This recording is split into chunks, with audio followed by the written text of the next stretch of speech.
Thank you for joining the November Economic Development and Industrial Corporation of Boston board meeting, which is being held virtually to ensure the safety of the public, staff members, and the BPDA board members during the COVID-19 pandemic. The Open Public Meeting Law requires that I notify the public that this meeting is being recorded. Please be aware that an audio and visual recording of this meeting is being made and broadcast by Boston City TV, which is a part of the City of Boston Office of Cable Communications, at Xfinity Channel 24, RCN Channel 13, and Verizon Fios Channel 1962. It is also being live streamed at boston.gov/cable. To begin the meeting, I will take a roll call. Ms. Downs? Present. Mr. Monahan? Present. Mr. Miller? Present. Okay, and Dr. Landsmark is not. So for this meeting, let's go with agenda item number 1. Request authorization for the approval of the minutes of the October 15th, 2020 meeting. A motion is in order. Moved. Second. All right, roll call for a vote. Ms. Downs? Aye. Mr. Monahan? Aye. Mr. Miller? Aye. And the chair votes aye. Motion passes. Item number 2. Madam Chairwoman, I'm going to recuse myself from this item and turn my video off. Okay, thank you, Ms. Downs. Agenda item number 2, request authorization to extend tentative designation status to Thompson Island Outward Bound Education Center Incorporated, Thompson Island Outward Bound, Education Center Incorporated, and to amend and extend the interim license agreement with Thompson Island Outward Bound Education Center Incorporated for the use of Berth 10 dock and the adjacent water sheet within the Raymond L. Flynn Marine Park. Ray. Thank you, Madam Chair, Madam Secretary, Director Golden, and members of the board. I'm requesting that the board please vote to extend the tentative designation status of Thompson Island Outward Bound Education Center for the Berth 10 dock and water sheet for an additional 6 months. We're also requesting that the board please extend Thompson Island Outward Bound's interim license agreement that expires November 30th for 2 years and 1 month through December 31st, 2022. The leased premises consist of a section of dock, berthing area, security gate, and water sheet of approximately 5,100 square feet, including a float and a gangway. As you recall, this organization was tentatively designated at the January 2019 board, and this tentative designation was extended at both the November 2019 and May 2020 boards. Thompson Island Outward Bound Education Center is a 501c3 nonprofit educational corporation and conservator of Thompson Island and the Boston Harbor Islands. They currently operate a water ferry service from the leased premises to transport over 2,500 Boston area school students to Thompson Island through partnerships for educational programs. They also operate revenue-generating programs and activities on Thompson Island, including weddings, corporate events and functions, and team-building retreats. They propose to redevelop the leased premises with significant improvements to the existing ramp and float system that will allow expansion of their programming. However, in the current COVID-19 environment, their operations have been curtailed for the immediate future, causing the board, to, as you may recall, to grant them a suspension of rent payments under their interim license in May. We are now recommending that the license payments continue to be halted through May 31st of 2021, given the current environment and the fact that Thompson Island Outward Bound is not presently generating any income from activities on the island. I'm pleased to report that after extensive negotiations, we have arrived at a reduced rent of $975 a month that will resume on June 1st. Thompson Island has stated that they feel comfortable agreeing to this figure.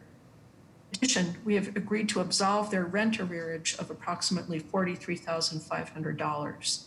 Thompson Island Outward Bound has agreed to invest an amount of at least $40,000 into Berth 10 in exchange for this absolute. If the capital investments are not made by November 1st, 2021, Thompson Island will owe the BPDA the amount of the arrearage in full. So we've worked out a solution, I think, that works well for both BPDA and for Thompson Island. So I'm happy to answer any questions. I'm sorry, Madam Chair, we need to pause. Evidently, there are YouTube problems again. So cable TV is working, but the feed from boston.gov is not working. So if you can just give us a moment, I know we just had this problem a couple months ago. Give us a moment for the cable company and our IT folks to take a look at it, and we'll be right back. Awesome. Thank you. Hold on for just a moment.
Okay, great. I think just to be safe, let's start Ray's presentation over again.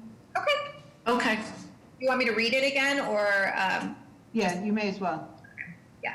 So agenda item number 2, request authorization to extend tentative designation status to Thompson Island Outward Bound Education Center Incorporated, and to amend and extend the interim license agreement with Thompson Island Outward Bound Education Center Incorporated for the use of Berth 10 dock and the adjacent water sheet within the Raymond L. Flynn Marine Park. Ray. Thank you, Madam Chair, Madam Secretary, Director Golden, and members of the board. I'm requesting that the board please vote to extend the tentative designation status of Thompson Island Outward Bound Education Center for the Berth 10 dock and water sheet for an additional 6 months. We're also requesting that the board please extend Thompson Island Outward Bound's interim license agreement that expires November 30th for an additional 2 years and 1 month through December 31st, 2022. The leased premises consist of a section of dock, berthing area, security gate, and water sheet of approximately 5,100 square feet, including a float and gangway. As you recall, this organization was tentatively designated at the January 2019 board, and this tentative designation was extended at both the November 2019 and May 2020 boards. Thompson Island Outward Bound is a 501c3 nonprofit educational corporation and conservator of Thompson Island and the Boston Harbor Islands. They currently operate a water ferry service from the leased premises to transport over 2,500 Boston area school students to Thompson Island through partnerships for educational programming. They also operate revenue-generating programs and activities on Thompson Island, including weddings, corporate events and functions, and team-building retreats. They propose to redevelop the leased premises with significant improvements to the existing ramp and float system that allow expansion of their programming. However, in the current COVID-19 environment, their operations have been curtailed for the immediate future, causing the board, as you recall, to grant them a suspension of rent payments under their interim license, and that was done at the May board. We are now recommending that the license payments continue to be halted through May 31st of 2021, given the current environment and the fact that Thompson Island Outward Bound is not presently generating any income from activities on the island. I'm pleased to report that after extensive negotiations, we've arrived at a reduced rent of $975 per month that will resume on June 1st. Thompson Island Outward Bound has stated that they feel comfortable agreeing to this figure. In addition, we have agreed to absolve their rent arrearage of approximately $43,500. Thompson Island has agreed to invest an amount of at least $40,000 into Berth 10 in exchange for this absolution. If the capital investments are not made by November 1st, 2021, Thompson Island Outward Bound will owe the BPDA the amount of the arrearage in full. I'm happy to answer any questions. Well, Ray, since I've had so much time to think about this, I do have a question. The great organization, they do wonderful work there, but how did they fall 43,500 behind? Well, they were, for quite some time. I mean, they are a nonprofit, so they just hadn't been paying their rent for, a considerable number of months. Okay. The rent will now be $975 when they start again in June. Had it been Yes. higher than that? Pardon? What was the last? Had it been considerably higher in the past? Yes, it had been $3,000 a month. It's based on an appraisal that we had done approximately a year and a half ago.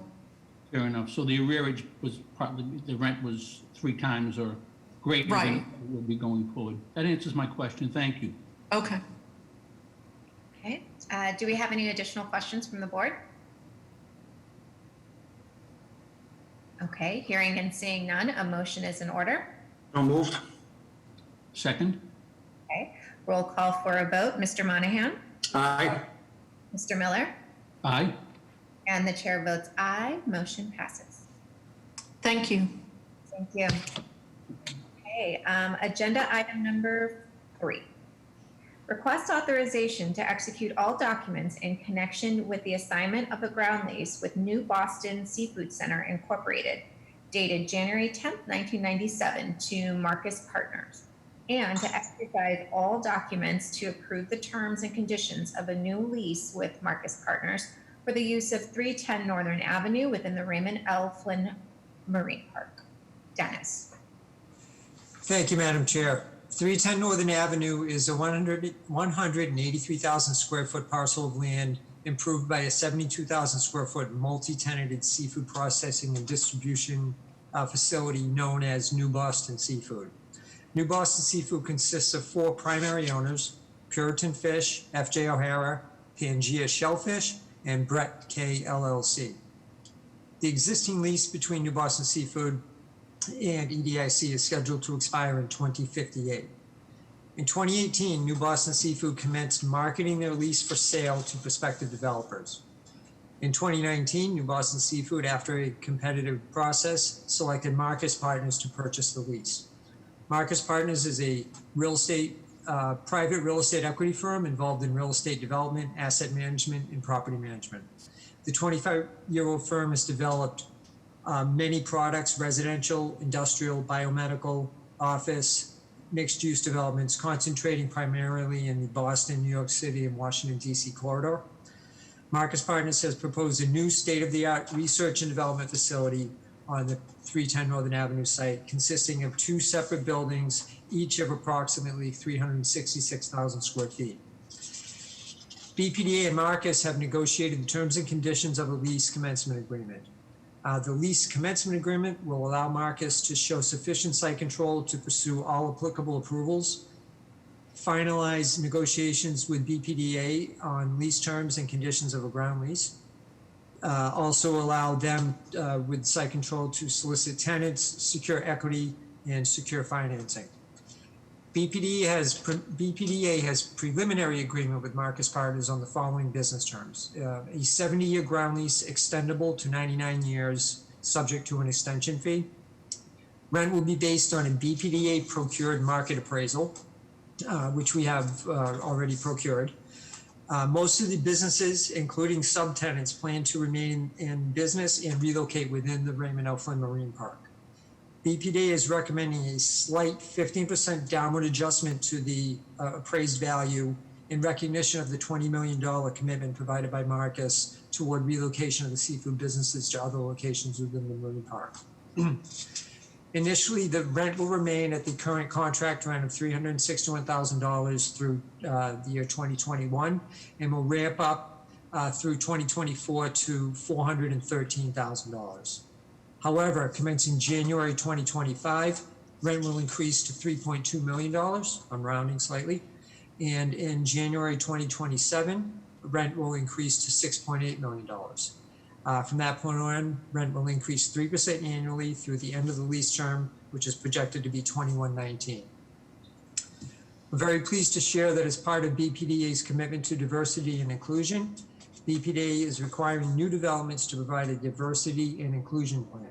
Marcus Partners has agreed to seek minority, women-owned business enterprise inclusion in all phases of the development, including ownership, pre-development, construction, and ongoing operating expenses.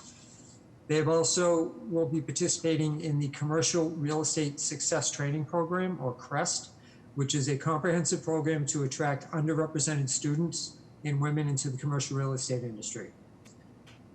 They will commit to at least one CREST intern during all phases of the proposed development. They will also participate in a climate resiliency financing program, which I spoke to briefly, as did Ray, I believe, at the last month's meeting. BPDA will receive from Marcus up to $250,000 per year towards reimbursement for physical improvements made by BPDA to protect the Raymond L. Flynn Marine Park from pending sea level rise. And those payments will continue for up to 30 years. It is a reimbursement program, however, so BPDA must first invest the funds.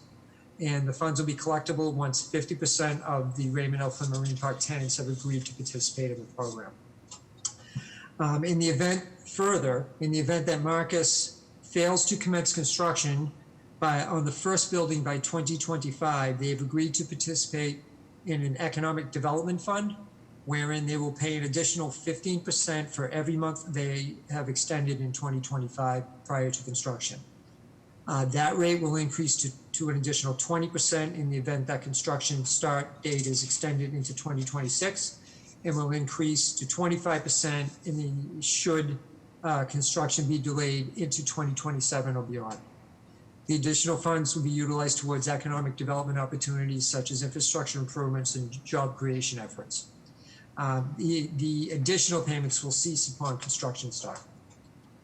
The value of the lease payments to be received by BPDA will approach $146 million in present value of the lease payments. Even after the initial 50% discount, that number represents the rent payments represent the current fair market value of the site as a development site in today's market. But that's my presentation. Thank you.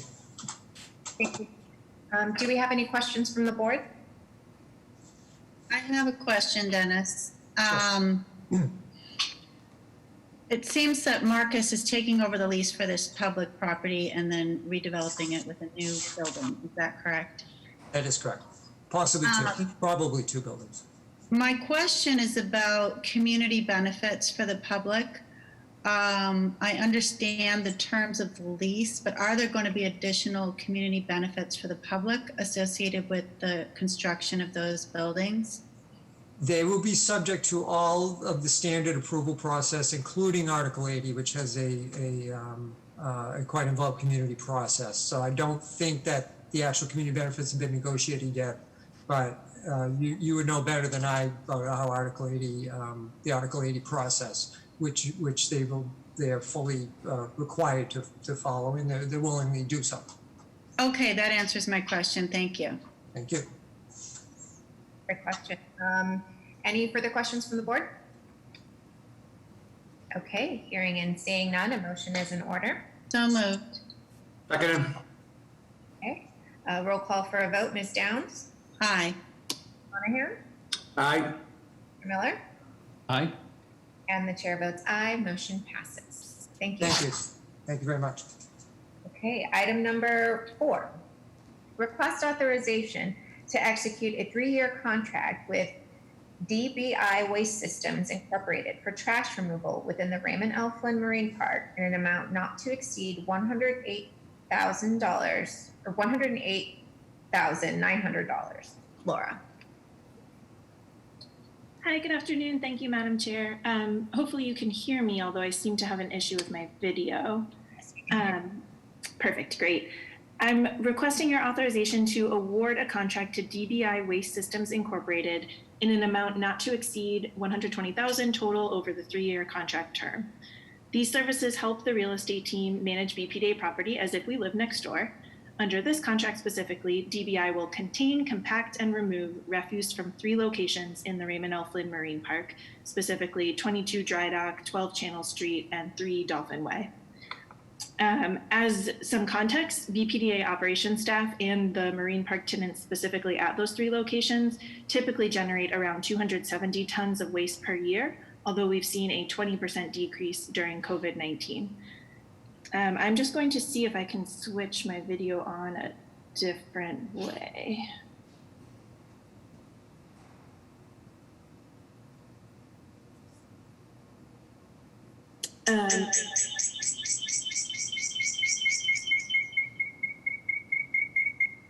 Sorry. That way doesn't work. Yes, that was not better. Okay. So I'll just continue. Thank you for bearing with me.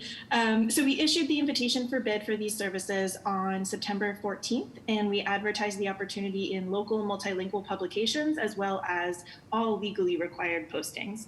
Additionally, we did direct email outreach to 18 vendors, including diverse vendors who are certified with both the city and the state. 22 companies downloaded the bid documents from our website, and as a final piece of our outreach, we held a virtual pre-bid conference. We received 3 bids by the October 20th deadline and held a virtual public bid opening. DBI Waste Systems is the responsible and responsive bidder with the lowest total bid price. They've also provided great service as the incumbent vendor, and I'm happy to share that they're certified as a service-disabled veteran-owned business entity, very fitting in this week of Veterans Day. Therefore, to conclude my presentation, we recommend award of this contract to DBI. Thank you for your consideration, and I'm happy to answer any questions you may have at this time. Okay, just one quick question, Laura. So I think in your comments you said 120,000 not to exceed, but I read 108,900. So I just wanted to clarify Yeah, absolutely. I think that was a late update to the memo, so apologies for that confusion. DBI's bid came in at $108,900, but we're awarding the contract based on our budget, which is $120,000, rather than the bid, which was just sort of to be able to compare prices. So I'll defer to the secretary on the best way to handle that, but it should be 120. That's satisfactory. Okay, perfect. Great. Any questions from the board? Okay, hearing and seeing none, a motion is in order. So moved. Second. Okay, roll call for a vote. Ms. Downs? Aye. Monahan? Aye. Miller? Aye. And the chair votes aye. Motion passes. Thank you. Agenda item number 5, fiscal year 21 quarterly budget update. Michelle.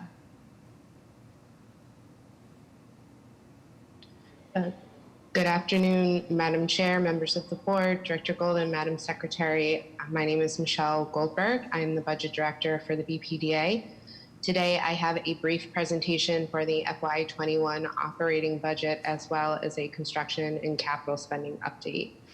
Before I begin, I would like to recognize the hard work of the Finance Department, particularly the accounting unit. The seemingly simple work of cutting checks, invoicing lease collections, and processing bank deposits is a bit more complicated these days.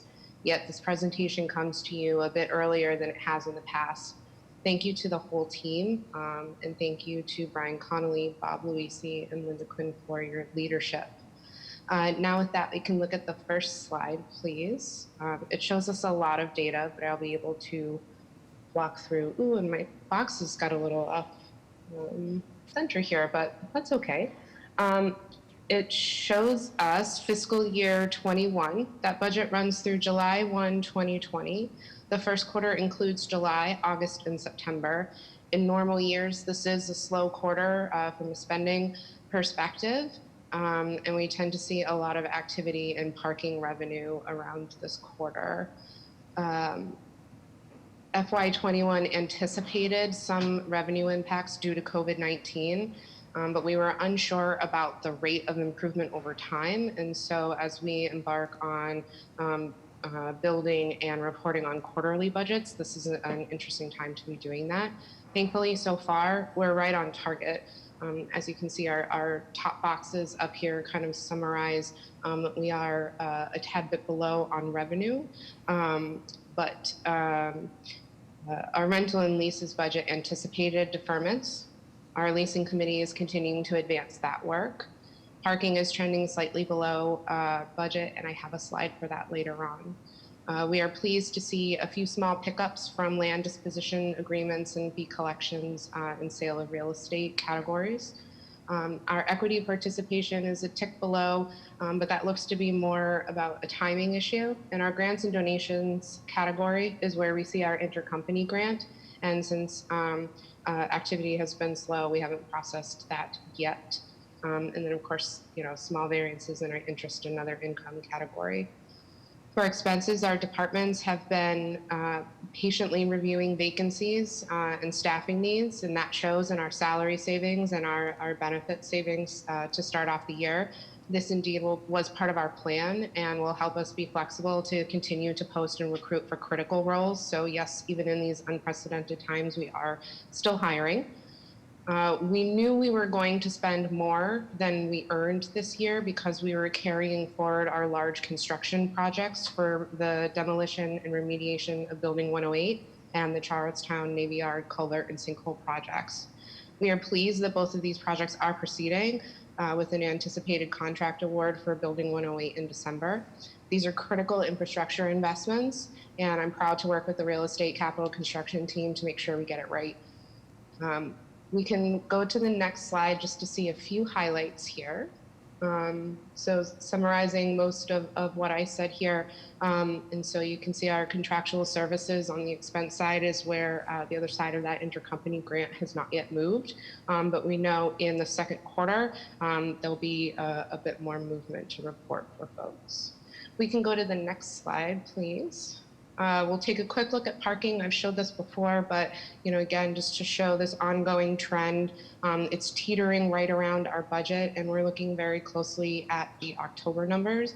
You'll see in September we took a little dip in the monthlies, but that seems to be kind of on a 3-month rolling pattern. So we're keeping an eye out for October and November to get a sense of whether it's going to smooth.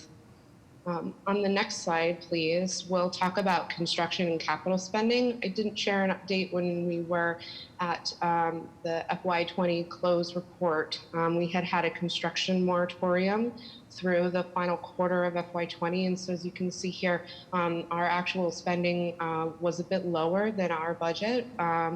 We had hoped that Building 108 and the Navy Yard sinkhole projects would begin. We were right on the cusp of starting those projects. So we are pleased to see spending in the first quarter pick up. And as we've talked about, we've got a lot of projects underway. With that, I thank the board for your attention. There's no vote needed at this time. I'm happy to take questions, and Brian's here as well to help. Thank you. Great, thank you. Do we have any questions from the board on this update? I just want to thank the team for showing us quarterly budgets. It's a great improvement as you continue to improve on all fronts. Thank you. Thank you. I'd just like to add, Michelle, nice job, and I'm really surprised, given the lease and the rental concessions and the parking revenue, that the numbers actually look quite good. Yeah, so far, I think, we weren't quite sure how conservative to go. And so I think that we were hopeful, but I think that we erred on the side of assuming that there wouldn't be a big resurgence in the fall. That whatever restrictions, whatever kind of impact we had was going to persist in some way. For just as a quick anecdote, our parking managers are noticing activity is actually up at open air lots, places where you can drive in, where you can maybe have touchless transaction. But if I have to go into a structure, get in an elevator, hit a button, walk down a stairway, less likely to do that. So if people are making choices about parking and driving, we're even seeing certain patterns and trends. So it's a really interesting time. And we did kind of take a blunt look and say, we don't know exactly who, but people are going to need deferments. And so it was a group effort, I think, bringing those numbers together. So thank you very much. Great, yeah, no, just echoing. Thank you. I appreciate the hopeful realism that you use with our budget. So fabulous. So this doesn't have a vote. So we're just going to, again, thank you and move on to agenda item number 6. Okay, request authorization to establish the Economic Development and Industrial Corporation of Boston Board Designated Operations Reserve Fund for EDIC operations and to take all related actions. Brian. Thank you, Madam Chair. Madam Secretary, Director Golden, members of the board. Before you to request permission for the establishment of a board designated operations reserve fund, similarly called a stabilization fund. Similar to the action that you had taken when you created a capital reserve fund, the operations reserve fund would be a set aside of a small dollar amount. I'm recommending roughly about $10 million that would be accrued over a period of time, which represents about 2 months of operation expenses that we would review periodically with the director and identify if there were any needs in the agency during budget season. So it's very similar to what you've created with the capital fund, and this operating reserve fund is part of a best practice managed by most public entities.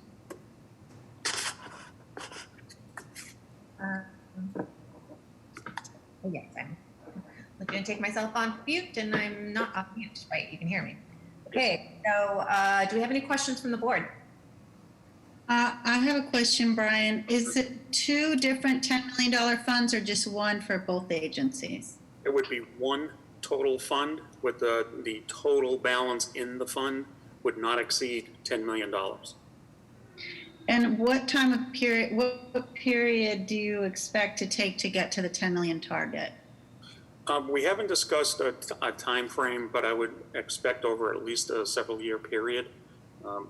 I don't anticipate a one-time infusion at this point. We have to still look at our both incoming revenues and even some of our, the unanticipated revenues. But I would think over several years, potentially.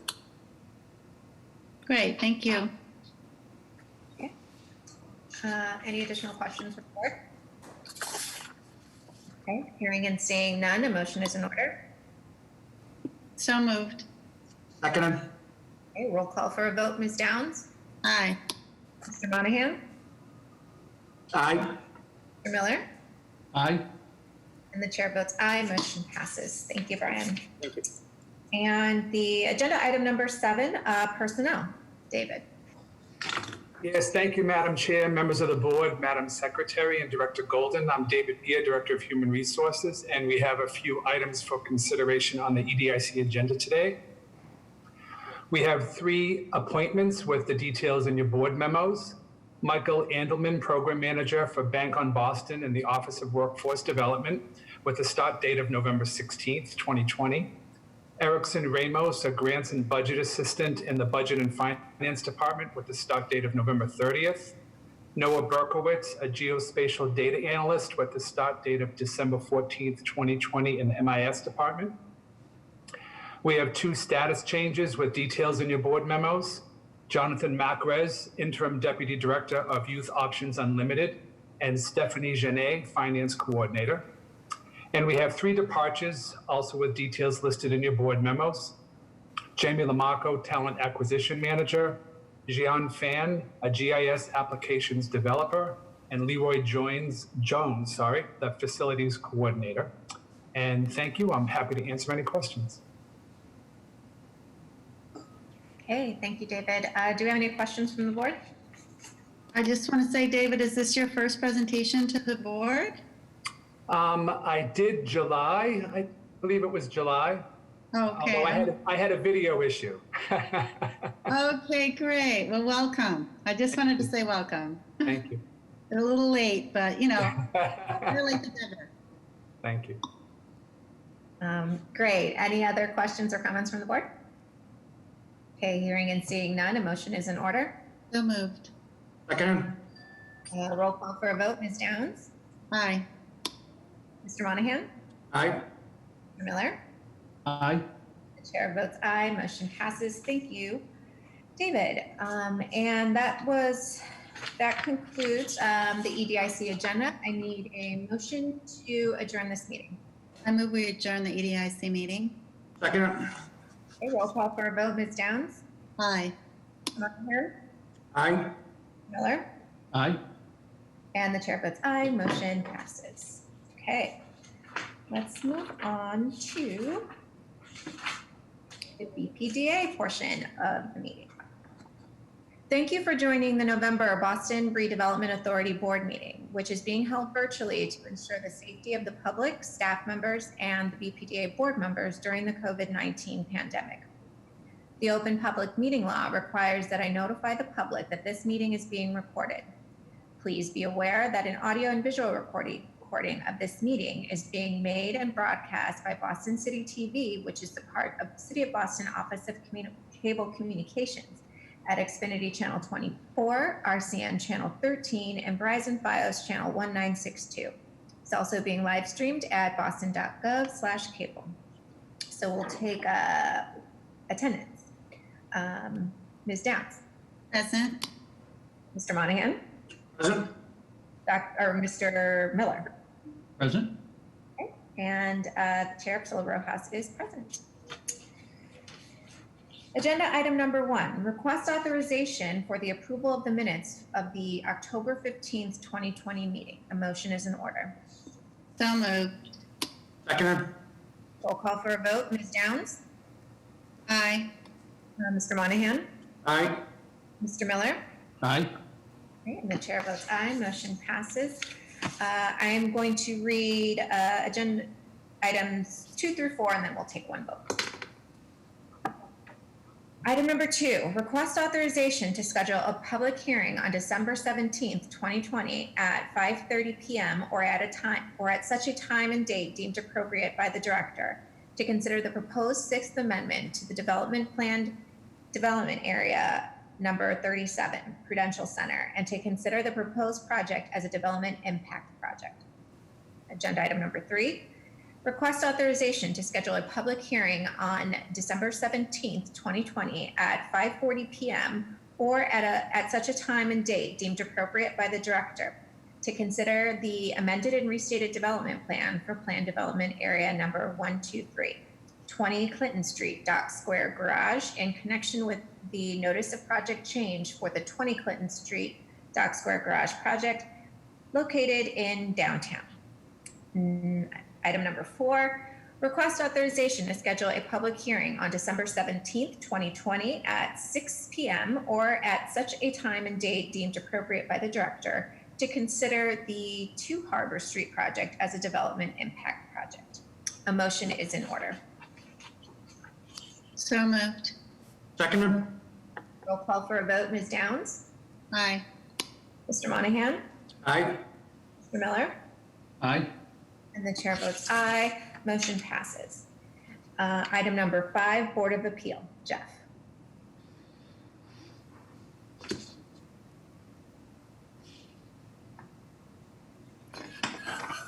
Good afternoon, Madam Chair, members of the board, Secretary Paul Hemus and Director Golden. I'm sorry to disappoint you, but I'm not Jeff. Brian Glasscock from Boston Planning and Development, Planning and Zoning. I submit for you recommendations on zoning petitions for 106 cases scheduled for the Zoning Board of Appeal, reviewed by our planners and with recommendations for your approval. Hey, thank you, Brian. Sorry, my paper says Jeff. So great. Any questions from the board? Hearing and seeing none, a motion is in order. So moved. Seconded. Okay, roll call for a vote. Ms. Downs? Aye. Mr. Money? Aye. Miller? Aye. And the chair votes aye. Motion passes. Thank you. Thank you. Okay, item number 6, request authorization to petition the Boston Zoning Commission to adopt text amendments to Article 28, Boston Civic Design Commission of the Boston Zoning Code with respect to the Zoning Board of Appeal to increase the number of commissioners and to take all related actions. Elizabeth? Hello, Madam Chair, Madam Secretary, Director Golden, and members of the board. My name is Elizabeth Stiefel. I'm a senior architect and urban designer at the BPDA. I'm also executive director of the Boston Civic Design Commission. I'm here this evening to request authorization to petition the Boston Zoning Commission to amend Article 28, Boston Civic Design Commission. Since its creation in 1991, the BCDC has had 11 members with a demonstrated interest in the design of the city of Boston, and that number has generally worked for the past few decades. But with the current ongoing high level of development in Boston, we've noticed an increasing trend of having trouble getting enough commissioners for meetings. And to help remedy this, we're proposing to add 2 commissioners to the commission. And the slide basically shows the numbers of the current zoning article and what we're proposing. So there are 11 members currently. We're proposing 13, and then making a series of adjustments to the other specified numbers in the article to match with the new numbers of commissioners. We hope that this will, addition of 2 additional commissioners will allow the existing commissioners to also reshuffle their schedules and be able to modify their attendance in a useful way. And then if you could go to the next slide. This is just showing you the process we've been through. We presented the idea to the BCDC members, and they were very supportive of it and welcomed the idea of having 2 new colleagues. And then we also had a public meeting, which we held virtually, and discussed the idea with members of the public, and they were also quite supportive of the idea. And next steps obviously are hopefully your approval and then moving on to the Boston Zoning Commission. I'm happy to take any questions. Thank you, Elizabeth. Do we have any questions from the board? I have one. Are there any concerns with expanding, or is it just all good news? I think it's all good news. It's a good question. I mean, to be honest, the one concern we've heard is you're very familiar with the boardroom. It's a bit of a trick to get all 11 of them around the table. So if we're ever back in person again, that will be a bit of a fun issue. But I think we feel good about the idea of adding on. Great, thank you. Mm-hmm. Any additional questions from the board? Hearing and seeing none, a motion is in order. So moved. Second. We'll call for a vote. Ms. Downs? Aye. Mr. Monahan? Aye. Miller? Aye. And the chair votes aye. Motion passes. Thank you. Item number 7, request authorization to petition the Boston Zoning Commission to adopt a map amendment to Article 65, Worcester Neighborhood District with respect to the boundary of the community commercial zoning subdistrict for parcels of land located in an area bounded by Jan Karski Way, Enterprise Street, Boston Street, and West Bellflower Street. Raul. Thank you, Madam Chair, and good evening, Madam Chair, Director Golden, Madam Secretary, and members of the board. I have a very brief presentation prepared for you this evening, but in summary, we're seeking your authorization to petition the Zoning Commission on a proposed map amendment in Dorchester that would affect several parcels of land adjacent to the South Bay development and have frontage on Boston Street. The proposed map amendment would adjust the community commercial zoning subdistrict boundary to cover 3 parcels of land, which are currently part of the 3F 5000 subdistrict. Next slide. So this is the Dorchester Neighborhood Zoning District map. It illustrates the different zoning subdistricts within it. Notably, this map was adopted by the Boston Zoning Commission in 2002 and was most recently amended in June of 2016. Next slide, please. This is a zoomed-in version of the prior map. The 3 parcels that would be affected by the proposed map amendment are located adjacent to the shaded teal area with frontage on Boston Street and bounded by Jane Karski Way, Enterprise Street, and West Bellflower Street. The shaded teal area should be at the top left of the slide. And again, it would affect 3 parcels of land which front on Boston Street. The parcels that this map amendment would affect are part of a larger site, but part of which is currently located in the CC subdistrict. So this map amendment would make the zoning consistent across a total of 4 parcels, all of which are owned by the same property owner. Next slide, please. This is an aerial photo of the area. The parcels of land are currently, the affected parcels of land are occupied by a 2-story office building, warehousing and support structures for storage and servicing of trucks and equipment, and surface level parking. Many folks in the community know it as the Verizon site. And again, it's primarily used for storage of Verizon trucks. Next slide, please. This is another aerial map with the shaded area in red showing the parcel of land which would all be part of the community commercial subdistrict under this proposal. Again, the idea is to provide uniform zoning across a total of 4 parcels of land, 3 of which are in the 3F 5000 subdistrict and 1 which is currently in the CC subdistrict. That concludes the presentation, and I'd be happy to answer any questions you may have. Raul. Do we have any questions from the board? Okay, hearing and seeing none, a motion is in order. So moved. Second. Great. Roll call for a vote. Ms. Downs? Aye. Mr. Monahan? Aye. Mr. Miller? Aye. And the chair votes aye. Motion passes. Thank you. Thank you. Item number 8, request authorization to enter into a contract with Scape Landscape Architecture DLC for the development of design and use guidelines for the downtown waterfront in an amount not to exceed $200,000. Chris. Thank you, Madam Chair, members of the board, Director Golden, Secretary Polhemus. I'm Chris Bush, Assistant Deputy Director for Climate Change and Environmental Planning. This vote is to request authorization to enter into a contract with Scape Landscape Architecture for the development of design and use guidelines for the downtown waterfront.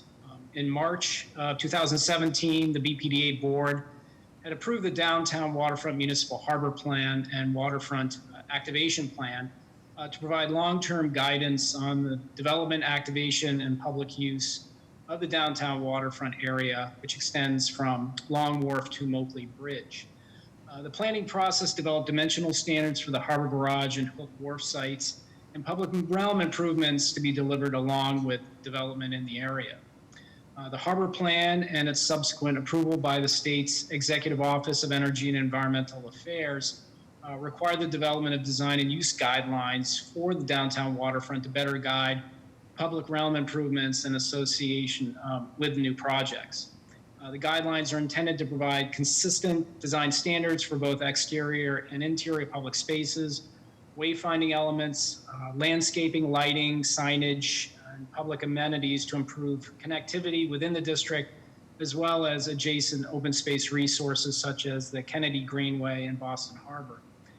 Additional project objectives include incorporation of climate resilient materials to ensure the long-term viability of public spaces and integration into district scale flood protection strategies, which have been framed through the recent Climate Ready Downtown and North End report, support a variety of year-round public activation and programming, advance management concepts for the watershed to better coordinate land and waterside water-dependent uses, as well as direction for the integration of additional planning area improvements such as New England Aquarium's Blue Wave Vision and the transition of the Chart House parking lot into a new waterfront park, which was also a public benefit that was framed in the harbor plan. The project will be a collaborative effort between BPDA, city staff, as well as area property owners, city residents, businesses, and stakeholders.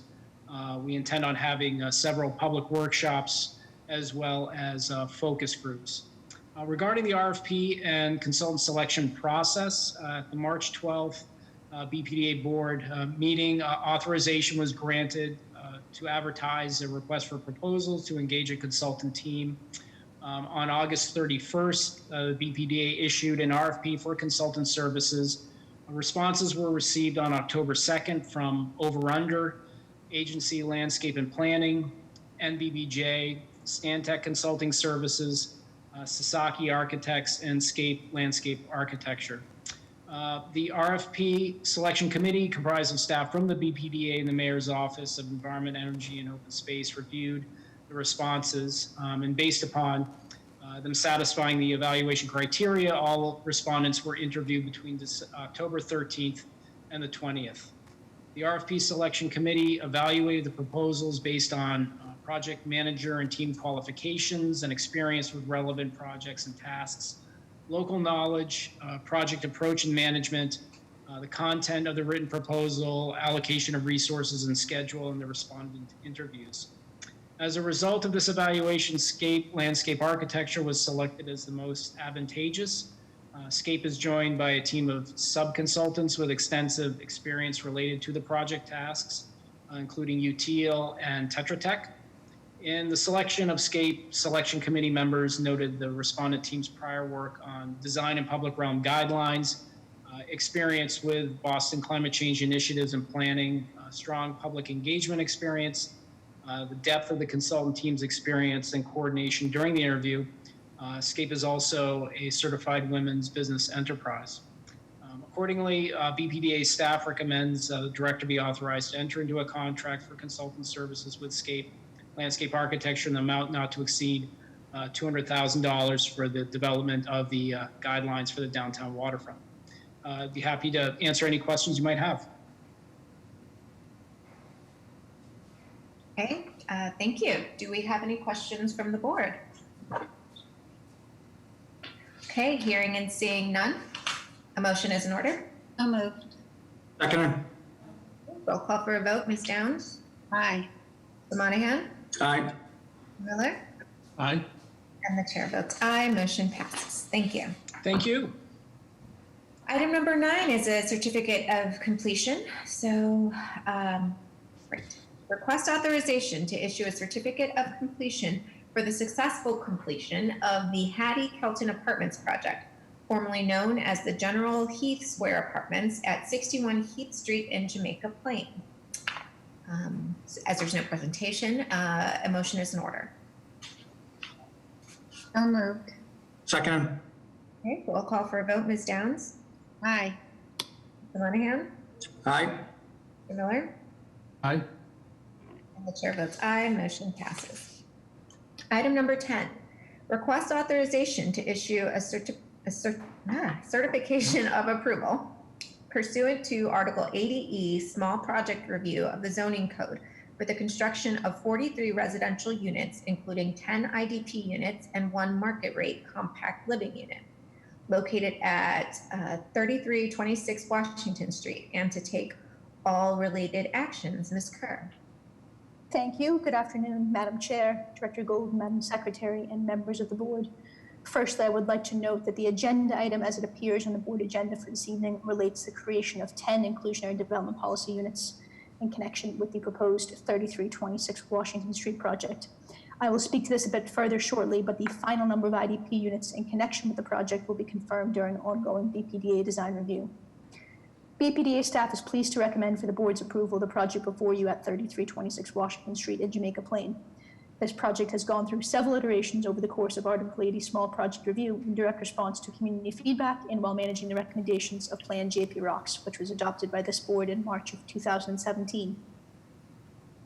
Primary Development's proposal would bring approximately 43 residential rental units to a key intersection of the Washington Street corridor in Jamaica Plain. Innovative unit designs and thoughtful building amenity spaces have been tailored to meet the evolving needs of space for people to live, work, and recreate within their own homes. Additionally, a ground floor 2-bedroom unit has been designed with the flexibility to allow for future conversion to a retail or commercial space along Washington Street. The 3326 Washington Street project site falls within the bounds of the Plan JP Rocks area, which allows projects to avail of density bonuses in exchange for increased on-site affordable housing. Approximately 23% of the residential square footage of the project will be made available as inclusionary development policy units, with the exact IDP count to be confirmed during ongoing design review with BPDA staff. This allocation of square footage complies with the Plan JP Rocks affordability requirements. Through the Article 80 public review process for this project, the community shared feedback with both the BPDA and Primary Development regarding displacement concerns in the neighborhood and historic considerations for the Green Street, Washington Street corridor. The proponent will be making a $5,000 contribution to Historic Boston Incorporated to support ongoing study and analysis around a possible National Register District nomination for the Green Street corridor. We're joined this evening by Wyatt Comron and Jeremy Shen from Primary Development, as well as their legal counsel, Don Weist. BPDA staff and the development team will be happy to answer any questions the board may have at the conclusion of the presentation. Don?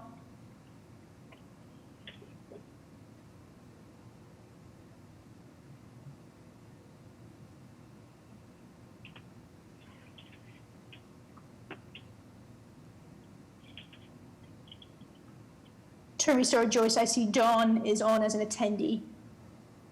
Maybe we just need to move him over.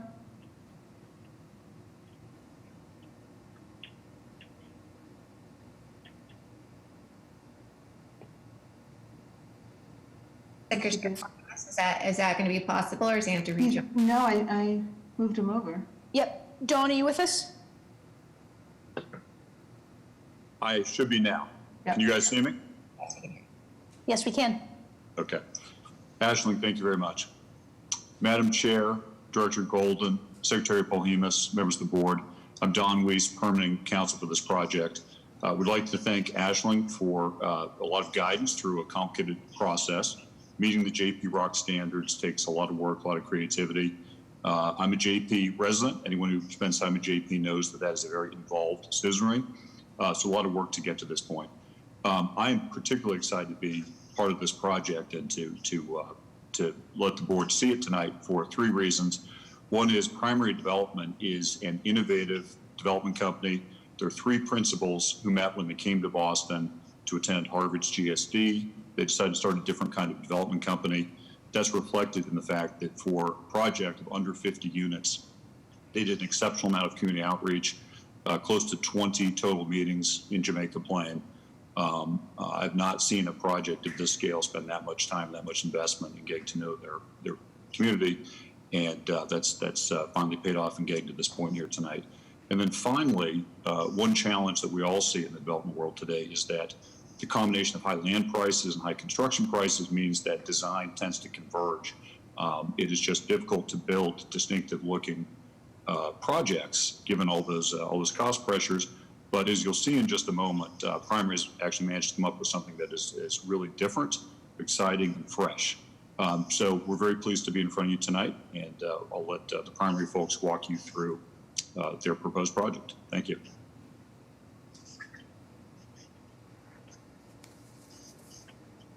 Thanks, Don, and thanks, Aisling, and thank you to the board for having us tonight.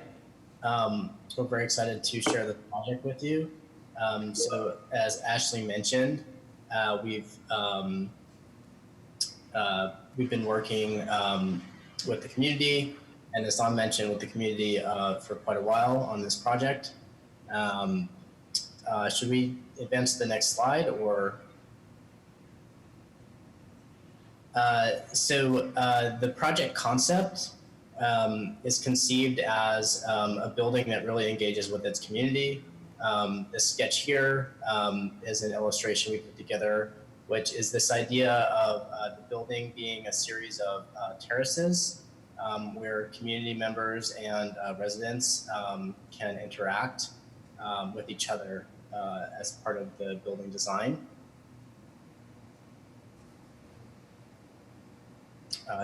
Do I have the control or no? So the project timeline, as Don mentioned, we've had an extensive community process that included meetings that Primary organized starting in February of 2019.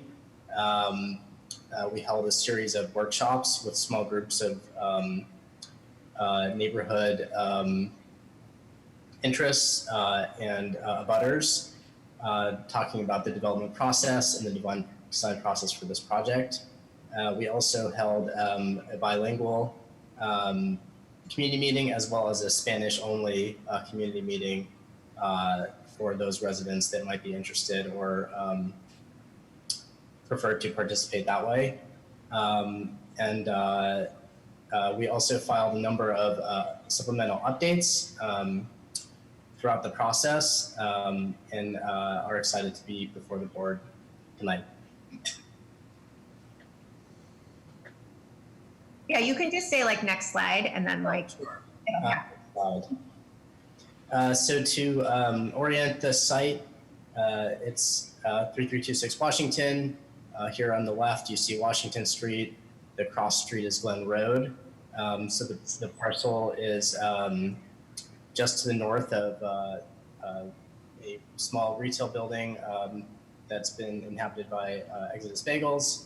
You've got the police department across the street, and to the north is a residential building owned by Urban Edge, the CDC, and to the east is additional residential buildings.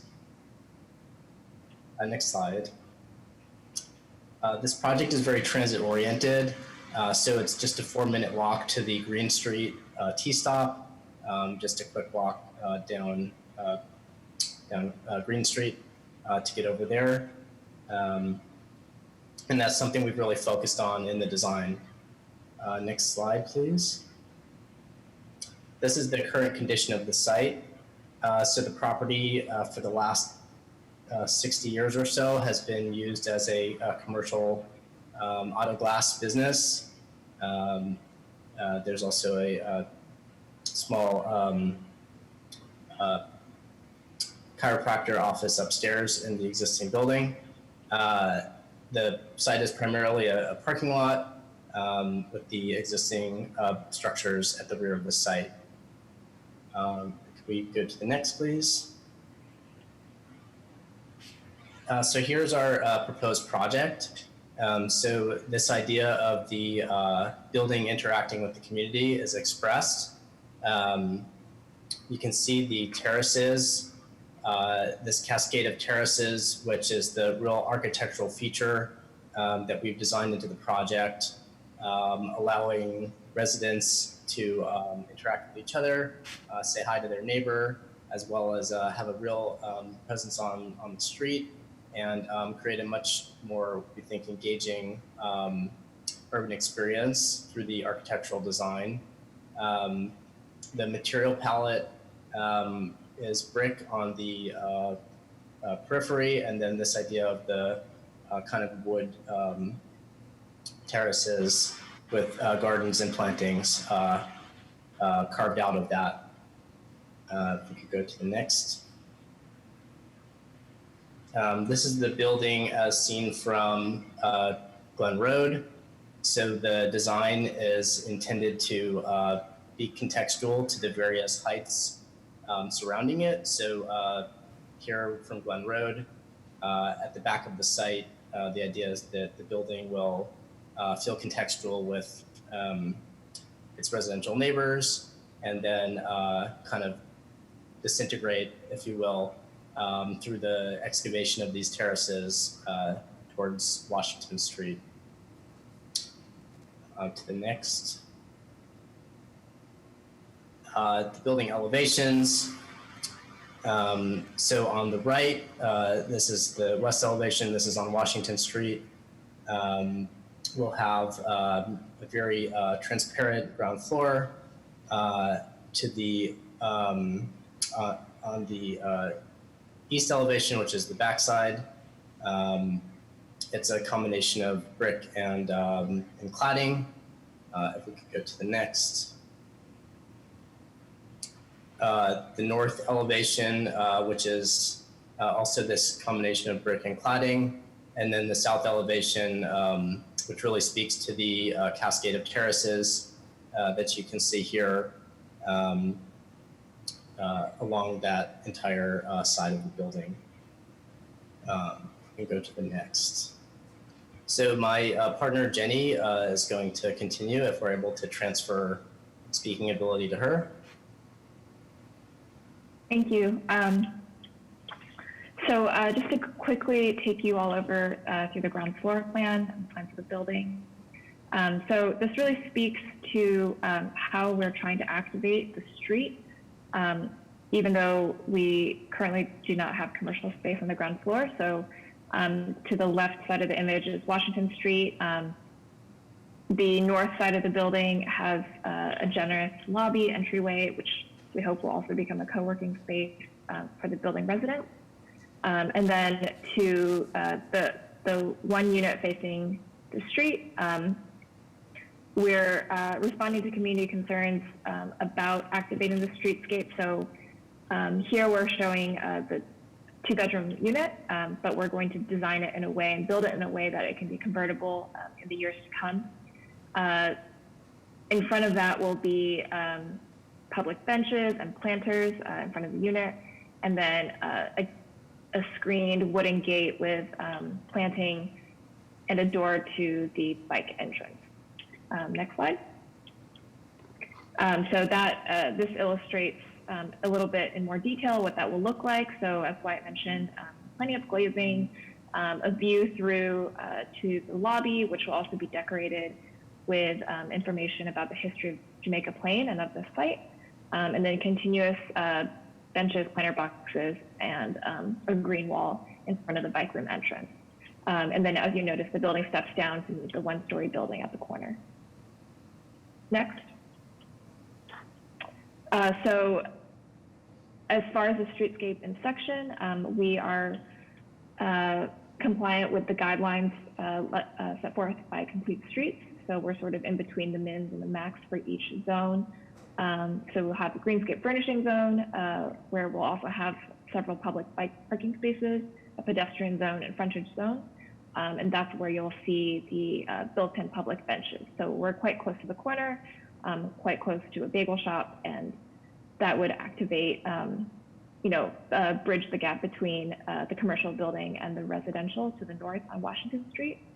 For the time being, we're building an elevated floor on the interior so that there's not so much collision between residential and streetscape.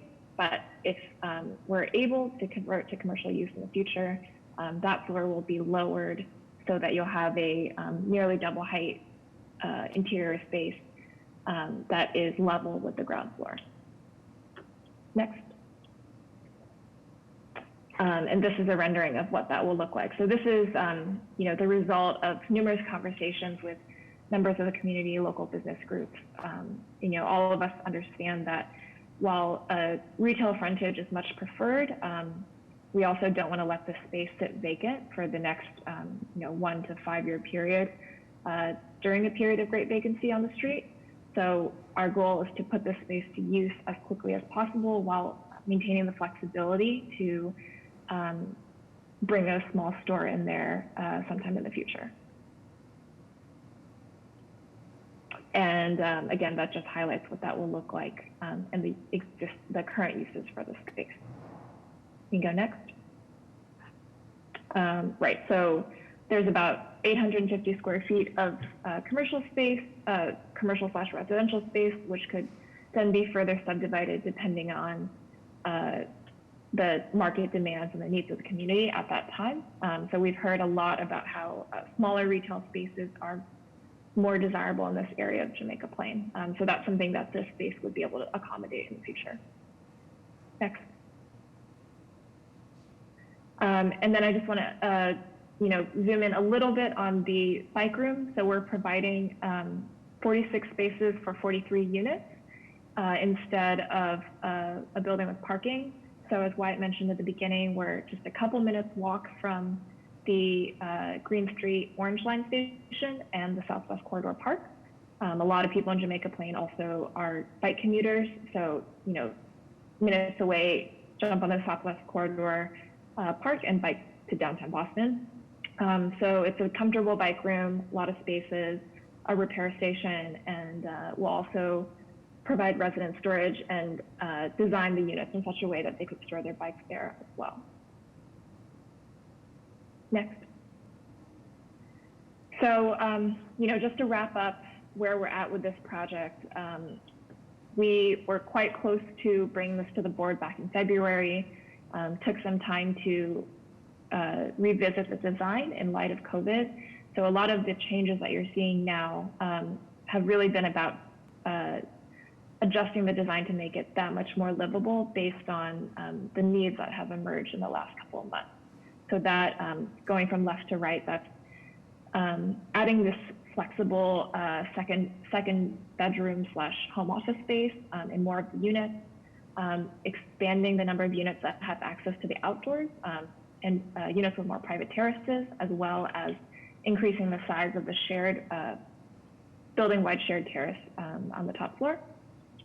And then of course, increasing the amount of step backs in this south-facing facade. So, what was there before is really optimized as a socially distanced community across the facade of the building, where you can really bring, life to the outdoors, to the street, and engage with your neighbors and engage with open space, even though you can't be near each other. So we're doing more of that in lieu of having more indoor spaces, which are, not going to be as usable.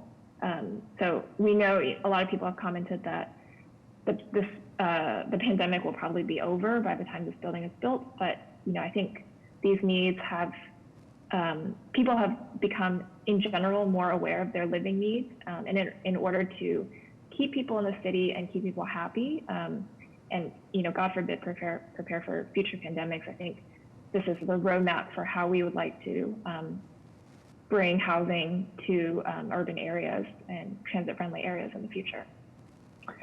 Thank you. I think that's the last slide. Maybe next. Oh, okay. Just to summarize, we're providing community benefits by, first of all, bringing significantly more affordable housing units at lower AMIs than is required by the base IDP, and following JP Rock's guidelines for affordability.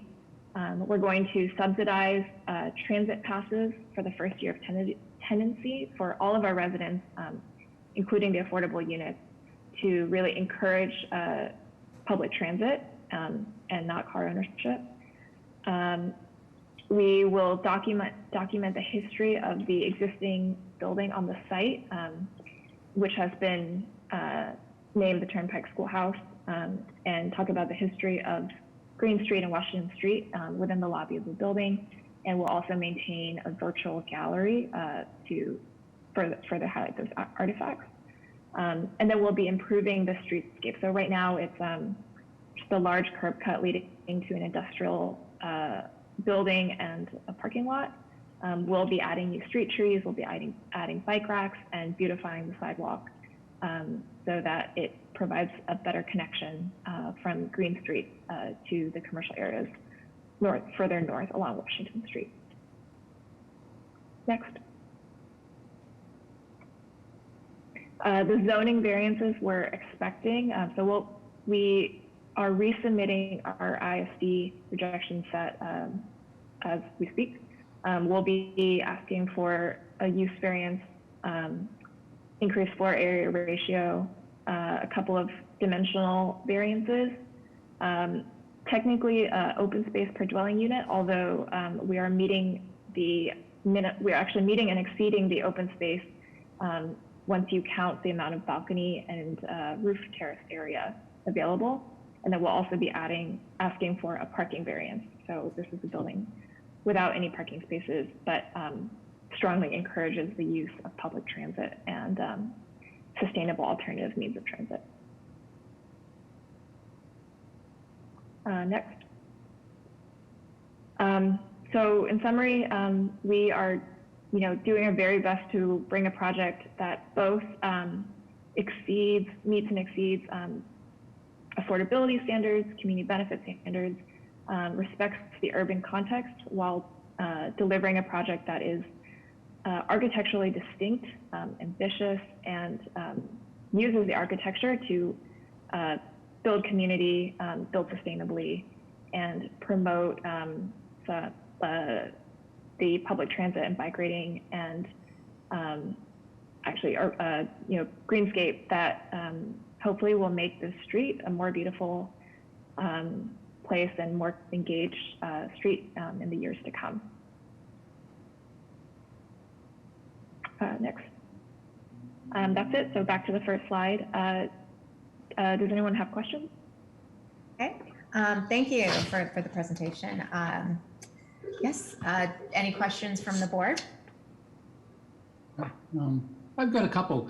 And unfortunately, it was probably in the middle of the slide deck, but one that showed the elevation from maybe the back. It showed the side of the building in the back. So I think it was mid-deck. If somebody could bring that up again, it would be helpful. Probably slide 9, 8 or 9.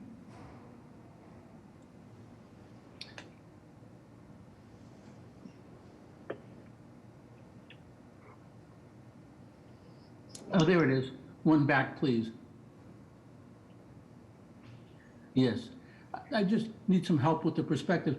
So the proposed building's about 5 stories high, and the building in the foreground is 3 stories. Is it just the depth perception, but they seem almost lined up? I'm just having difficulty with the perspective here.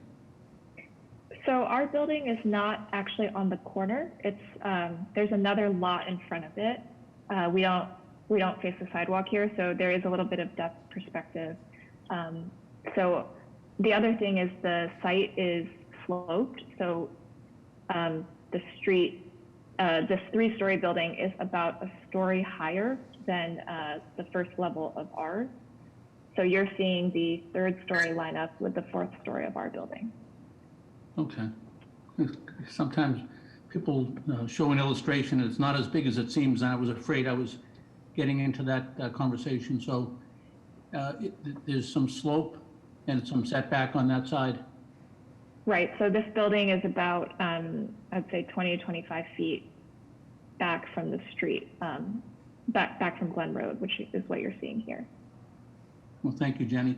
And one other question I had, I'm all for taking transit and using the bicycles. What was the neighborhood, was there a neighborhood issue on not having any parking spots in the building? I know a lot of the Boston neighborhoods, it's really difficult. It's like musical chairs trying to get a spot. Was there any concern on, all of the residents that might have a car end up circling the streets? We actually have gotten very little comment about parking or the lack of it.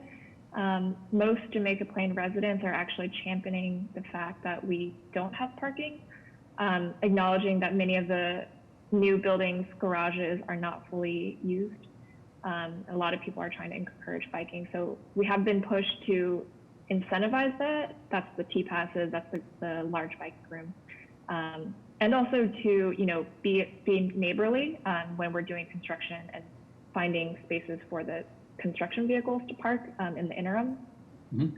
But there hasn't been much pushback to build a parking garage. And I definitely understand that concern. Some of our other projects in Mission Hill have definitely addressed that, but I think in this case, that hasn't been an immediate issue with our butters. Thank you, Jane.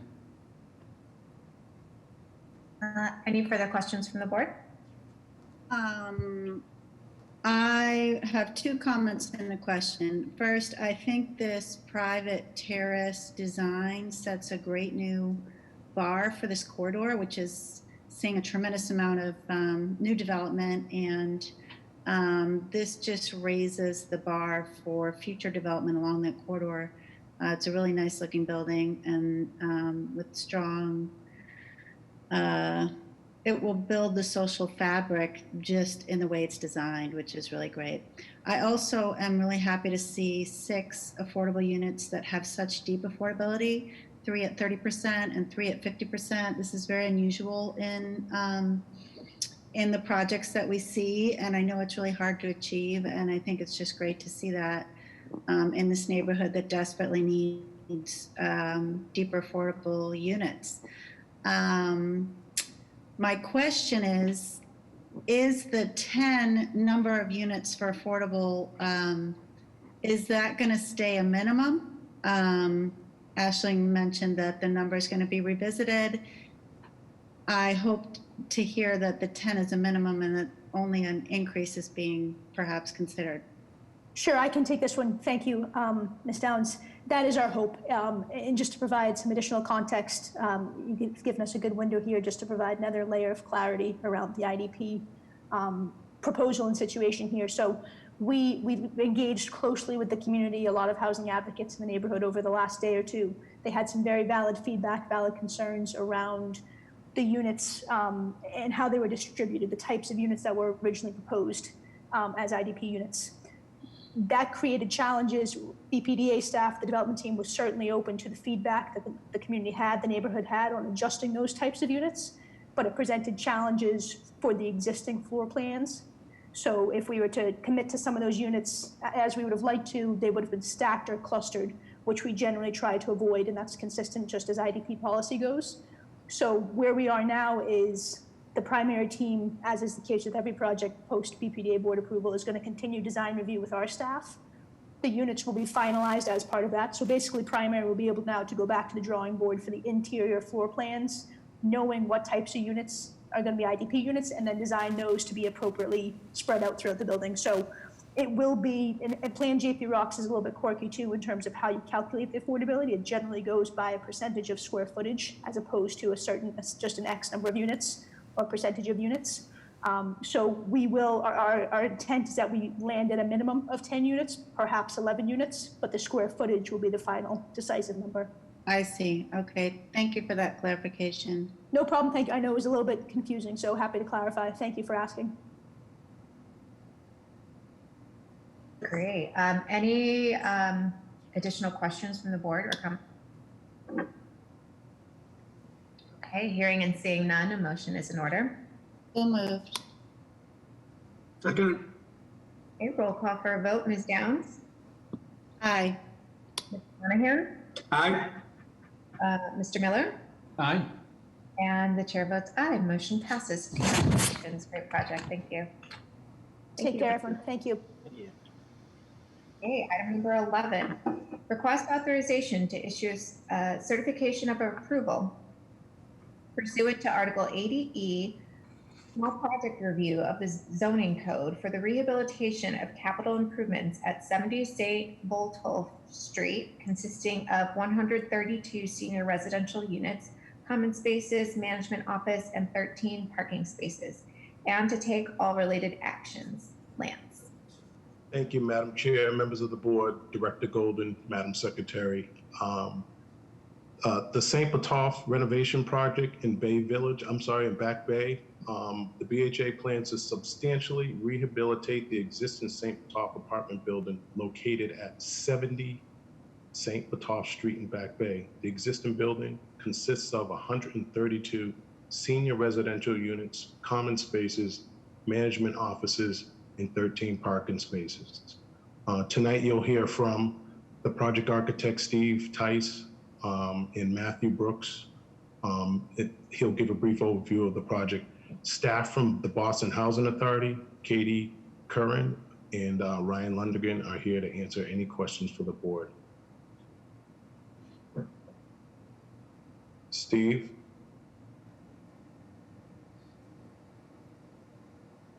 Just unmute yourself, Steve. Okay. How's that better? That's perfect. All you have to do is ask to advance the slides and you're all set. Okay, thank you. Why don't we just move to the first slide if we can? I'd like to thank the board for their time this evening and consideration of this project. This is what I call a sort of technical rehabilitation of a very valuable asset that's in the BHA's housing inventory. This is an 8-story elevator building that's on St. Botolph Street, right behind Copley Place, just outside of Copley Square. It's a wonderful senior housing resource with 132 units in the building. And the majority of what we're doing is systemic upgrades to improve the quality of life for the residents of this building. We're not doing, wholesale redevelopment of the property, but sort of a comprehensive systems approach to the building to try to sort of bring it into current standards and technology. I won't go into a great deal of detail on this, except to say that we are introducing central air conditioning in the building. So we're going to put in, high efficiency split systems in the building so that residents will have the choice of heating or cooling full year round, so that the window units that you see in the existing photographs will be deleted and replaced with high efficiency rooftop units servicing the entire building. We can just move through these images quickly. This is the location in the Back Bay. It's obviously a great location for BHA residents.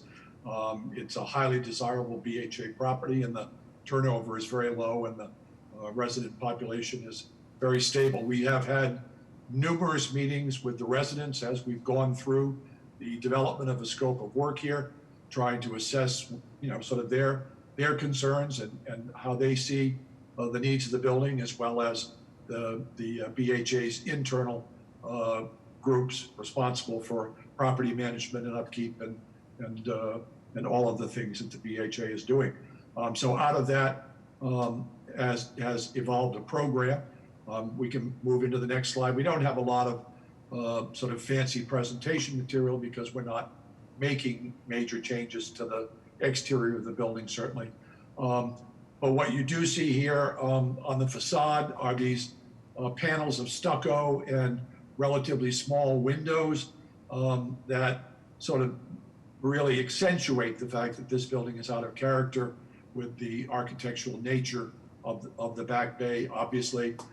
So all of that is being removed, and we're replacing all of the stucco and windows with much larger windows that are more in keeping with the context of the neighborhood. And we're putting in a new system of panels that will be between the windows, but they'll be much less than what you see now, a lot more glass, a lot smaller panels. And that coupled with just sort of nominal masonry restoration and a complete redevelopment and reprogramming of the ground floor, I think will have a pretty profound impact on the streetscape without major intervention. We are reprogramming the entire ground level of this building. And again, we have met with residents over the last year, sort of planning what the ground floor can be used for. Originally, when the building was built, the ground floor had to be non-residential. It remains non-residential with the exception of a building manager's unit on the sort of rear side. So there's a tremendous amount of sort of backstage non-residential space for a building of this size. So it affords enormous opportunities for support space for the residents and for the residents to potentially interact with the larger community. So we're sort of reallocating spaces. We had some initial ideas which the residents were opposed to. We respected that input and incorporated their suggestions in the ground floor reprogramming. And I can assure you, as I assure the BHA, that when you walk by this building, primarily in the evening after renovation, the ground floor is going to look more like a first-class hotel than assisted senior housing. So a great deal of time and effort is going into sort of the interior design, the transparency of the ground floor, the lighting and casework and other things that I think will really stand out.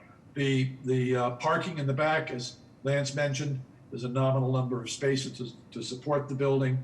One of the major drawbacks right now is that access from the rear parking area into the building, you go through a rear entrance and have to go up a flight of stairs. Obviously, this is out of conformance with any accessibility standard. So we are putting in a new ground floor, one-story lift in the rear, so you'll be able to go in. If you're in a wheelchair or disabled or have mobility impairments, you'll be able to take the lift up about 4 feet to align yourself with the bulk of the first floor level. We can just keep going. Most of our presentation are sort of, again, these bays are, I don't want to cast aspersions on how they came to be, but they're certainly not warm and welcoming and in keeping with the location of this building in the back bay. So this will be the major exterior changes, changing the character of these completely. Can we keep going, please? The ground floor, as I said, we're changing out all the storefront. We're changing the cladding system, changing the window systems. The exterior landscaping is pretty much remaining as it is. That gentleman is standing on a series of electrical vaults below the sidewalk. So opportunities that may normally be there for improved landscaping really aren't, but we're dealing with a relatively limited budget here. Can we keep going, please? So as you can see, the sort of non-brick portions of the building are pretty sad and will be dramatically different once we're done. Next slide, please. Same thing with the ground floor entrance. There's an enclosed courtyard that the residents use a great deal that is sort of walled off from the neighborhood. It's a secure private open space for use of all the residents. We're obviously improving that. This gate will be replaced with new wrought iron and other various, small pieces that I think will have a profound impact on the outcome. Next, please. The other thing is on the interior, we are improving, I think, the lives of these residents rather dramatically. As I mentioned earlier, right now they have just electric heating. We'll be replacing that with centralized heating and air conditioning systems. The ventilation system in the building right now is dysfunctional and not really operational, hasn't been for a long time. So we're significantly improving the ventilation of the common areas, corridors, and so on in the building, and all of that will tie into new rooftop energy recovery systems, which are really state-of-the-art in terms of both comfort and long-term energy efficiency. There will be an enormous amount, if we can keep going through the slides, go up to the roof, I think primarily. There'll be a lot of new equipment on the roof to support these new systems. The current roof is mostly just these stay with us for a second. There are just these small fans that exhaust the various bathrooms and kitchens in the building. Vertically, there's a whole host of new equipment going up here, which is actually quite large and very difficult to engineer. Energy recovery, emergency generator, the VRF condensing units, and all of this stuff. All of this stuff has been very carefully engineered, designed on a dunnage system, and then fully enclosed with visual screening. We had to present the design of our improvements to the local historical interest, and went into great detail about how we are maintaining the sort of integrity of the image of this building with all the new equipment going on the roof. So a lot of time and effort has been put into that. Keep going, please. So these are just some of the images of the ground floor improvements to the building, the lobby and common rooms and stuff, and how they're being reproportioned and reprogrammed.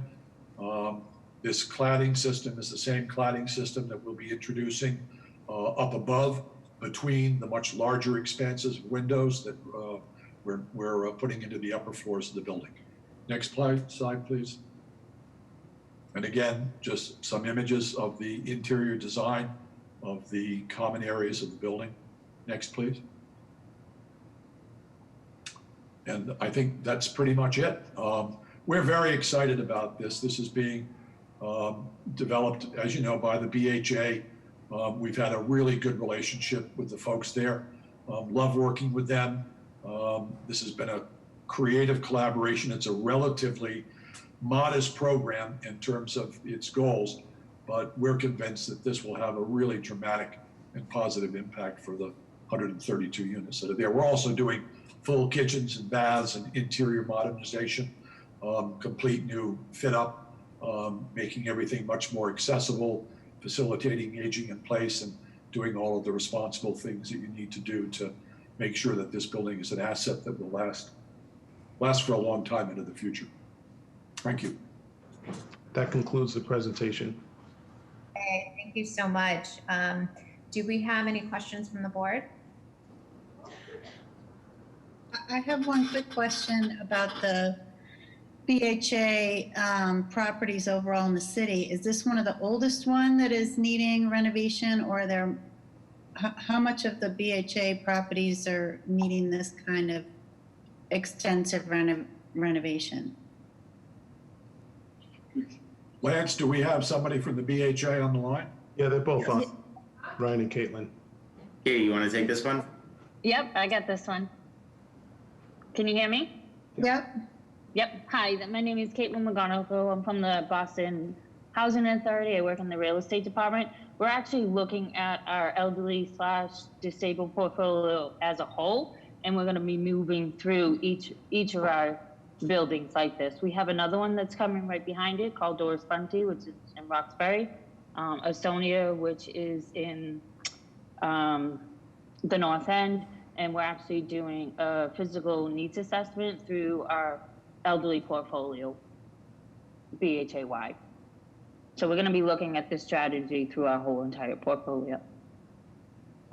Great, thank you. You're welcome. Thank you. Any further questions from the board? Okay, I just think this is amazing. You know, I think you kept referencing as not being fancy, but I think this is just such great work, and I am so grateful and thankful for BHA and all the effort put into this. I think it serves the it gives our senior residents a place they deserve. So just fabulous work. Whoever passed that on to whoever. But yes. Thank you so much. Thank you. Okay, so I think a motion is in order. Moved. Okay, roll call for a vote. Ms. Downs? Aye. Mr. Monahan? Aye. Mr. Miller? Aye. And the chair votes aye. Motion passes. Congratulations. And again, thank you very much. Thank you so much Thank you very for your much. time. Thank you. Have a good evening. Right. Thank you. Okay, item number 12, request authorization to issue a certification of approval pursuant to Article 80E, small project review of the zoning code for the construction of 49 residential rental units, including 6 IDP units, 61 parking spaces, and 49 bicycle spaces located at 375 Cummings Highway, and to take all related actions. Lance. Thank you, Madam Chair, members of the board, Director Golden, Madam Secretary. Can we advance the slides so I can give everybody a little bit of orientation on this project? One more. Thank you. So this project is south of the crossroads of American Legion Highway and Cummins Highway. At the corner, at the top, middle, left, is a fire headquarters of Rosendale.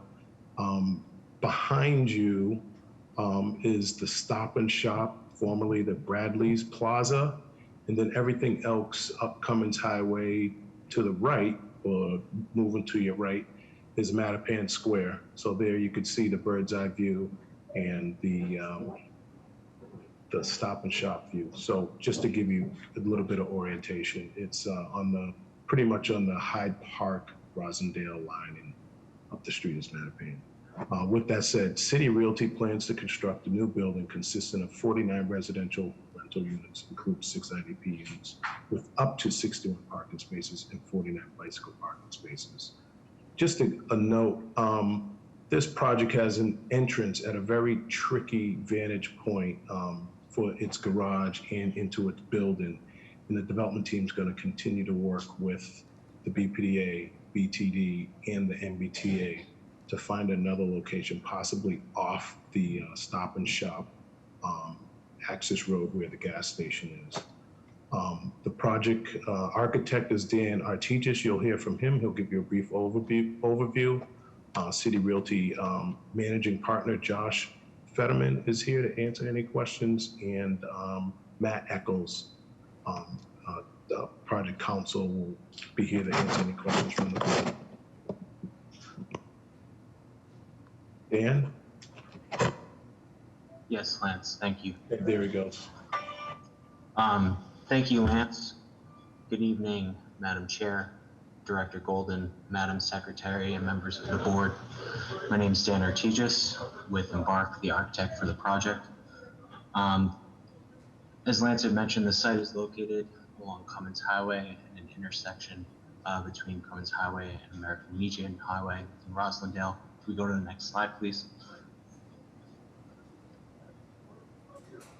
This is just another aerial view of the site directly abuts the Stop and Shop parking lot, and the main entry to the site is off of Cummins Highway.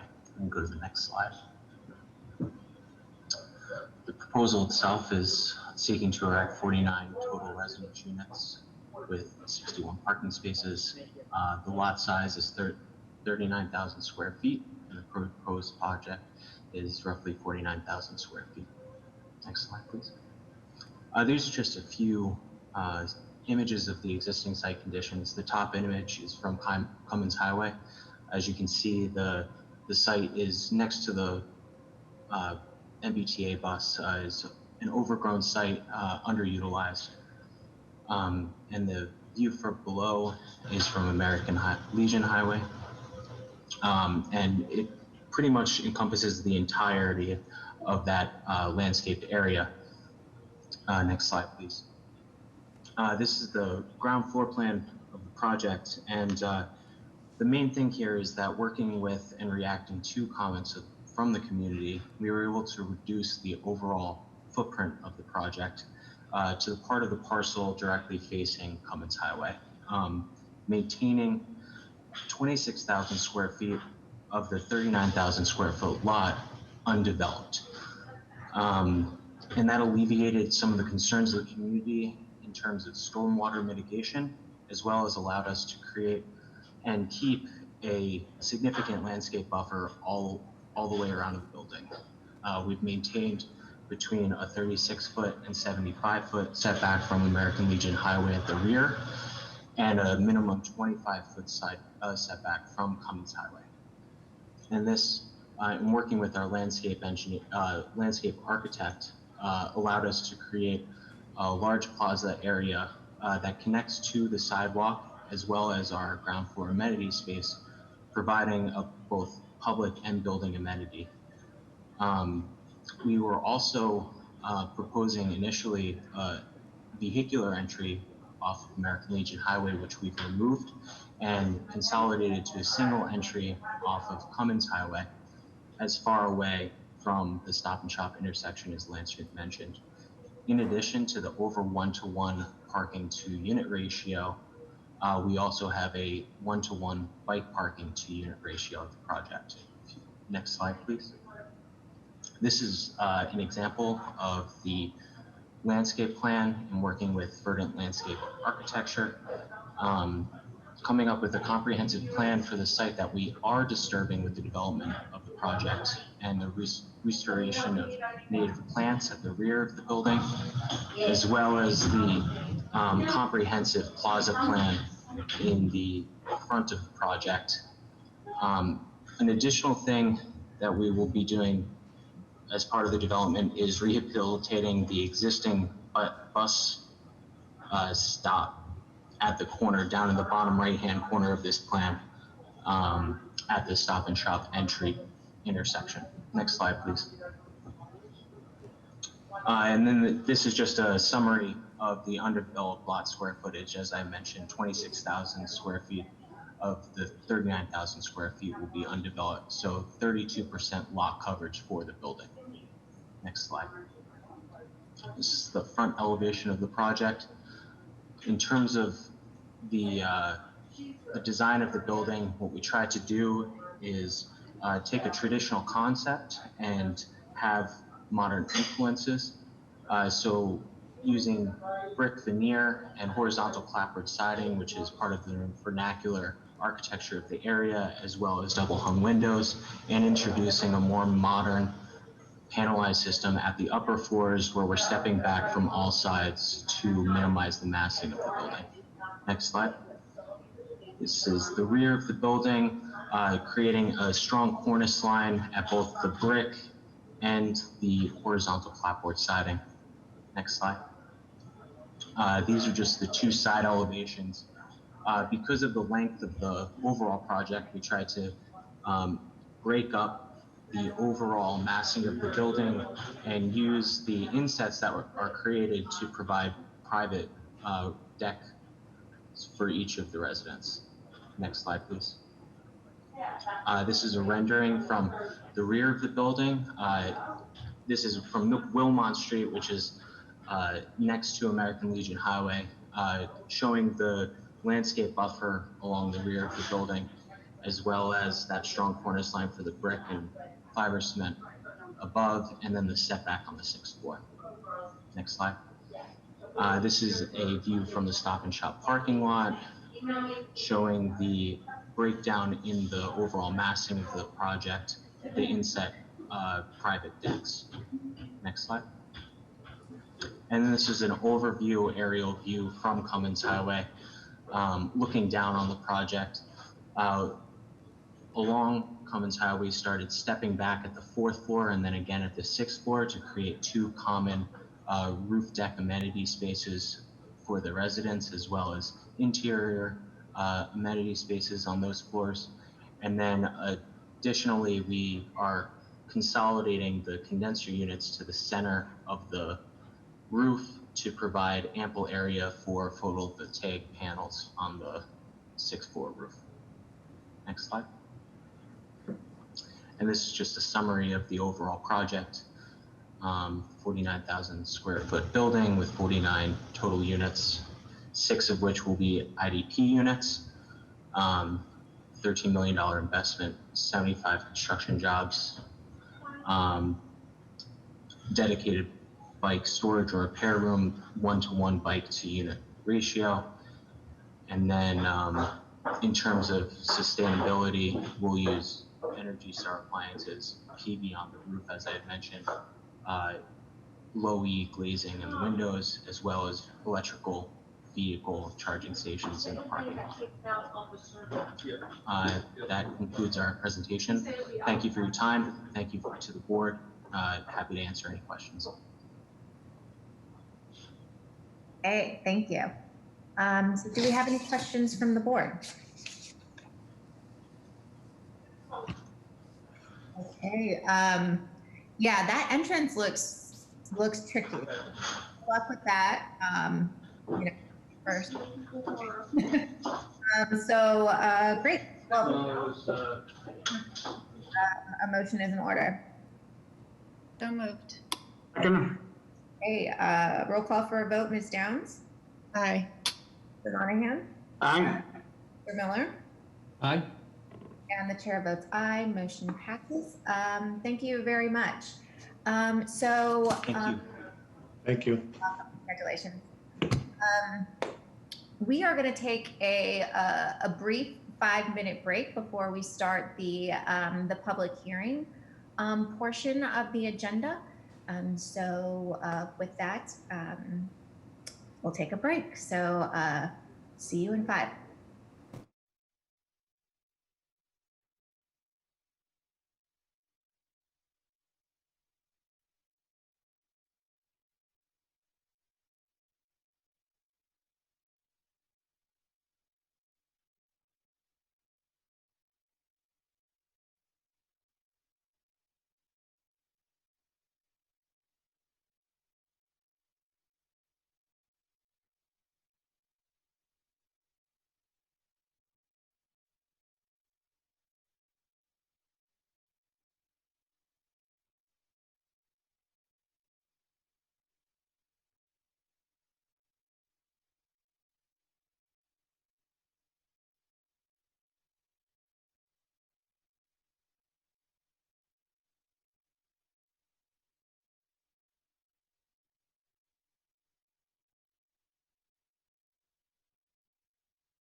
For your patience, I'm just going to give everybody a moment to come back in and turn on their cameras. Get started. Okay, so we are now moving to the open public hearing portion of the agenda. So we'll start with that. This is a public hearing before the Boston Redevelopment Authority, doing business as a Boston Planning and Development Agency, being held in conformance with Article 80D of the Boston Zoning Code regarding the Simmons University Institutional Master Plan and the Renovations and Living and Learning Center project. This hearing was duly advertised on October 29th, 2020 in the Boston Herald. This is a BPDA hearing on a proposed petition by the agency. Staff members will first present their case and are subject to questioning by members of the agency. Thereafter, anyone who wishes to testify about the proposed project will be afforded an opportunity. We are taking support and opposition at the same time. So if you're planning to testify, please take time now to verify that your computer microphone is active. You'll click on the hand icon on your Zoom control panel. This will signal to staff that you will like to speak. When your hand is raised, it will be blue. If you are calling into the meeting and would like to testify, please dial *9 to raise your hand. When I call for testimony, staff will announce your name and allow you to talk. You must unmute your microphone. Your webcam will not be active. In an effort to accommodate all who would like to speak about this proposal, each person will be given up to 2 minutes to comment. BPDA staff will indicate when 30 seconds remain. At that time, please kindly conclude your remarks so that the hearing may continue and others may be heard. At the conclusion of all oral testimony, any email testimony will be read aloud. Finally, the proponents are allowed a period of 5 to 10 minutes for rebuttal if they so desire. Mr. Carmody will now begin the presentation. Thank you, Madam Chair, and thank you to the members of the board. The proposal before you tonight is the Simmons University Institutional Master Plan for the years 2020 through 2030. The IMP covers the development goals of the university for the next 10 years. The renovations project, a component of the IMP, will allow for the demolition of the Park Science Center and the subsequent construction of a mixed-use student residence tower called the Living and Learning Center. This new building will include 1,100 student housing beds, along with dining and athletics, thereby allowing the university to take its existing residence campus out of service and bring all student activity onto the academic campus. The review process began a year and a half ago in May of 2019.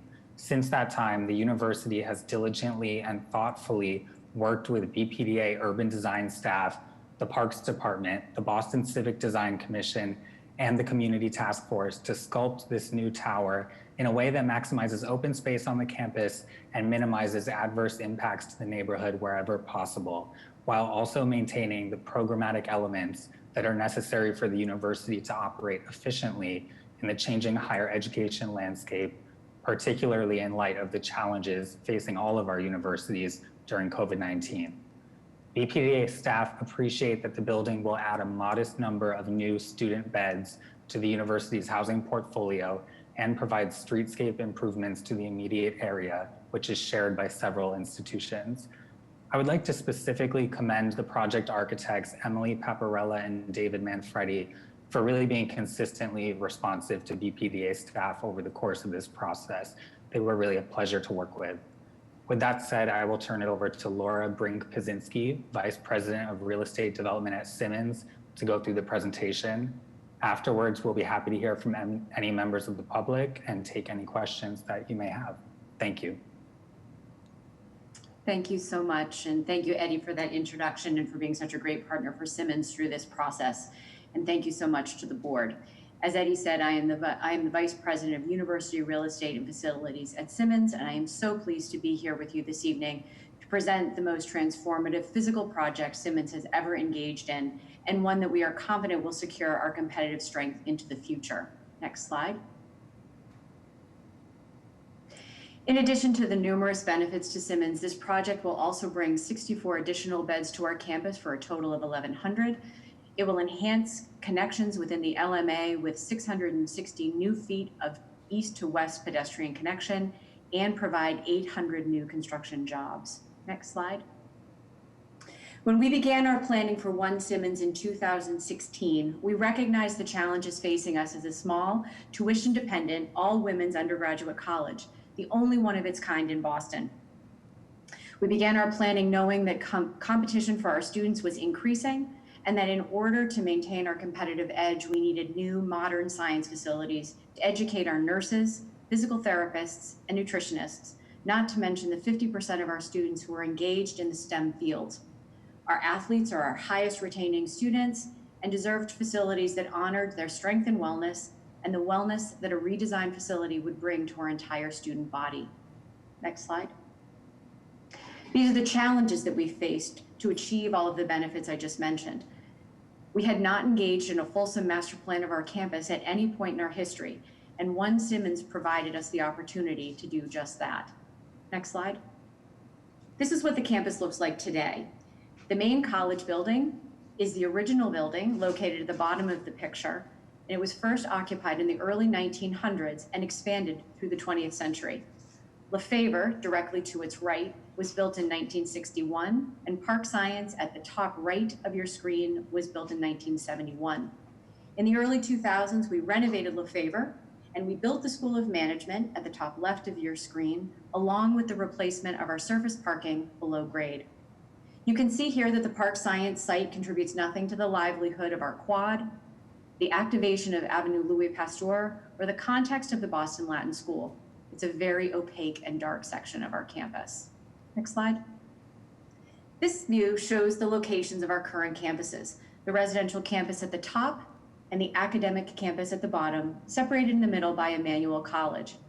Our plan is to combine these campuses, creating one accessible, sustainable campus that promotes fully integrated living and learning.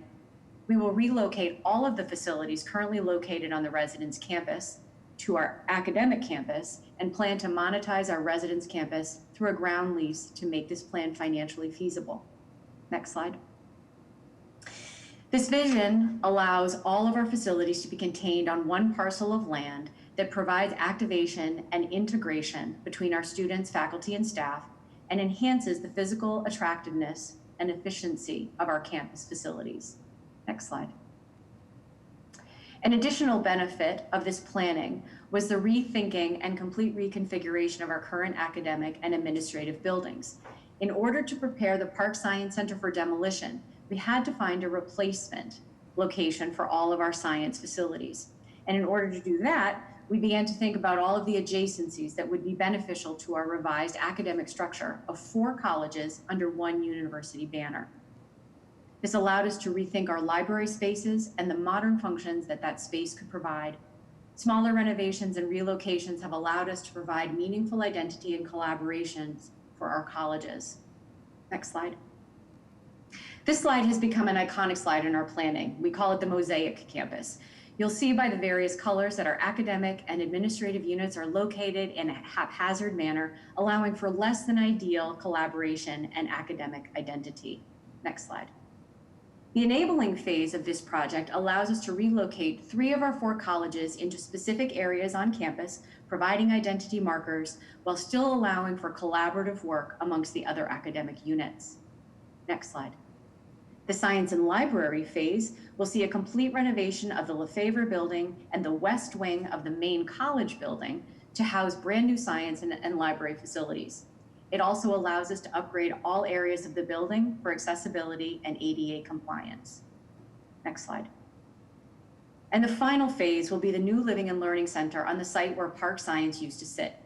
The new Living and Learning Center will be constructed to house all components of our program formerly located on the residence campus. The LLC will be the final and most significant change to our campus. With 1,100 beds, it will house more students than our current residence campus does. It will have upgraded facilities and meet the standards and expectations of the students of today, including dining, fitness and athletics, wellness studios, and common social spaces. Next slide. We'll maintain as much of what makes our residence campus special as possible, including attention to green spaces and areas for students to be with one another to build community. And with that, I'll turn the presentation over to David Manfredi, my close partner in this planning, to review the campus designs in detail. Hi, Eddie, and good evening, everyone. This is Emily. I think David's not been made presenter. Is someone able to do that? Have, Emily. You have? I think, can you hear me? Yes, I can hear you. Sorry. Okay, fantastic. Good afternoon, everybody. Madam Chair, Secretary Polhemus, Director Golden, and members of the board. A pleasure to be with you remotely today, if only remotely. As Laura just said, this truly is a living learning environment with athletics, health and wellness as one of the three main components, dining for the entire campus, and the addition of 1,100 beds, new beds, one building, replacing what is currently 11 buildings on the Brookline Avenue campus. As you will see as I move through this very quickly, each of those key component parts are also legible. And what I mean by that is they're important parts of student life, and the passerby will see this as mixed use and living learning. Next, please. Our planning principles are very simple.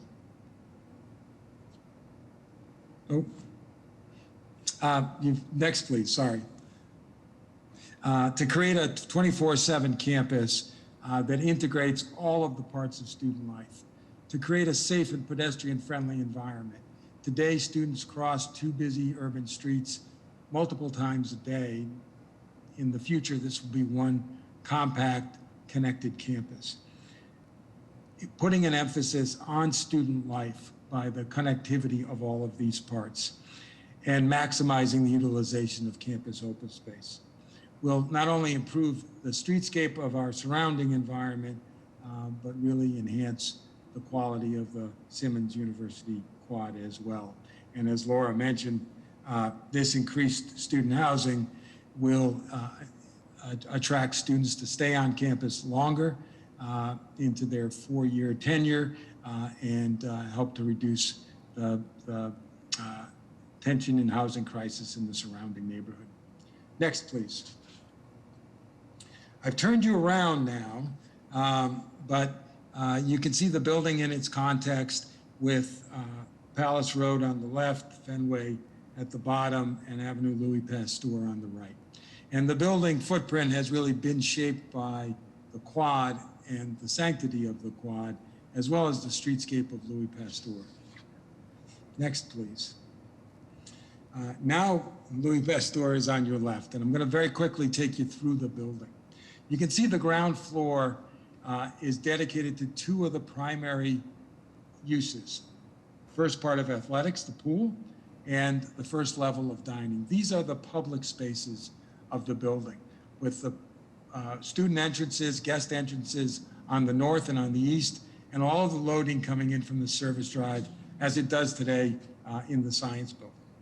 Next, on level 2 is the second level of the pool, support spaces for athletics, second level of dining and kitchen. On level 3 is the gymnasium. Oh, I'm sorry, next please. On level 3 is the gymnasium, as well as rowing, fitness, expanded athletic facilities, not just for varsity athletes, but for everyone on campus. Next, please. Level 4 is the second level, the full volume of the gymnasium, fitness studios, and then the first, in yellow, the first student housing. And the roof deck, the roof terrace, which you see in green, that overlooks the quad as a student amenity for the residents, as a key component of expanding outdoor space on campus. Next, please. Level 5, again, the full height of the gymnasium, the expansion of the footprint of housing, and you can go to next, level 6. You see where the tower breaks free from the podium. I won't go through the whole mix of different accommodations, but the goal is keep students on campus as long as possible. Next, please. Levels 6 through 16, and then the very top is levels 17 to 18. And then there's just 3 more slides. Next, please. I want to show you 3 views from the surrounding neighborhood and from inside the quad. This is a view from across Avenue Louis Pasteur. You're at the very end of Blackfan Street. You're looking into the passageway between the existing Lefebvre building on the left and the new building on the right. Right in the center of the picture is athletics, and you can see view into the pool area, view to the gymnasium above, and then the residential component of the program rising from that podium. Next, please. This is a view looking north on Avenue Louis Pasteur. That's Boston Latin on the right, and you can see the athletics portion of the component in the blonde-colored brick. That's at 75 feet, maintaining the datum of Louis Pasteur, and then the Tower of Housing set back, and you're looking at the south side of the housing. And then the last of our slides is inside the quad. And as I mentioned at the beginning, the configuration, the expanse of the quad was extremely important to the university, not only to maintain in size, but enhance its usability. And so in the rendering, you can see on the left, on the far left, is the existing, now called School of Management, as part of that master plan that Laura showed you, is transformed to one of the new colleges. And then you can see our building beyond. And again, we maintain a lower level datum that's very pedestrian oriented, the tower pushed to the south and broken down into component parts, but really creating a center of student life that is 24/7. Students won't leave every evening now. They'll stay, they'll engage, and you'll see the kind of activity that you see in our rendering. And the final slide of the deck is obviously all of the contributions in terms of new dormitory beds, the new east-west pedestrian connection, as well as the construction jobs for this project. Thank you very much. That concludes our presentation. We look forward to your questions. Thank you very much. So as this is a public hearing, we'll hold the board's questions till after anybody would like to testify. So Secretary Polhemus, do we have anyone who would like to comment? Sure.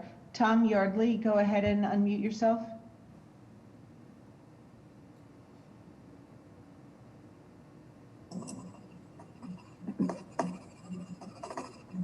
Go ahead, Tom. Hi, sorry, I think I'm having issues with the audio here. We can hear you. I'll try dialing in. No, we can hear you, Tom. Yeah. Tom, can you hear us? Aw. No, now he's, okay.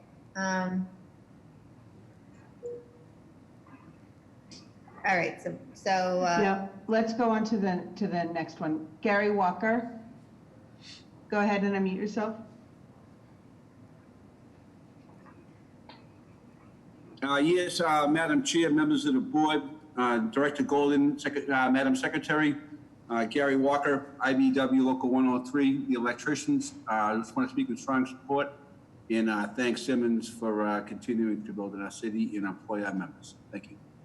Thank you. Dolores, go ahead. Thank you very much, and greetings to the board and the members of the city staff and participants in the meeting. My name is Dolores Bogdanian. I live at 452 Park Drive, a long-term resident of the city of Boston. I just like, in commenting on this project, it's not for me to say what's best for Simmons University, and I'm utterly neutral regarding its decision to consolidate the university's educational and residential facilities on its main campus. But what I do object to is the height of the new Living and Learning Center building, and that it will cast new shadow on the Emerald Necklace. This park is a gem in the city's park system and was bequeathed to us by far-sighted planners and public servants who knew the importance and value of our urban parks. Our city would be barren indeed if it did not have the Boston Common, the Public Gardens, the Commonwealth Mall, the Emerald Necklace, and the Esplanade, and all the other parks that make Boston the attractive and appealing city it is. So it is up to you, the BRA board, the citizens' representatives for the city, to be certain that these important and precious gifts are not damaged or degraded. The one certain way to do that is to ensure that development around our parks does not cast additional shadow. This proposed building does cast additional shadow, and it does so only during fall and winter seasons, exacerbates the negative impact, because it is during these times that sunlight is most important to park vegetation, to trees, and to the park users. I presume that this project will be approved as proposed, but the very least that should happen, and what should have been presented to this body, is that the university will mitigate the project's new and negative impacts on the park by restricting heights on the parcel that now serves as its residential campus. That parcel is much closer to the park, and the university's explicit plan to monetize this asset portends likely development that will have an even greater and more immediate impact on the park. That is why it is so important to address this now, because when and if that project comes before the board as part of a separate Article 80 review process, the issue of mitigation for this project, the one before you, will have become moot.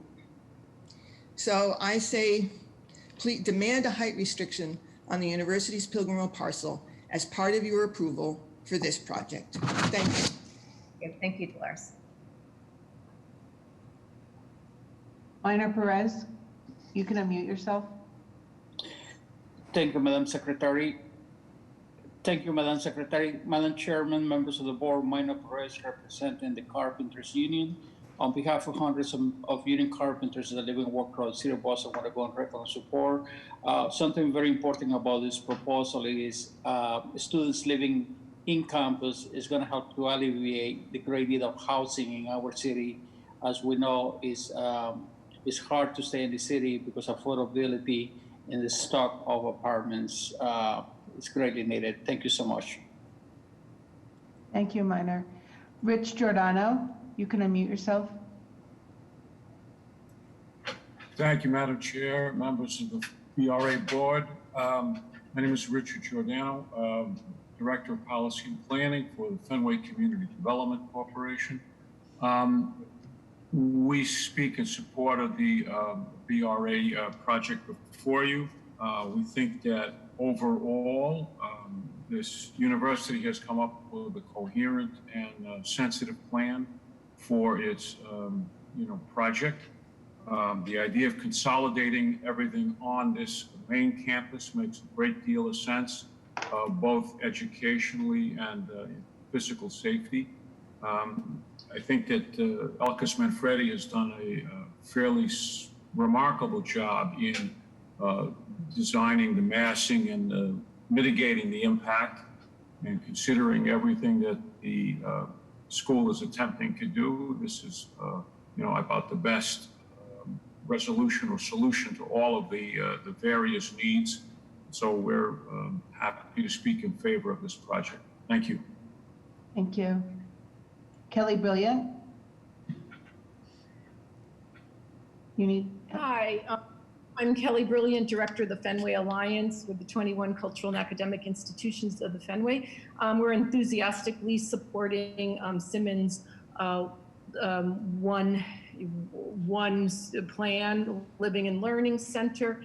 We feel that this consolidation makes eminent just common sense. It's just a really nice, efficient way of moving students into academic, residential, and wellness in one location. We also like that it's gone through several iterations, and I believe the height was lowered a bit, the density was changed a little bit. I remember David Manfredi speaking pretty eloquently and articulately about that at the last meeting. So there have been numerous changes that I think make a really stronger design with this. And I also just want to mention in a short time that I have that Simmons has been a really good community partner, not just for the Fenway Alliance, where they've always been a longstanding member, but in different capacities, whether it's been their stewardship of the Muddy River and different parklands that they're taking care of there, or it's their enthusiastic participation in Fenway Porch Fest, which is now the most inclusive Porch Fest in the Commonwealth, that they raised their hand right away to take on. That combines 2 other organizations, including the Fenway Alliance, Fenway CDC, and Fenway Civic Association, and really just numerous other ways they support the community, both programmatically and just, calling us to ask what can we do to better serve the community. They're really, I think, one of the true community champions. So I really do support this plan, and good luck on the work. Thank you. Thank you. Tom Yardley, do you want to try again?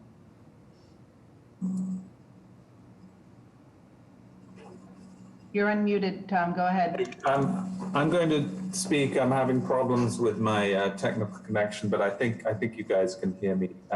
My name is Tom Yardley. I'm the new VP for Area Planning Development at Masco. I want to thank Madam Chair, Director Golden, Madam Secretary, and members of the board for speaking this evening. I replaced Sarah Hamilton. Recently, I just joined Masco just over 2 weeks ago. Sarah was on the Simmons University Task Force. She's recently retired. Masco, as you may know, serves 22 member institutions in the LMA, including Simmons University. And I'm here also to speak in support of Simmons University's proposal for the One Simmons Plan. Simmons is a preeminent authority on women and leadership. Its students are part of the community, working as apprentice nurses, teachers, and social workers. The university, as others have already testified, has been a good neighbor for a long time, investing in local park land, sharing their conference and athletic facilities with the community, which they're going to do as part of this program, I understand, moving forward in the new building. And the project is really a significant upgrade. You can see from the beautiful renderings on the campus itself, but also to the public domain with the beautiful architecture and streetscape and sidewalk improvements. So we certainly hope you'll approve the project, and thank you for the opportunity to comment. Thank you. Is there anybody else who would like to testify? Madam Chair, there's nobody else. Okay, great. Thank you, Secretary Polhemus. So do we have any questions or comments from the board?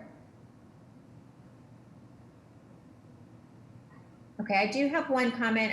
If someone could speak to any shadow studies done and what kind of impacts we're talking about here from a time, any mitigation, just give some context to any shadows that are being casted on open spaces.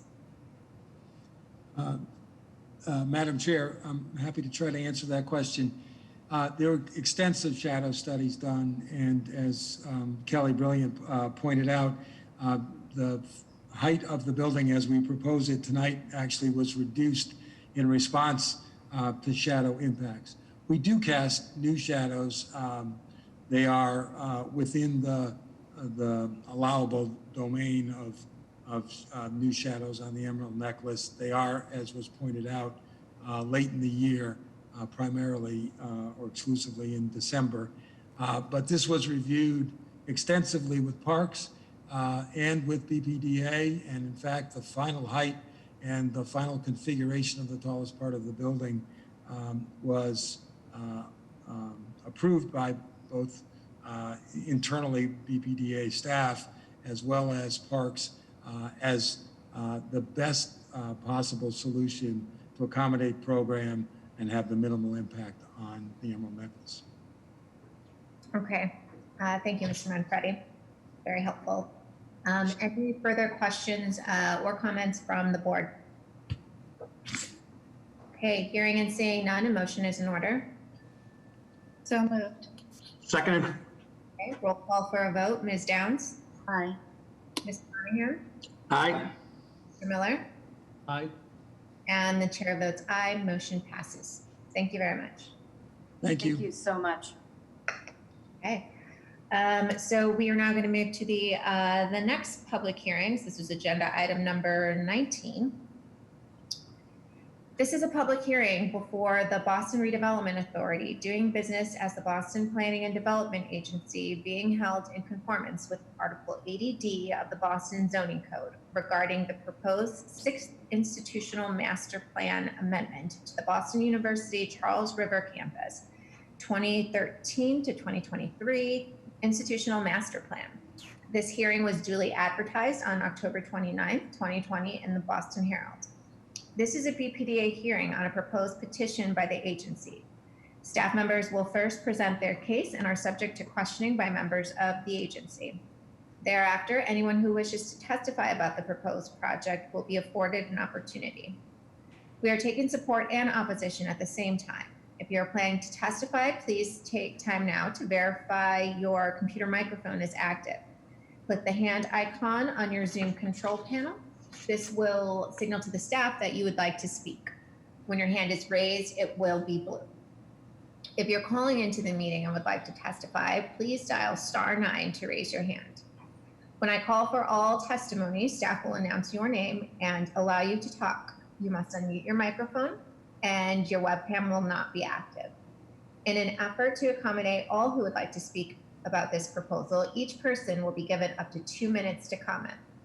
BPDA staff will indicate when 30 seconds remain. At that time, please kindly conclude your remarks so that the hearing may continue and others may be heard. At the conclusion of all oral testimony, any email testimony will be read aloud. Finally, the proponents are allowed a period of 5 to 10 minutes for a rebuttal if they so desire. Mr. Carmody will now begin the presentation. Thank you again, Madam Chair and members of the board. The proposal before you now is the Boston University IMP amendment, which seeks to add leased space at 540 Commonwealth Avenue to the existing institutional master plan. The university intends to lease 2 floors of the existing building in Kenmore Square on a long-term basis. In coordination with the Boston Public Health Commission, the BPDA granted the university temporary approval to lease this space on a 6-month basis in August of this year as part of our emergency policy on authorizing temporary use on a non-precedent setting basis to institutions that were seeking additional space to de-densify their campuses in response to COVID-19. This IMP amendment now seeks to include that same space in the IMP on a long-term basis for academic and administrative use. There is no construction or development proposed, and the BU Community Task Force is fully supportive of the proposal. I will now hand it over to Paul Rinaldi, the university's Assistant Vice President for Planning, and he will go through the brief presentation. Thank you. Thanks, Eddie. Chair Rojas, Director Golden, Madam Secretary, and members of the board. Hello, good evening. As Eddie indicated, I'm Paul Rinaldi, and I'm pleased to present to you the university's petition to amend its master plan. Next slide, please.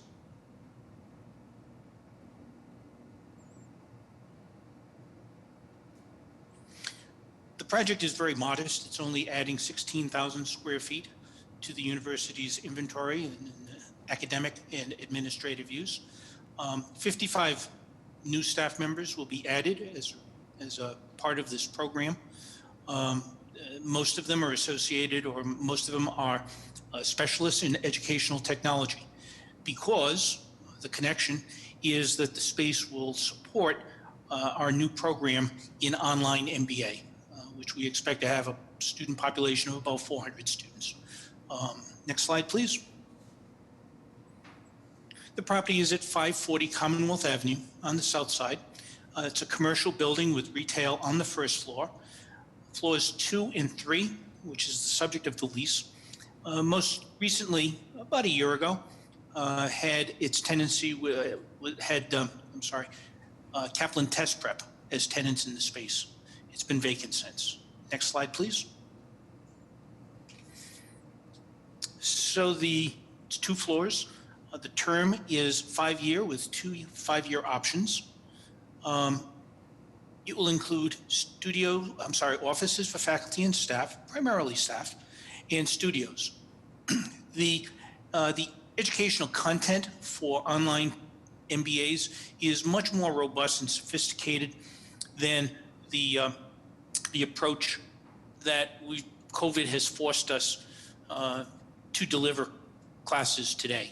So as a result, there are 3 studios that are being constructed that will allow for that robust course content for both synchronous and asynchronous connections with the students. Next slide, please. So you see the floor plan or plans for the 2 floors. In pink, it's about 3,000 square feet. And in fact, the spaces that are at the bottom were classrooms used by Kaplan Test Prep, and they are being modified to allow for the improved technology necessary to support the program. Next slide. So we initially filed our IMP notification form in mid-March, and that's days before the COVID shutdown occurred. We revised and resubmitted our IMPNF on October 5th, and then we met with the task force. The public comment period closed on November 5, and we're here tonight at the board meeting. Next slide. And that concludes my presentation. Thank you very much. Any questions you wish to ask? Okay, thank you. Oh, where are you going? All right, so we are going to hold the board questions till after the public testimony portion. So Secretary Paul Hamas, do we have anyone who would like to testify? Gary Walker, go ahead and unmute yourself.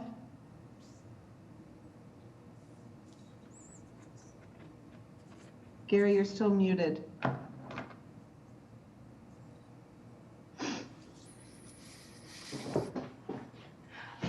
Oh, Gary, you need to unmute yourself, otherwise I'll come back to you. All right, I'll come back to him.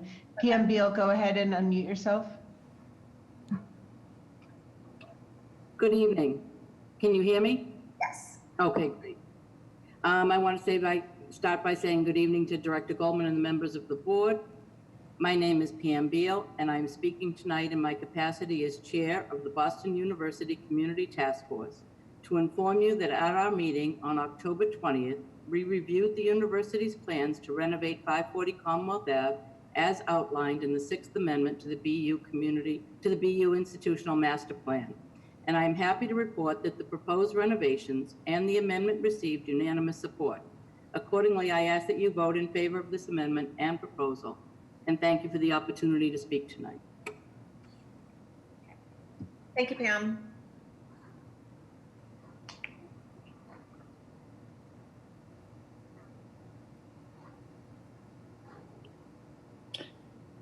Okay, Secretary Paul Hamas, let's go. Minor Perez.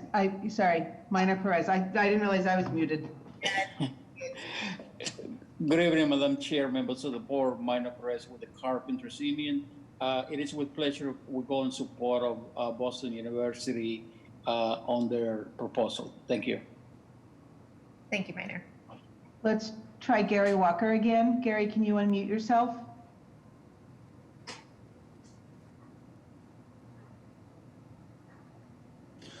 Yes, Madam Chairman, members of the board, Madam Secretary, Director Golden, we'd like to seek strong support. BU has always been a strong partner of ours, and we appreciate their support and we offer ours back to them. Thank you. Okay, thank you very much, Gary. Is there anybody else who would like to make public comment? Rich Giordano, go ahead. Unmute yourself. Thank you, Madam Chair, members of the board, Director Golden. Again, Richard Giordano from Fenway Community Development Corporation. I'd like to speak briefly in favor of this. It's a very modest proposal. As was pointed out at the prior meetings with the task force, this is going to bring some extra activity and life to that area and to that building, which has been empty for a while. It's a good thing for the school, and it's fairly modest in its undertaking. So I see no adverse effects at all, and we are happy to support it. Thank you. Thank you. Is there anybody else who'd like to testify? I think that concludes testimony. Okay, great. Do we have any written testimony that we need to read into the record? Secretary Polhemus, I don't know if there's any written. The project manager would have that, Eddie? No written testimony, no.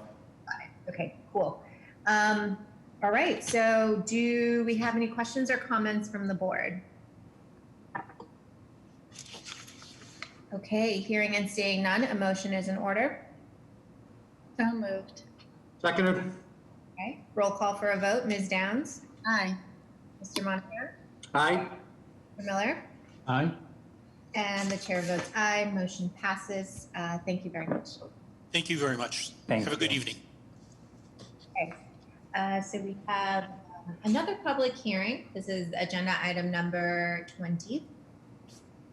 This is a public hearing before the Boston Redevelopment Authority, doing business as the Boston Planning and Development Agency, being held in conformance with Massachusetts General Laws, Chapter 121A, and the Acts of 1960, Chapter 652, both as amended, and Boston Redevelopment Authority rules and regulations governing 121A projects in the city of Boston, adopted 1978, as amended, to consider an application entitled Application of Orion Heights Phase 3 Limited Partnership to the Boston Redevelopment Authority for authorization and approval of a project under Chapter 121A of the General Laws and Acts of 1960, Chapter 652, both as amended, in connection with Phase 3 of the Orion Heights Development Project in East Boston. Phase 3 of the Orion Heights redevelopment includes the demolition of 112 state public housing units and an existing community center building, and new construction of 81 affordable replacement units, in addition to the renovation of 42 existing affordable state public housing units and townhouse buildings as affordable replacement units, on and off-street vehicle parking spaces, pedestrian paths, open space, and related infrastructure improvements. This hearing was duly advertised on October 30th, 2020 in the Boston Herald. This is a BPDA hearing on a proposed petition by the agency. Staff members will first present their case and are subject to questioning by members of the agency. Thereafter, anyone who wishes to testify about the proposed project will be afforded an opportunity. We are taking support and opposition at the same time. If you're planning to testify, please take time now to verify that your computer microphone is active. Click the hand icon on your Zoom control panel. This will signal to the staff that you would like to speak. When your hand is raised, it will be blue. If you are calling into the meeting and would like to testify, please dial *9 to raise your hand. When I call for all testimony, staff will announce your name and allow you to talk. You must unmute your microphone. Your webcam will not be active. In an effort to accommodate all who would like to speak about this proposal, each person will be given up to 2 minutes to comment. BPDA staff will indicate when 30 seconds remain. At that time, please conclude your remarks so that the hearing may continue and others may be heard. At the conclusions of all oral testimony, any email testimony will be read aloud. Finally, the proponents are allowed a period of 5 to 10 minutes for rebuttal if they so desire. Mr. Raul Jaberge will now begin the presentation. Thank you, and good evening, Madam Chair, Director Golden, Madam Secretary, and members of the board. By way of background, the Orion Heights redevelopment project was originally approved by this board in August 2016 and was subsequently revised and voted on again by this board in July of 2018. As last approved by the board, the project consisted of the demolition and replacement of the existing 331 BHA public housing units, new off and on-street vehicle parking, new public open space, and a variety of public realm improvements. Phases 1 and 2 of the project have been completed.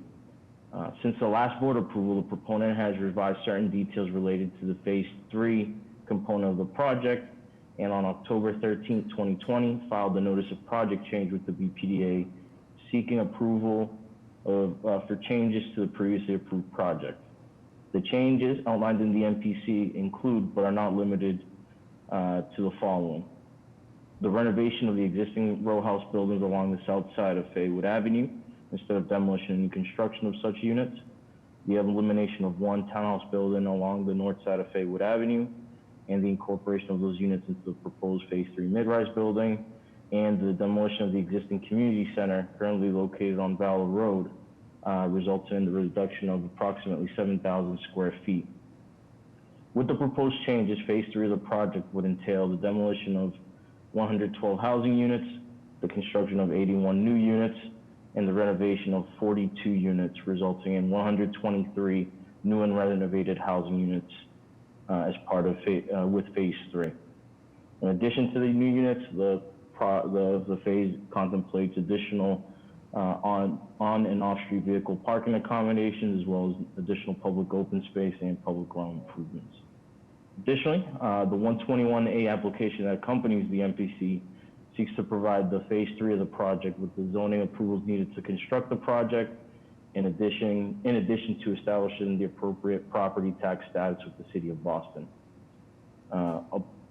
The submission of the notice of project change, well, as it relates to public process, the submission of the notice of project change triggered a public comment period, and during that time, the BPDA sponsored and facilitated a public meeting on October 22nd using the Zoom platform to review and discuss the proposed changes to Phase 3 of the project with the different community stakeholders. At this time, I'd like to turn it over to Sienna DeSantis of Trinity Financial, who will further the presentation. Thank you. Good evening, everyone. My name is Sienna DeSantis, as Raul mentioned. Thank you, Raul, for the introduction. I'd like to start off by thanking the board. Thank you, Director Golden and Madam Chair. We can go to the next slide and I will talk a little bit about the history of the project. But before I do jump into that, I want to note that Orient Heights, the master plan, includes 331 replacement public housing units. The first two phases, as Raul mentioned, have both been completed, and Phase 3 will include 123 units in combination, both new construction as well as rehabilitation, to build out the full 331 replacement units. We expect to see over 200 jobs in the construction sector, as well as up to 8 permanent jobs on site through management, maintenance, and the like for the property. And then finally, I wanted to note that we will be having a 1-for-1 in bicycle parking spaces, either covered or on street. And we are designing these buildings to meet LEED Gold certifiability, and for the modernized units, LEED certifiability. Next slide. Thank you. So just to orient everyone as to the location of this public housing development, as I had mentioned, this is located in the Orient Heights neighborhood of East Boston. To the north is the Suffolk Downs existing racetrack. This is within less than a mile walking distance of both the Suffolk Downs MBTA Blue Line to the east and the Orient Heights MBTA Blue Line to the south. Next slide. As we had mentioned, the construction of both phases 1 and 2 have been completed. Phase 1 was completed in the summer of 2018. Phase 2 completed just this summer. And as of earlier this fall, we actually have all of our residents moved back home into these replacement public housing units. As you can see, the design of phases 1 and 2 include townhouse style units, mid-rise buildings, as well as ample open space throughout the site. Next slide. Thank you. So as we're looking at this aerial shot, what I've shown here is a breakout of the various phases. As I mentioned, this is a master redevelopment which has been constructed over the course of 4 years, and now we're turning our attention to the completion of Phase 3. What we're looking at here is what exists on site today at Phase 3. As you can see, there are a number of existing brick buildings. To the north of Faywood Avenue, we have apartment style buildings, and to the south we have row house style buildings situated at the bottom of the page. Next slide. Here are some images of what exists on site today. These visuals are really helpful in grasping the amount of grade change that actually exists on site. From the bottom of the site to the top, we have about 80-foot grade change. And so as you work your way up the site, what you'll see often are these very tall retaining walls that help to break up the grade as you travel throughout the public housing redevelopment. Next slide. So as Raul had mentioned, we did come forward to the BPDA back in 2018 as part of a notice of project change. That approved master plan is very much consistent in what we are proposing today in 2020. What I've highlighted here are the consistencies with the master plan. As you'll see, we have consistency in the unit count, consistency in the unit breakout per phase, as well as our parking and building heights are staying the same within our NPC for 2020. Next slide. And as I mentioned, we had our approved plan in 2018. The program for phase 3 includes 123 replacement public housing units. It also includes improvements to Valor Road, which runs through the center of the site, as well as a portion of Faywood Avenue, which runs from the intersection of Valor Road and Faywood up to Orient Avenue to the west of this visual here. And then finally, what you'll see in the center of this master plan is a centrally located green space, which had always been part of the master plan. So I'm going to now jump into the changes that we're seeing as part of our updates in 2020. Next slide. Great, thank you. So as part of our notice of project change, which was submitted in October of this year, we have proposed shifting from 100% new construction to actually looking at the south side of Faywood Avenue and preserving those existing buildings there today. As we had always proposed, there would be 42 units on the south side of Faywood, but in looking closer at the buildings that are there today, they are very distinct from the apartment buildings throughout the public housing site. They are townhouse style buildings. They have really quaint front yards, nice walk-ups. And so in coming back to the BPDA tonight, we are proposing the change to move to renovating these buildings. We looked at the interiors. They are really nice inside as well with hardwood floors. And so our plan is to preserve that and improve the kitchens, baths, as well as doing exterior improvements as needed. In addition, we are also formerly, what had existed at the center of the site was a standalone community center building. In looking at the improvements that have made as part of phase 1 and 2 and will be made as part of the phase 3 new construction, we have decided to demolish the community center building as part of the phase 3 plan, as those spaces within the building have been relocated to other portions of the site.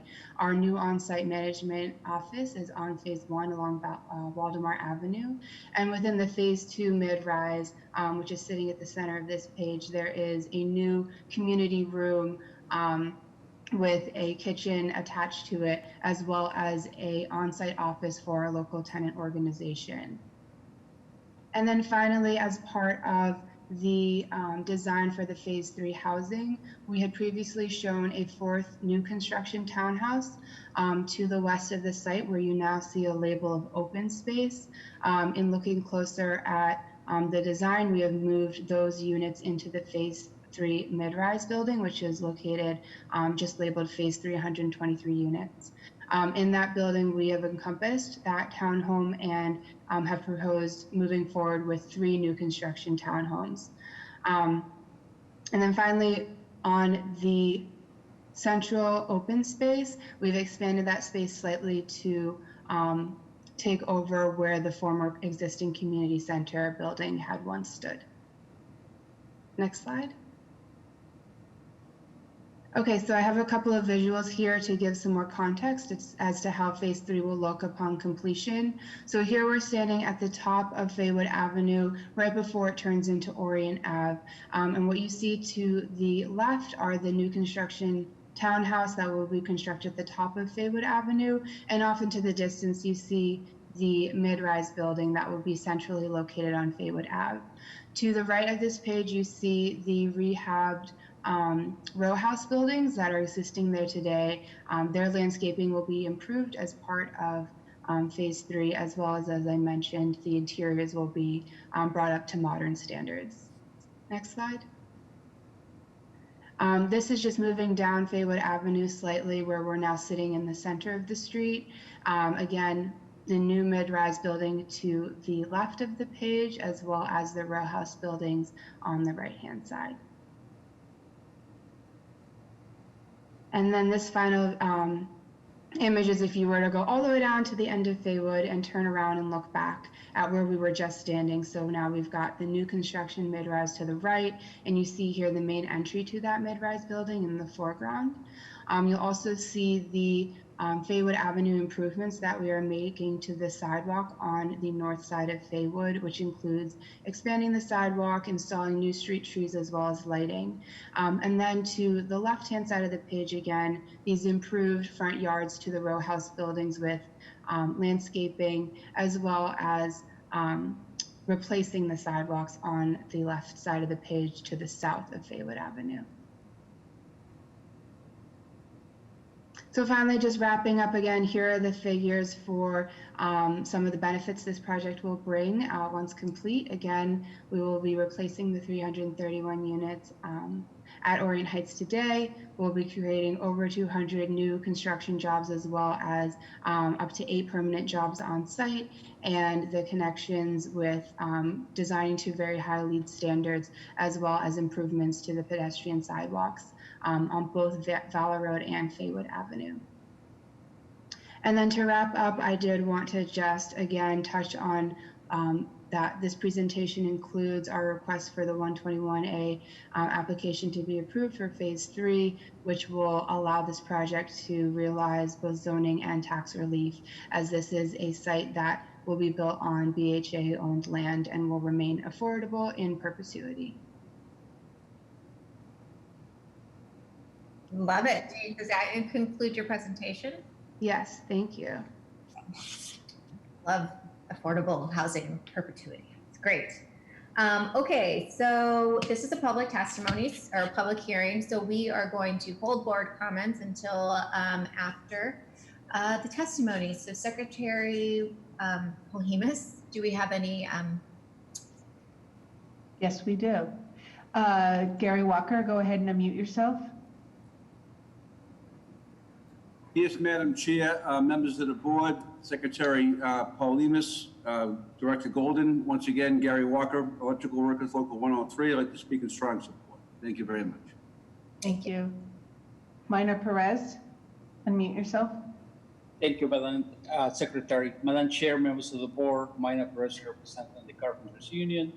We're in full support of this project, and we look forward to further conversations with Jim Keith and the Trinity Financial team regarding this project and other projects. Thank you very much, ma'am.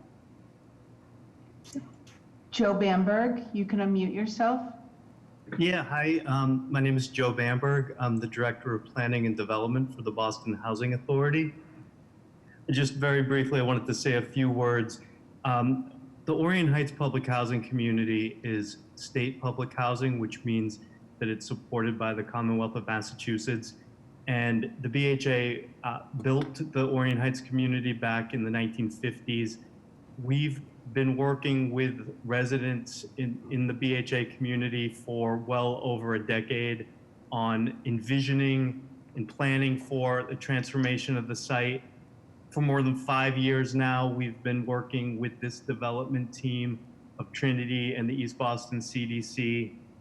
And it's really gratifying to be at this juncture where 2/3 of the transformation is complete and we're about to embark on the 3rd and final phase. On behalf of the BHA, I just want to express thanks to the state of Massachusetts, of course, and the city of Boston, to our public housing residents, and to our neighbors in the broader Orient Heights neighborhood and community. Thank you very, very much. Thank you. Michelle C., you can unmute yourself. Hi, good evening. Thank you. I am the president of the local tenant organization here at Orient Heights. I am a resident here from phase 2, and I recently moved into I lived in phase 3 and I moved into phase 2. And I am highly in favor of the project going ahead, as all the tenants here are very excited for it to get started and of course get completed, so that we can again have a ceremony and have a ribbon cutting, hopefully this time in person, because what they have done so far is very beautiful and we're all very happy here. Thank you. Thank you. Is there anybody else that would like to testify? I think that concludes testimony. Okay, thank you. And thank you, Michelle, for speaking on behalf of the Orient Heights community. Do we have any written testimony? Raul? We do not. Okay, great. Do we have any questions from the board or comments? A quick comment, it looks tremendous and long overdue, so I'd say full speed ahead. All right, any further questions or comments? Yeah, no, just a quick comment. I think I'm pretty sure I approved the other two phases. So this is just so exciting to see this third phase move forward. Great presentation, Raul and Sienna. With that, a motion is in order. So moved. Good. Okay, let's take a roll call for a vote. Ms. Downs? Aye. Mr. Monahan? Aye. Mr. Miller? Aye. And the chair votes aye. Motion passes. Thank you very much. Thank you, Madam Chair. Thank you. Great. So we're moving on to the final public hearing, item number 21.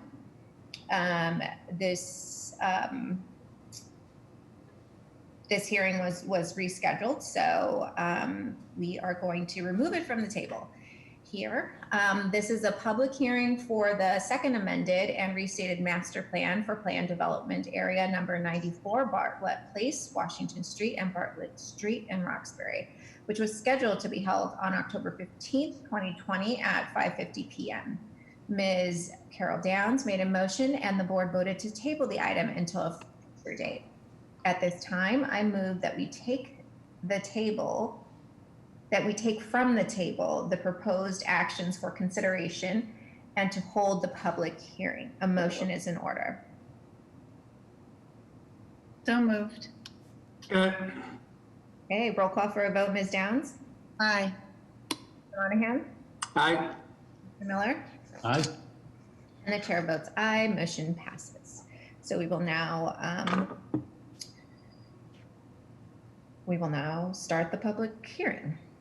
This is a public hearing before the Boston Redevelopment Authority, doing business as the Boston Planning and Development Agency, being held in conformance with Article 80 of the Boston Zoning Code to consider the second amended and restated master development plan for planned development area number 94 Bartlett Place, the second amended and restated phase 1 development plan, and the phase 4 development plan within such planned development area related to the Bartlett Place development project located in Roxbury.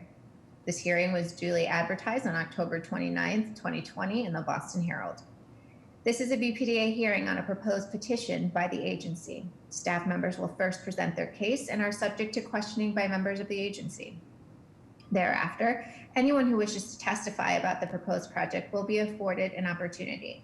We are taking support and opposition at the same time.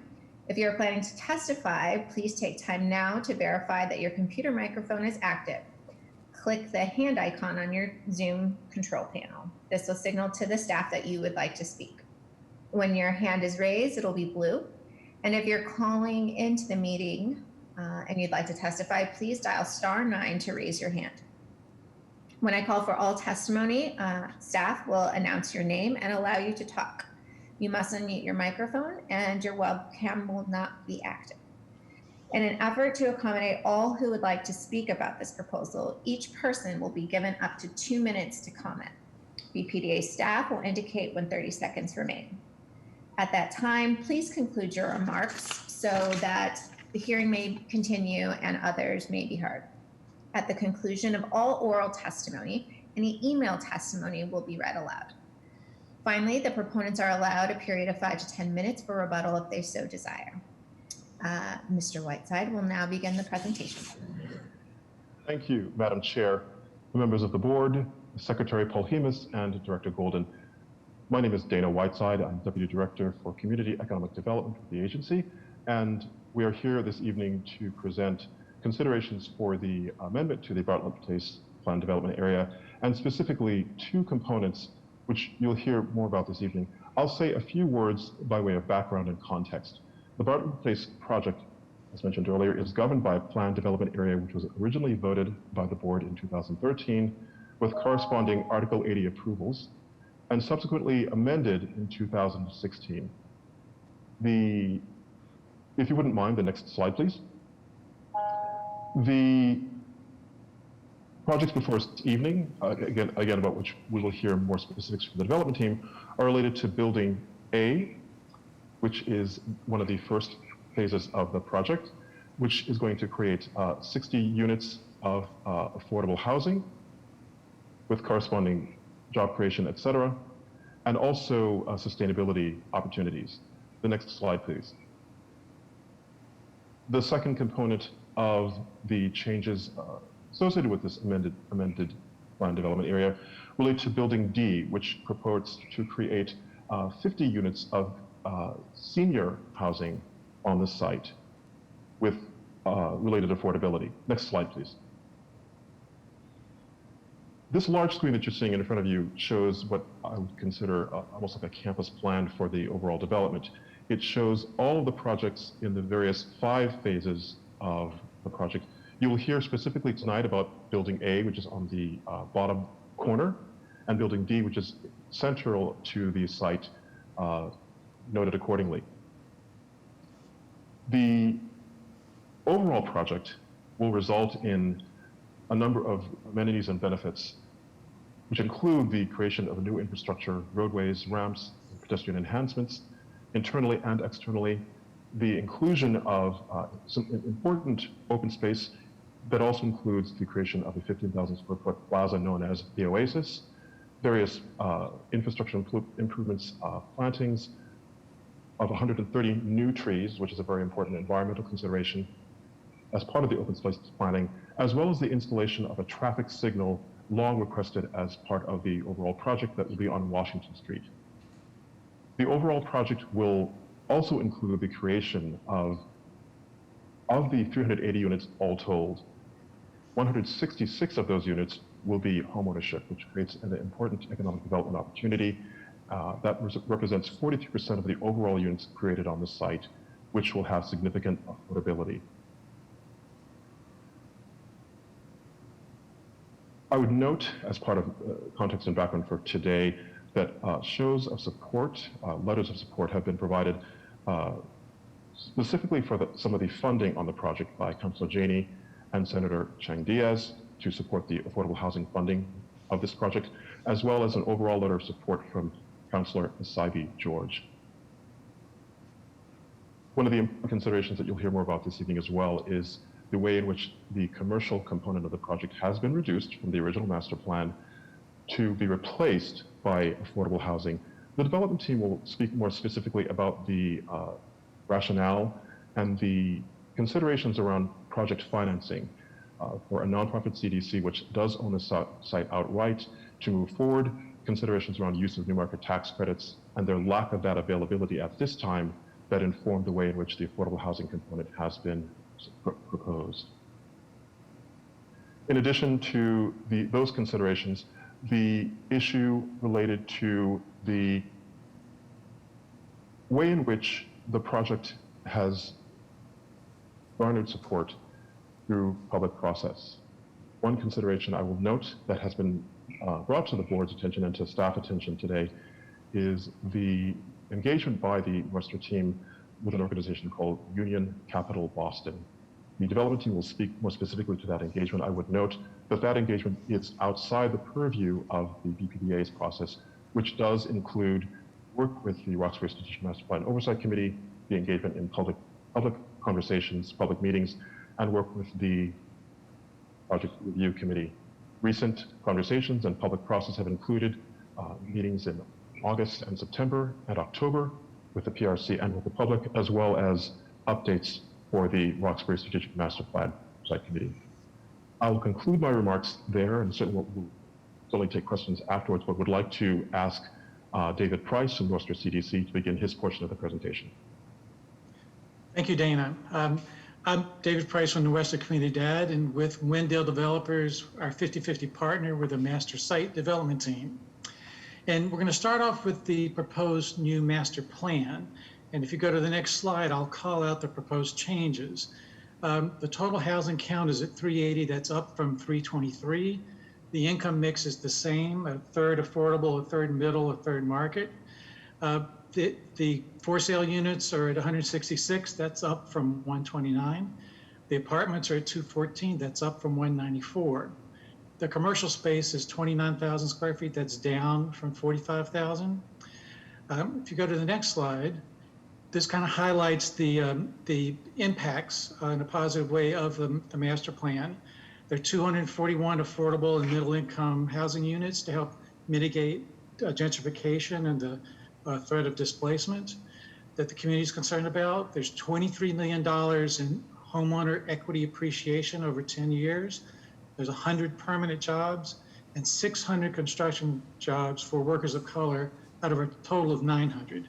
Now, Arnold Johnson is going to address some of the contracting and jobs components of the plan. Arnold? Thank you, David. I wanted to say good evening to Director Golden, Madam Secretary, Madam Chair, and members of the board. I'm so proud that this is happening now. I'm so proud to be a member of a team that is intentional about sustainability of the community's most important and most valuable commodity, and that's, or resource, and that's its people. Some of the things that we're most proud of is engaging the workers of color and businesses of color in our project over the first phase. If you go to this phase, this is the groundbreaking, and these are the contractors standing behind me at that time, ready to go to work.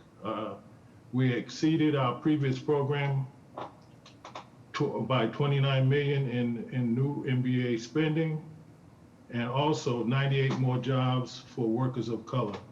Percentage goals unchanged, 60% for MBE and 60% for workers of color. We have been, each have been, committed to intentional hiring of minority and local workers for the past over 25 years. Next slide, please. Okay, you see some of the workers that are built building B and building E. The workers of color on building B was 65%. MBE contracting was 42%, and Bartlett E was 85% workers of color and 69% MBE. That is what I would say is unprecedented in this environment as far as people moving out of the city because of affordability. And that's what we're trying to do here, is to make sure that it's not affordable housing, it's housing that people can afford. Next slide. One of the things we're most proud of is working in conjunction with NEI general contractors to develop a center that will help and grow businesses and also grow workers.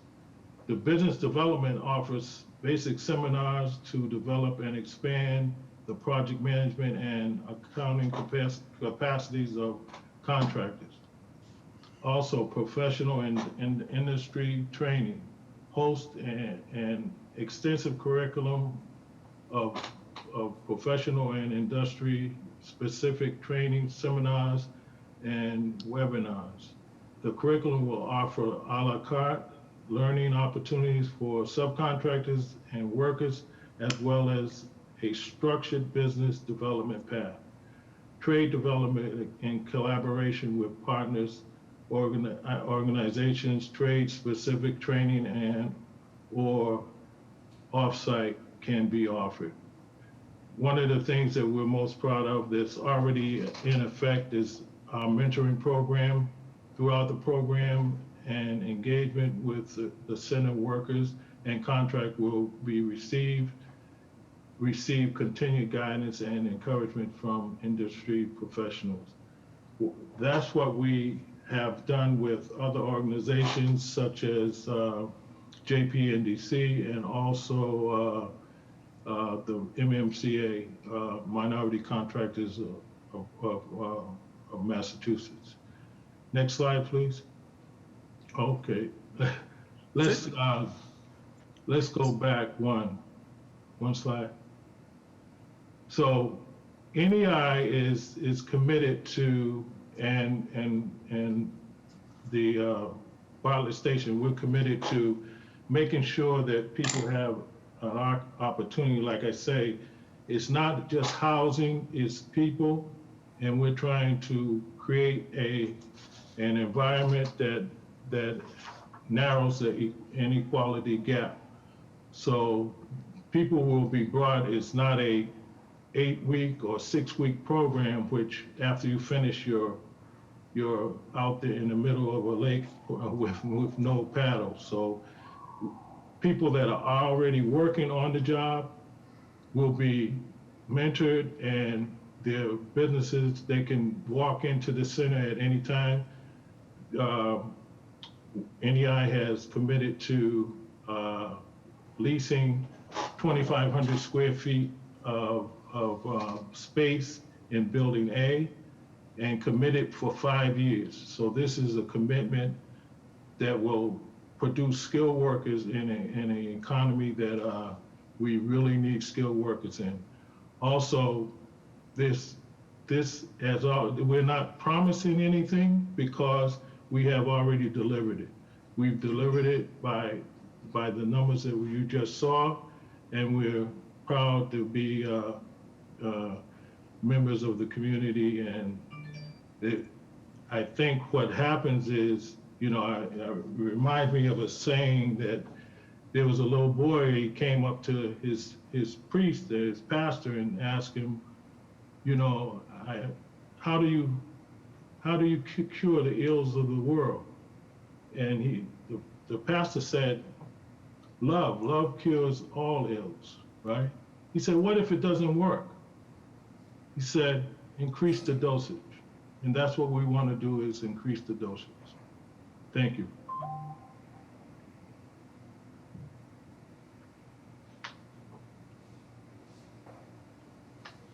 One quick point on the master plan, 25% of the land area will be usable open space. It's at 23 now. We'll get there.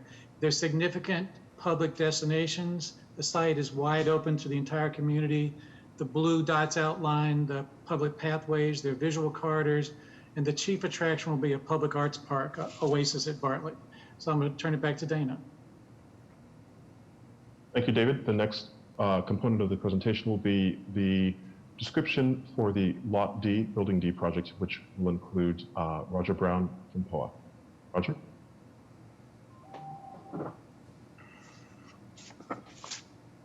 Good afternoon, Director Golden, Madam President, Madam Secretary, and members of the board. My name is Roger Brown. I'm the Managing Director of Real Estate at a Boston-based nonprofit called Preservation of Affordable Housing. We're based here in Boston, and we operate in a number of different states. In the city of Boston, we currently own about 600 units of senior housing, which explains why we are excited to have this opportunity to partner with Nuestra and Crosswinds on the development of a senior age-restricted building at Bartlett Yard. This building is located. It's in green there on this map. I think we can probably go to the next slide. Whoever's there, I'll keep going. 50 units, age restricted. We also were in a number of conversations with the surrounding community, and we heard a desire for this facility to provide a mixed income setting for seniors so that residents in the surrounding community would have an option to age in place in their neighborhood.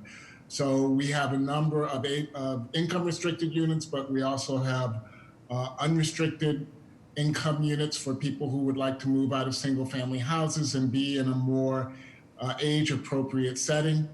As the slide says, we're slated to start construction in March. We've gotten financial support, significant financial support from the city of Boston, also from the state of Massachusetts, and we have been coordinating for a service package and with funding with the Boston Medical Center that will be assisting our community impact teams to provide an array of supportive services for the residents, to be available to the residents in this building. And I'm going to turn it over now to Greg Minot to talk a little bit more about the design and amenities and features of the building. Greg? Thank you, Roger. And good evening, Director Goldham, Madam President, Madam Secretary, members of the board. Gregory Minot, Managing Principal of Dream Collaborative. I would just go back one slide for a second. As Roger mentioned, on the design, I'll be talking about that, and the project pushes the envelope in terms of design with a fresh and engaging aesthetic, both inside and out. The exterior materials are fiber cement panel. There's a brick at the base and a triple glazed storefront. Next slide. 2-minute warning. So I'll go through this really quick. So aging in place design features are distributed throughout the project. For example, there's a visible central stair just off the main lobby that promotes physical activity and wellness and is accessible on all floors.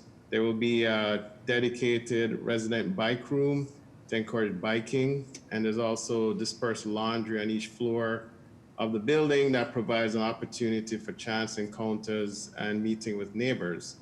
There's also space for shared meetings and appointments, a community room cafe on the ground floor that's also available to residents.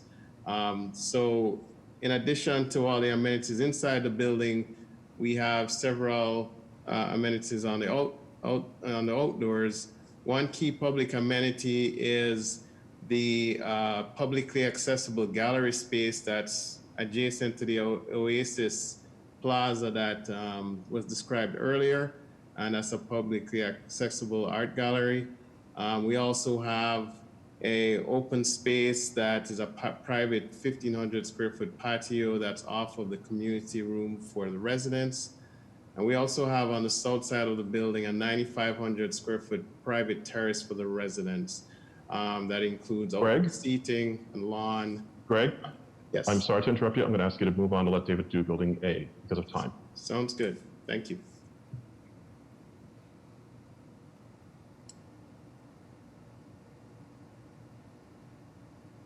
David, you're muted. Sorry, the program for Building A, it's 60 apartments, 12,000 square feet of retail. It's 100% affordable. That's a change from the prior plan, which had only 42 units and included market rate apartments. I was going to create 50 permanent jobs at the first floor commercial. It's fully funded with $3.75 million from the city and $5 million from the state. We're here on a notice of project change because the second floor was converted from commercial space to housing. And this was required because the subsidy needed for feasible construction of commercial space and reasonable rents disappeared in 2019. That's the New Markets tax credits, which was not available in New England.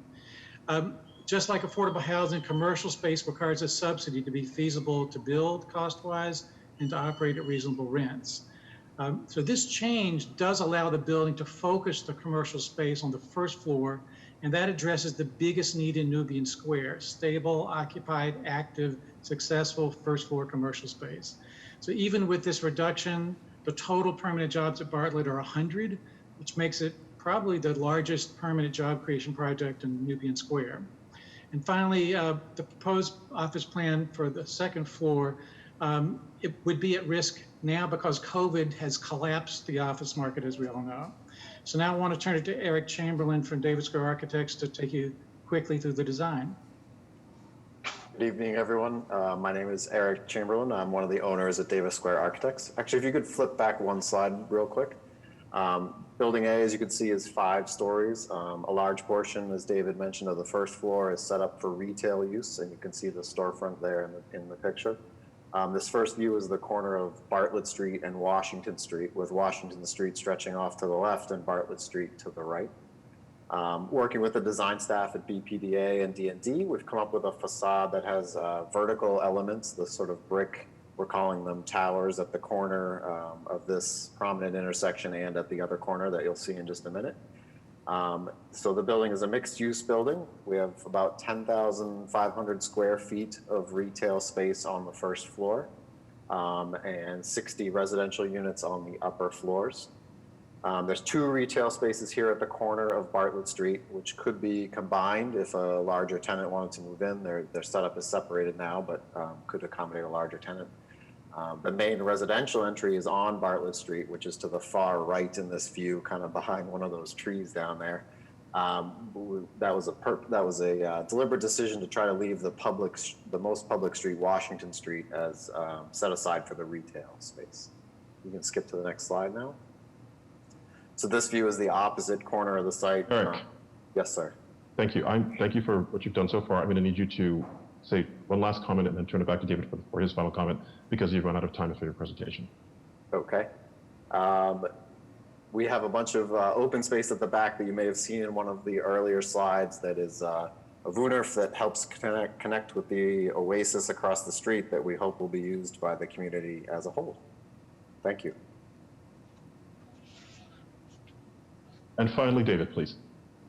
So in closing, I wanted to answer some questions we heard about who Union Capital Boston is. So UCB is a small nonprofit whose mission is community engagement, to encourage Boston residents to participate in community activities, particularly in Roxbury, Dorchester, Jamaica Plain. They send their their members, emails about all kinds of community events in their specific neighborhood, meetings, resource fairs, public hearings, you name it. And they offer a rewards program to encourage members to be civically engaged. The analogy might be an online game that offers points. Then the value of the points is to make it a fun thing to do, to go with your neighbors, go to meetings, get engaged, have an impact, and to collecting the points is kind of a fun little side benefit. It's an incentive that they use to help neighbors connect with each other and go to events. So that's who they are, that's what they do. And our community engagement process has been robust. UCB is a very small part of it. It will continue. We're committed to working with neighbors as the construction goes forward, design gets finalized, and we work on the details of future projects.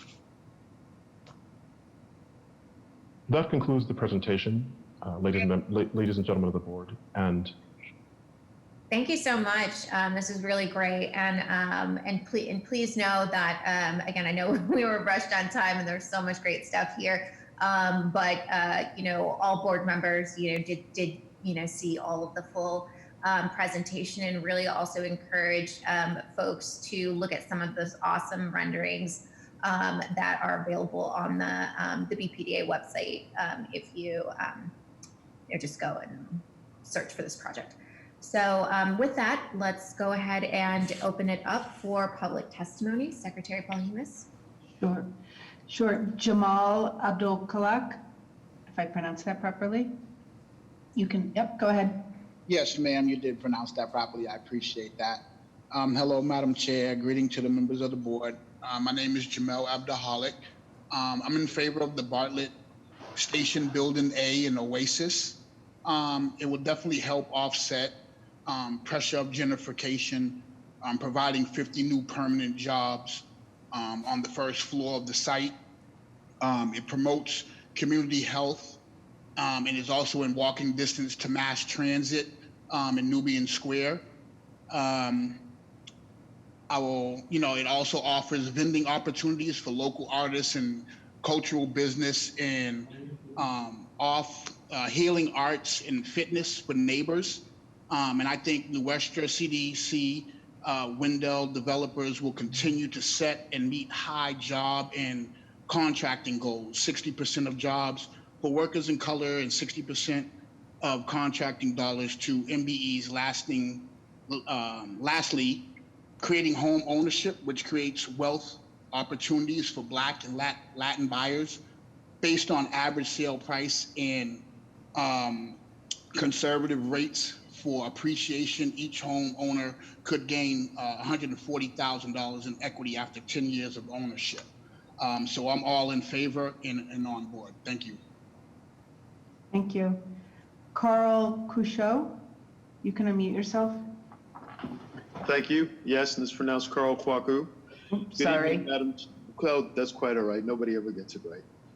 Good evening, Madam Chair, members of the board, and other participants. My name is Carl Kwaku, and the Massachusetts Minorities Contractors Association would like to speak in support of the Bartlett Garage Initiative. As evidenced by the performance of the previous phase and the commitment of the development team, the project has proven to be of economic benefit to the community, providing construction jobs as well as permanent jobs. The initiative also has the additional benefit of offering opportunity for home ownership and professional development. The Massachusetts Minorities Contractors Association would like to speak in support of the Bartlett Garage Initiative. Does that conclude your comments? Yes, ma'am. Thank you, Carl. Isaiah Gray, you can unmute yourself. Hello? Can you hear me? You have a bit of an echo. Is that better? It sure is. Thank you. All right, thank you. I'm calling in support of New Estra's Bartlett Yard project. All of the buildings, from what I've seen and found out about the planning, I'm in support from the home ownership creation and helping Black and Latinx people gain a sense of pride, as well as some equity stake in the community through home ownership is huge for me. Myself, I'm an artist, and so the dynamic of bringing in the arts community and helping to stabilize what we call ourselves as excuse me, the poor, starving artists, you know. In many cases, we help bring the lifeblood to the various communities, especially in Roxbury and Nubian Square.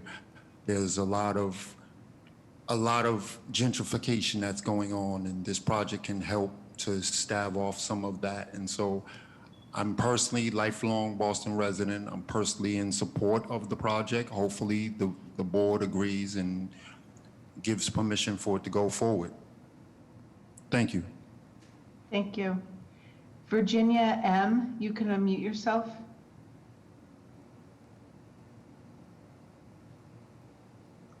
Good evening.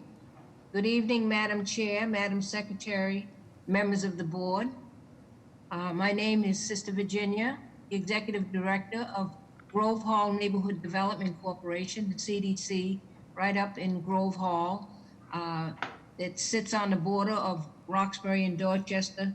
We want to speak in full support of the Bartlett Station project moving forward for a number of reasons. Certainly 60% of the construction jobs to be filled by workers of color is not a goal. It is actually written into the contract.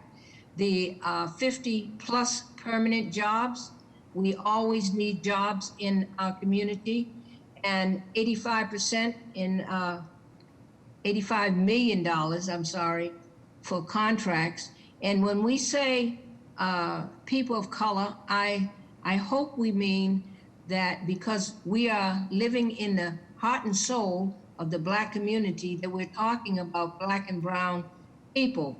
I'm also very pleased to hear about the equity housing, home ownership opportunities. you know, certainly I support the affordable housing. I also support the senior housing. So with that said, and all that the others have said, we fully support. We've always worked with Crosswinds, Windell. They've helped us and worked and co-developed on some of our projects. So we know them very well. Thank you very much. Thank you. Charles Cofield, you can unmute yourself. Madam Chair and the rest of the board, development team, my name is Charles Cofield, 35-year member of the Carpenters Union and community activist and a leader in the Black community.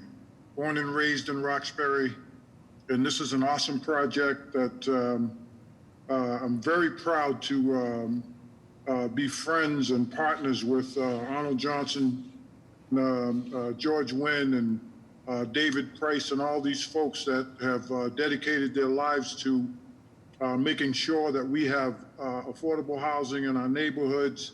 And now the project itself, Bartlett, is actually coming to life and going to provide some awesome jobs for some folks, as well as careers. For us to be able to work on this particular site, we're actually offering careers, not just one-time jobs. And regardless of the contractors that were chosen, in the documents stating how the job was going to be done is very important, not just letting contractors come in here and just do their work any kind of way. There's specific wording in there, how they're going to build and who has to be on these jobs to build this. And we thank you. Thank you. Marcus Belesh, you can unmute yourself. Good evening, everybody. Thank you for the opportunity to speak. My name is Marcos Beleche, and I live on Jarvis Place in Roxbury. I'm here to speak on behalf and in support of the Building A and D proposals that have been presented tonight. I think that the fact that it includes significant affordable housing, both rental and home ownership, is important for our community, as well as the jobs that it's going to be creating, both temporary and permanent. I think that these are valuable attributes to the project that will help to stem the impact of gentrification in our community. I know from the fact that much of the development happening close to my own house is not within reach of folks like ourselves and that have lived in the community for many years. So I applaud the efforts to bring affordable housing and jobs to our community. Thank you very much for the opportunity to speak on behalf and in support of this project. Thank you. Mike Miles, you can unmute yourself. Thank you very much, Secretary. Good evening, everyone, Madam Chair and Board, and to everyone on the call. My name is Mike Miles, and I live really, really close to the project. I am a PRC member and have been since the inception of the designation of Bartlett Yard for this process. And I was an initial member of the Roxbury Strategic Master Plan Oversight Committee as well.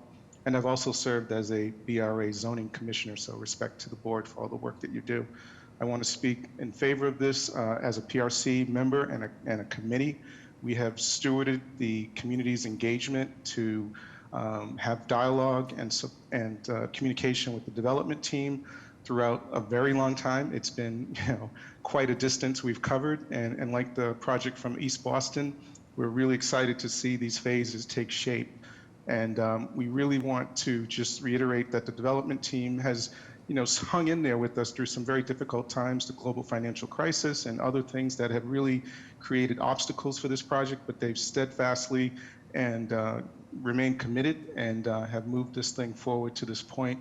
Along the way with some adjustments, and we've had some really strong conversations about those adjustments, and we've come to a place of understanding, and we feel that what they've presented here is moving this project in the right direction with some very strong elements that encompass the wealth creation elements that we have sought for this area, as well as the affordable housing, as well as the commitment to the community with jobs and access to the site, and the arts programs, as folks have mentioned before. So I would encourage the board to really appreciate what the work that's been done and the commitment from the community, and that we are really excited to see this project move forward. Thank you very much. Thank you. Kelvin, you can unmute yourself. Good evening, everyone. My name is Kalman Warbe, and I'm a Boston resident that spent a lot of time growing up in what is now Nubian Square. I'm currently a board member for Nostra. I support the two proposed buildings for various reasons. All the housing that these buildings will provide, both affordable housing and housing for our seniors. It'll create jobs, from construction jobs that hire many workers of color to some permanent jobs on the site. It would also bring additional consumers to the area to help support the small businesses there at Nubian Square. We have great partners, great contractors that provide great opportunities. There's just a lot of value this development will bring to our beloved neighborhood.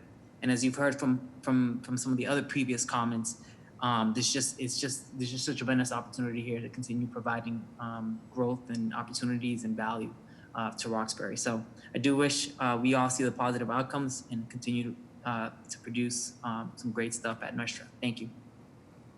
Thank you. Minor Perez, you can unmute yourself. Thank you, Madam Secretary. Madam Chair, members of the board, Minor Perez, once again, on behalf of the Carpenters Union, hundreds of union carpenters that live and work across the city of Boston want to go on record in support of this project. The project is an amazing thing in its entirety, and we look forward to working with the developer. Thank you, Minor. Marilyn Sanchez, you can unmute yourself. Hello, greetings, Madam Chair, Madam Secretary, and the board. I am a homeowner, a longtime resident of Roxbury for 30 plus years. I have a home on Moreland Street for the past 16 years. I am support of the project in Bartlett Yard. I'm excited to see affordable housing, elderly units, and home ownership to keep some piece of Roxbury affordable. In my day-to-day, I see a lot of people that are worried about being kicked out of their community, the community that they lived in. And I'm just really excited to see affordable housing and units available to these people who want to stay in Roxbury. Thank you. Thank you.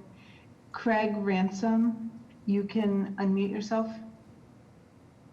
Greetings, Madam Secretary and board members. My name is Craig Ransom. I'm a 34-year member of the Carpenters Union. I'd like to speak in favor of this project. I've had a long relationship, about 15 years plus, with Arnold and George Chin out of Crosswinds and Wendell Development.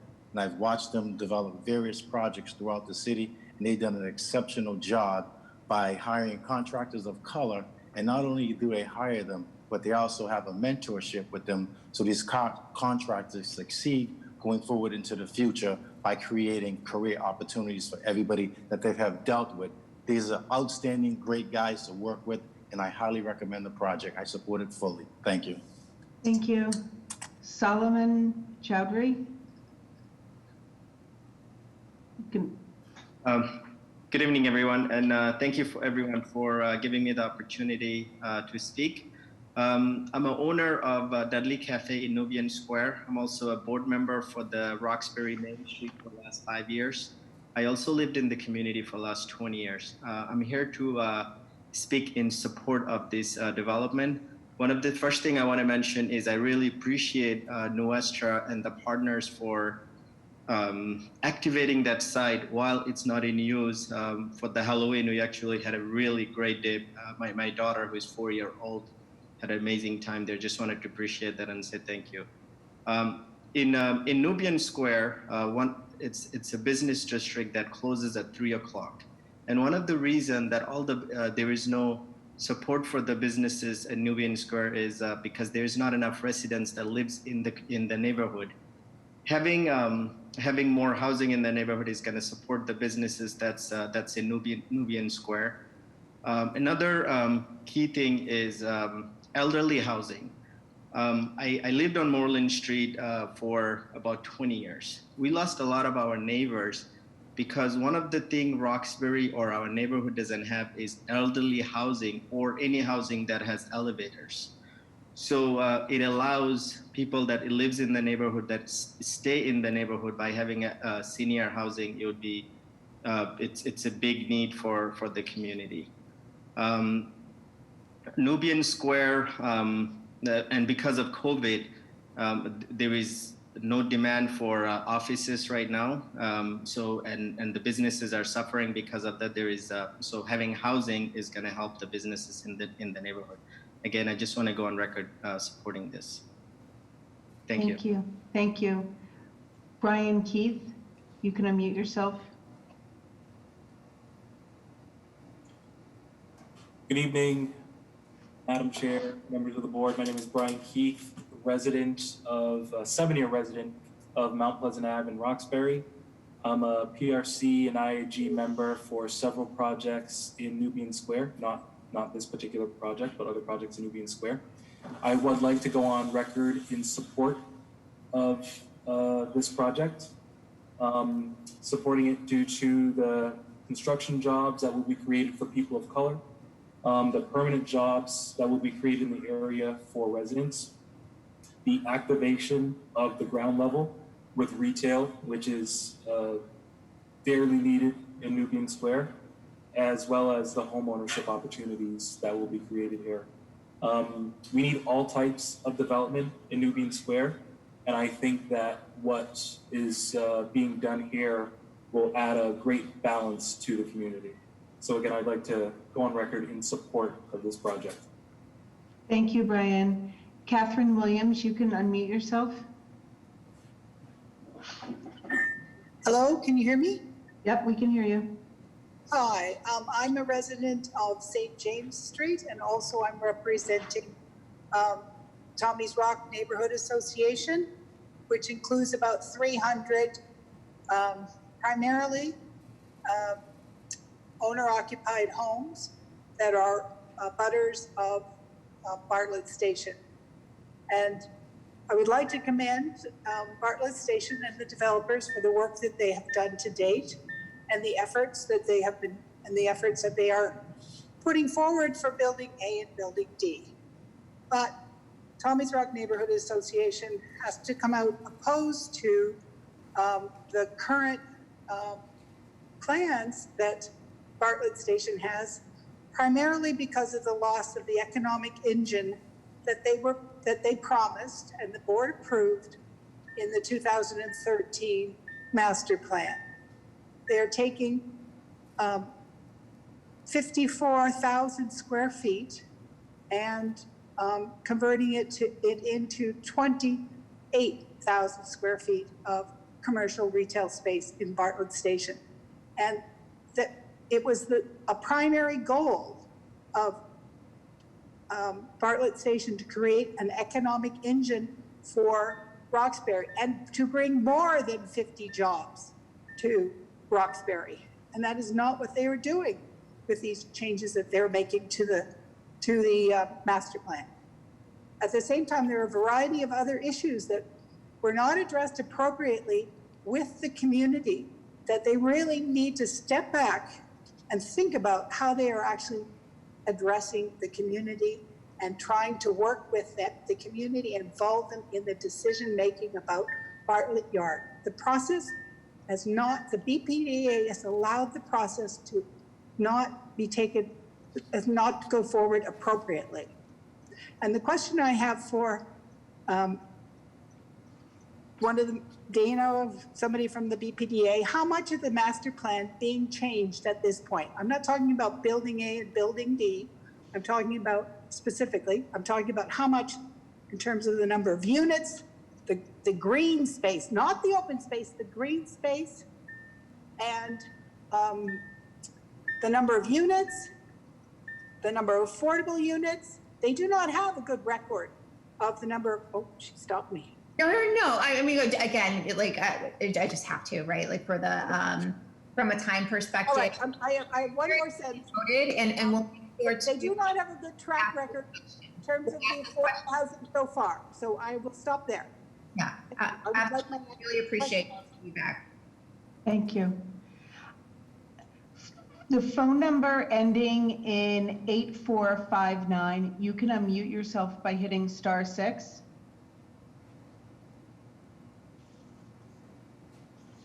Go ahead. *6, yeah, you're right. I'm sorry. Go ahead. We can't hear you. Is your phone itself muted, perhaps? Oh, I'm sorry. Yep, I'm there you here. go. Sorry. Yep. Hi, my name is LaDawn Dubose. I'm a former resident of Roxbury, born and raised. Unfortunately, in my adult life, I was priced out of the housing market and now live outside of Boston. But I have been a fan of New Western CDC's projects and Bartlett site in particular. One of the reasons I support buildings A and D now is because 2/3 of 380 units will be affordable to low and middle income people like myself. And I'm hoping that people that I know that still live there can take advantage of what's there, and also the seniors. What they're doing there is amazing. And I hope this project can get off the ground. That is all. Thank you. Thank you. Glenn Kelly, you can unmute yourself.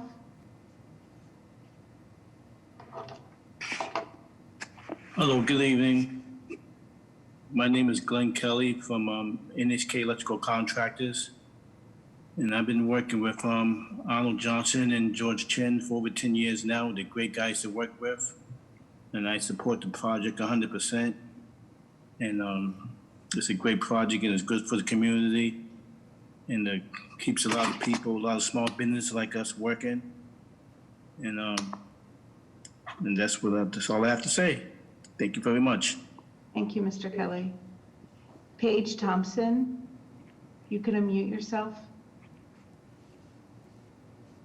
Hello, thank you for taking my call. My name is Paige Thompson. I've lived in the Roxbury area for over 40 years. I live in the St. James area, and the opposition does not speak for me. I do highly recommend that this project move forward. I believe that the 50,000 square feet that was turned into the 28 is being turned into affordable housing, which is very much needed in the area. I'm also a real estate agent, and I know that a lot of people are priced out of the market, and there is a great need for affordable housing in the area. And I also believe that the green space that is in the project is more than enough. And I believe that New Western is doing a great job of creating housing for people who live in the area. Thank you. Thank you. Is there anybody else who would like to testify? Please raise your hand. Debbie Weeks, you can unmute yourself. Yes, hi. Yes, hi. This is Debbie Weeks. I'm actually a resident of Dorchester, but I just wanted to express my support for the project. I very rarely visit or make trips to the Roxbury area, but due to the recent completion of Bartlett B and the social space that was available to the community for, I think it was the Bear Garden and the drive-in movie theater, I was able to enjoy some aspects of Roxbury that I didn't experience prior to that. So I'm more than excited to see what the project is going to continue to develop, and I'm in support of it. Thank you. Thank you, ma'am. Is there anybody else who would like to testify? I think that concludes public testimony, Madam Chair. Okay, thank you very much. Dana, do we have any written testimony that we want to read in? Yes, we do. There are, if I think correctly, 3 that have come in today. Bear with me just a moment.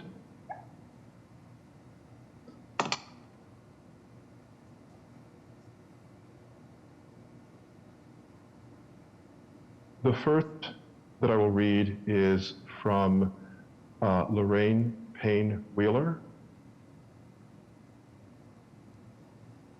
To the BPDA Board Chair and members, Director Golden and Dana Whiteside, I'm writing to ask the BPDA Board to remove from the November 12th agenda the vote for Bartlett Place Notice of Project Change submitted pursuant to Article 80 of the Boston Zoning Code to meet the requirements of Article 80 and move forward to a vote by the BPDA Board. A developer must seriously consider comments from members of the community who live nearby. Article 80 specifically encourages community participation, and the BPDA project webpage allows residents to offer the comments and insights on projects in their community. This past weekend, we received an email showing that the developer is not following the requirements of Article 80 for community review. An email about Bartlett Place was distributed by Union Capital Boston. The email's wording entices UCB members to support changes in the project by signing a letter of support. In exchange for the support, members earn 1,000 points. Earned points are converted into gift cards. Further, the email refers to a small number of neighbors who are tagged as opposing affordable housing. It is inappropriate to obtain a personal financial benefit or anything of value in exchange for supporting a project. The email casts doubt on whether valid community support exists. Residents should be able to ask questions about the proposed changes to the Bartlett project as part of a community review required by Article 80 without being labeled.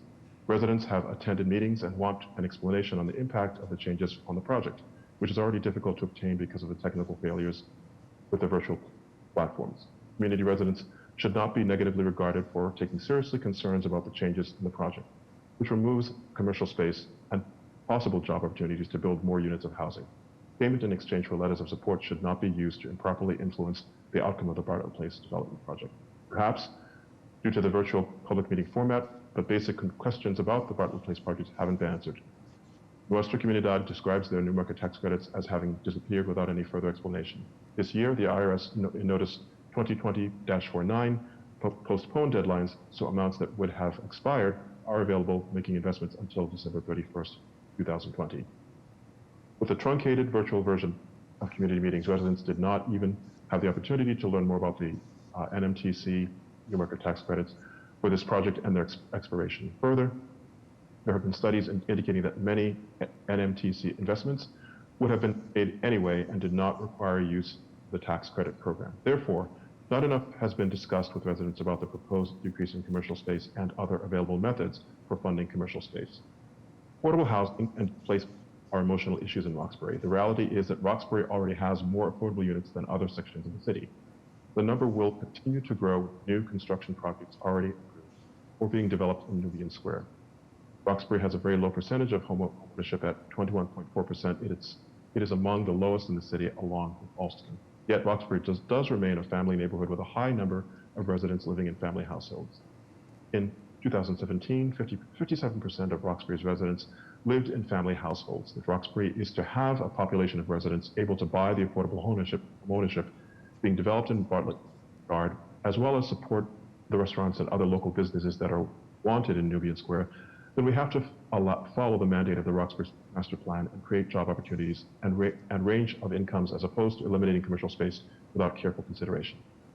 The actions on the part of the developer create an atmosphere that belittles community residents who have participated in the community review of the project not to obtain financial incentives, but because Bartlett Place is near their homes. The UCB email illustrates how development in Roxbury can easily become infected with the disease of corruption. The BPDA must put a stop to it. Delaying the vote this month will disincentivize the creation of community support by an improper method. The BPDA board should send a loud, clear message to those who would try to support, whether it is by committee, appointments, prizes, or any other methods. It would not be an overstatement to say that the entire real estate industry conspires against Black home ownership. Explicit racial policies enforcing segregated housing left Roxbury without development of any kind for several decades.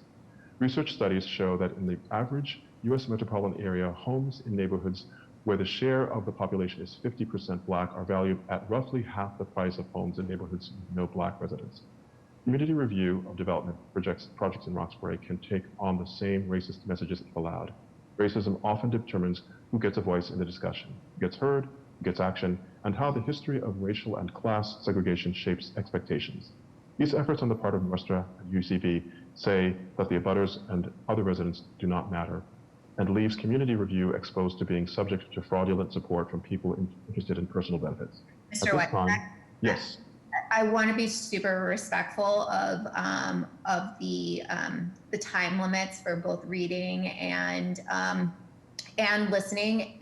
If you want to take 5-10 seconds, if there's anything kind of new there. There's one. Go ahead, but I'm saying, Yep, I understand, Madam Chair. My apologies. I lost track of time as I was reading. Final sentence. These efforts on the part of Nostra say that the abutters, at this time, I humbly request that the BPDA board move Bartlett Place item number on the BPDA agenda and allow actual community residents to continue process development. That is. Oh, Dana, you went on mute. Sorry. There are two more that are brief. Yeah. I'm just trying to be fair. I wasn't just, like just from. Yep, I completely understand that is as appropriate. So, thank you for letting me know about the time.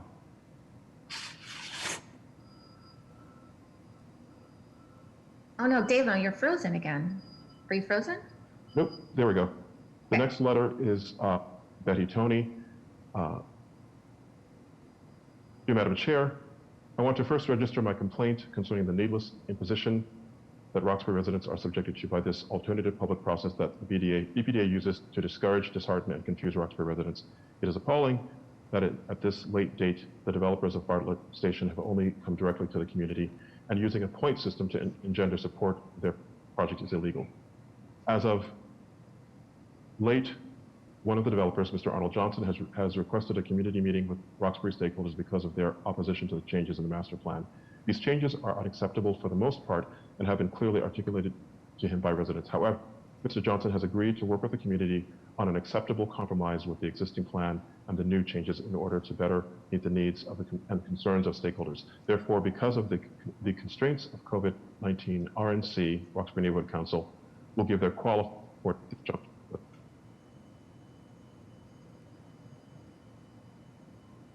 Dina, you're on mute again. Okay, and the final note is from Michelle Restrepo. Good evening. I'm experiencing technical difficulties. My name is Michelle Restrepo, and I'm a Boston resident. I'm not affiliated with any organization. I'm familiar with the incredible work Nostra does, however. I'm writing to express my complete support for Building A and Building D. It is wonderful to see that this will offer to one of our most vulnerable residents, Building D, will help 50 of our seniors age in place and close to their medical providers, as well as provide affordable housing to many. Thank you for allowing me to express my support for this project. That is the final letter. Madam Chair, I just wanted to make a note that we did receive email testimony from Catherine Williams, but she testified here at the meeting, so we won't be reading that into the record. That makes sense. Fair. Okay, so that concludes the public testimony and written testimony for this project. Do we have any questions or comments from the board?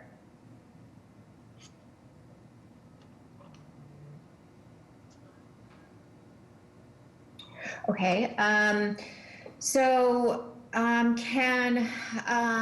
either Dana or the developer provide a rebuttal or additional context to some of the opposition and concerns that were raised, particularly recent changes, and there appears to be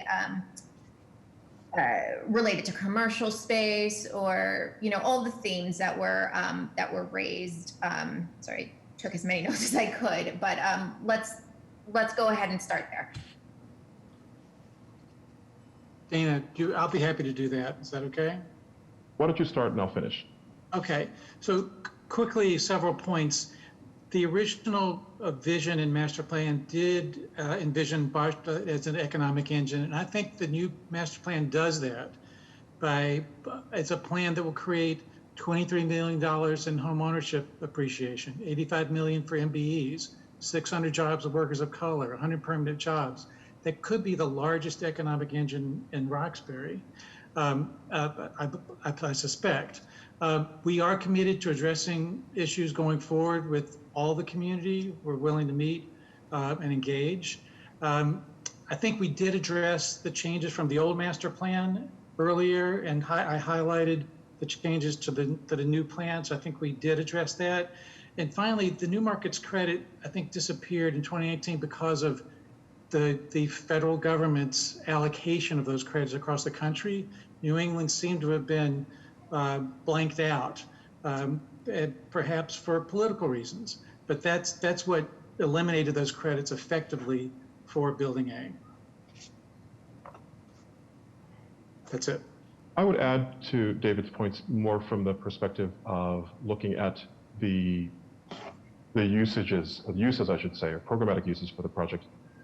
And a note that, as was articulated earlier, very robust conversation with members of the PRC and those were all also public meetings, acknowledging the fact that the change from commercial to housing,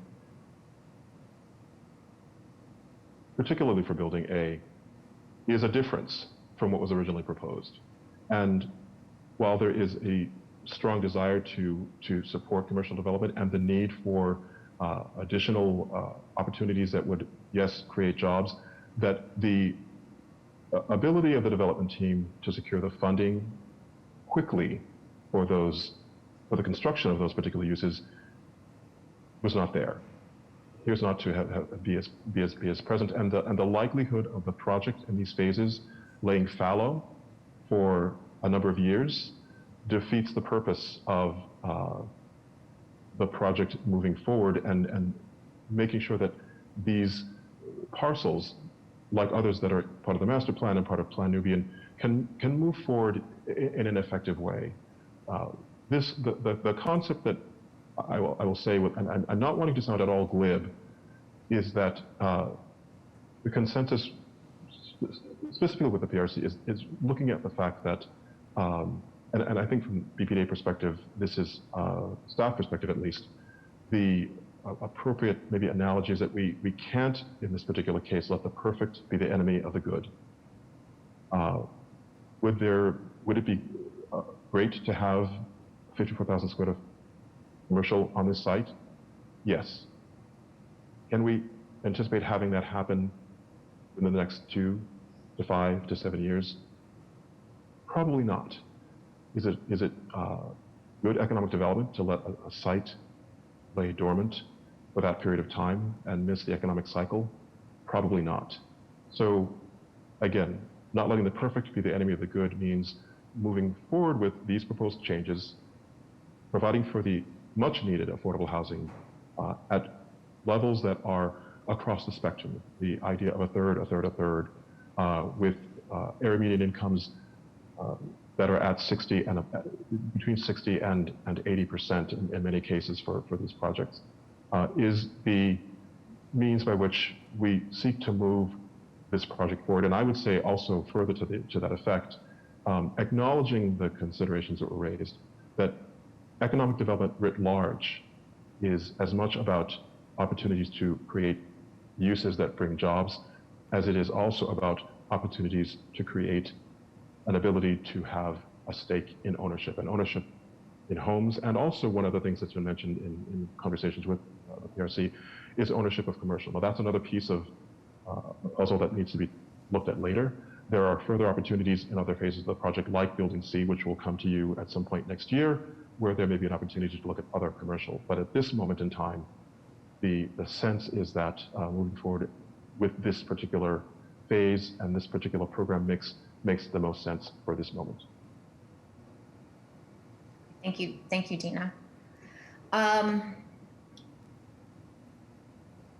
So look, I want each one of us board members will vote on what on the project. And I do believe this project should move forward we should proceed with a vote. That being said, I think there were some very justifiable concerns, less about the change from a commercial to residential space. I understand that. I think the other additional concerns about incentive programs and things like that are valid. I operate under the understanding that these were well-meaning, and I think that's something we need to look at and potentially codify somehow, or just be aware of things like that as we are doing, as we are finding and finding new ways to encourage participation within within the Article 80 process and all our community engagement processes. So, If I may, Madam Chair, my apologies for interjecting. I wanted to maybe articulate, further clarify that from a staff perspective, we do not see the proposed UCB. We don't deem the UCB component, which Nuestra engaged, as part of the Article 80 process. I want to just state that clearly. Entities become engaged with methods of engagement that they choose, but we do not see this as, we don't deem this the UCB initiative, which we found out about today, obviously. We don't deem this as part of our Article 80 process. That's not written into our protocols. We're even working with staff now to articulate standards for public engagement, which we are doing anyway, but even to further codify that. And this is one thing that we would not include as part of it, just to make that very clear.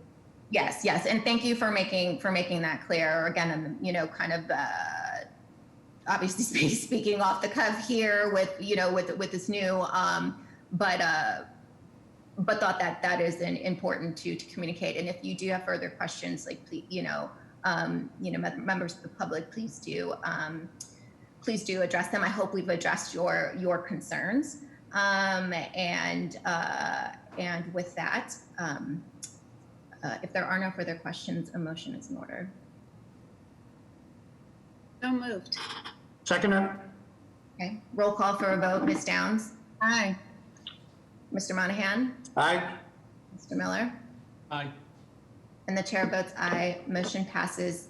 Thank you and congratulations. Thank you very much, members. Thank you, Dana. Thank you. Okay, that concludes the open hearings, public hearings, and we will resume with agenda item number 13.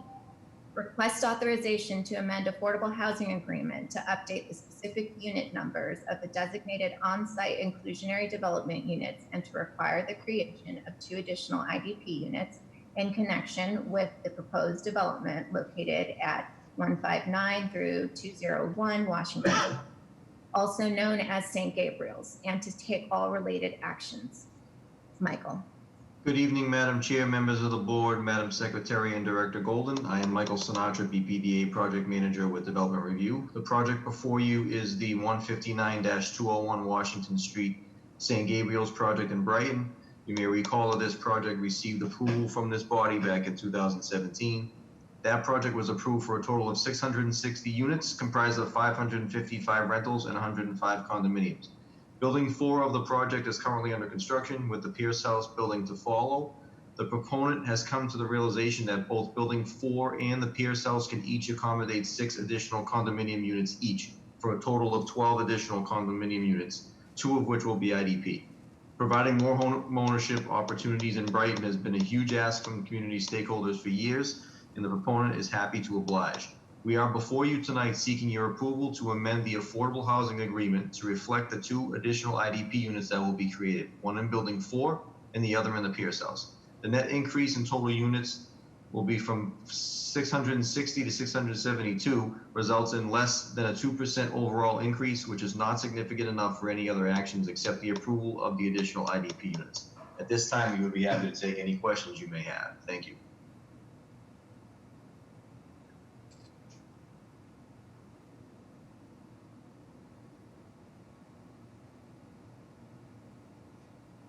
Mr. Monahan, could you step in for a second? Absolutely. Are there any questions from the board?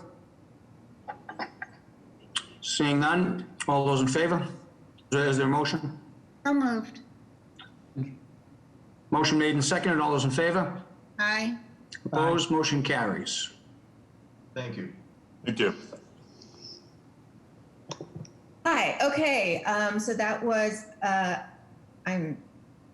item number 14? Correct, item number 14. Correct, okay.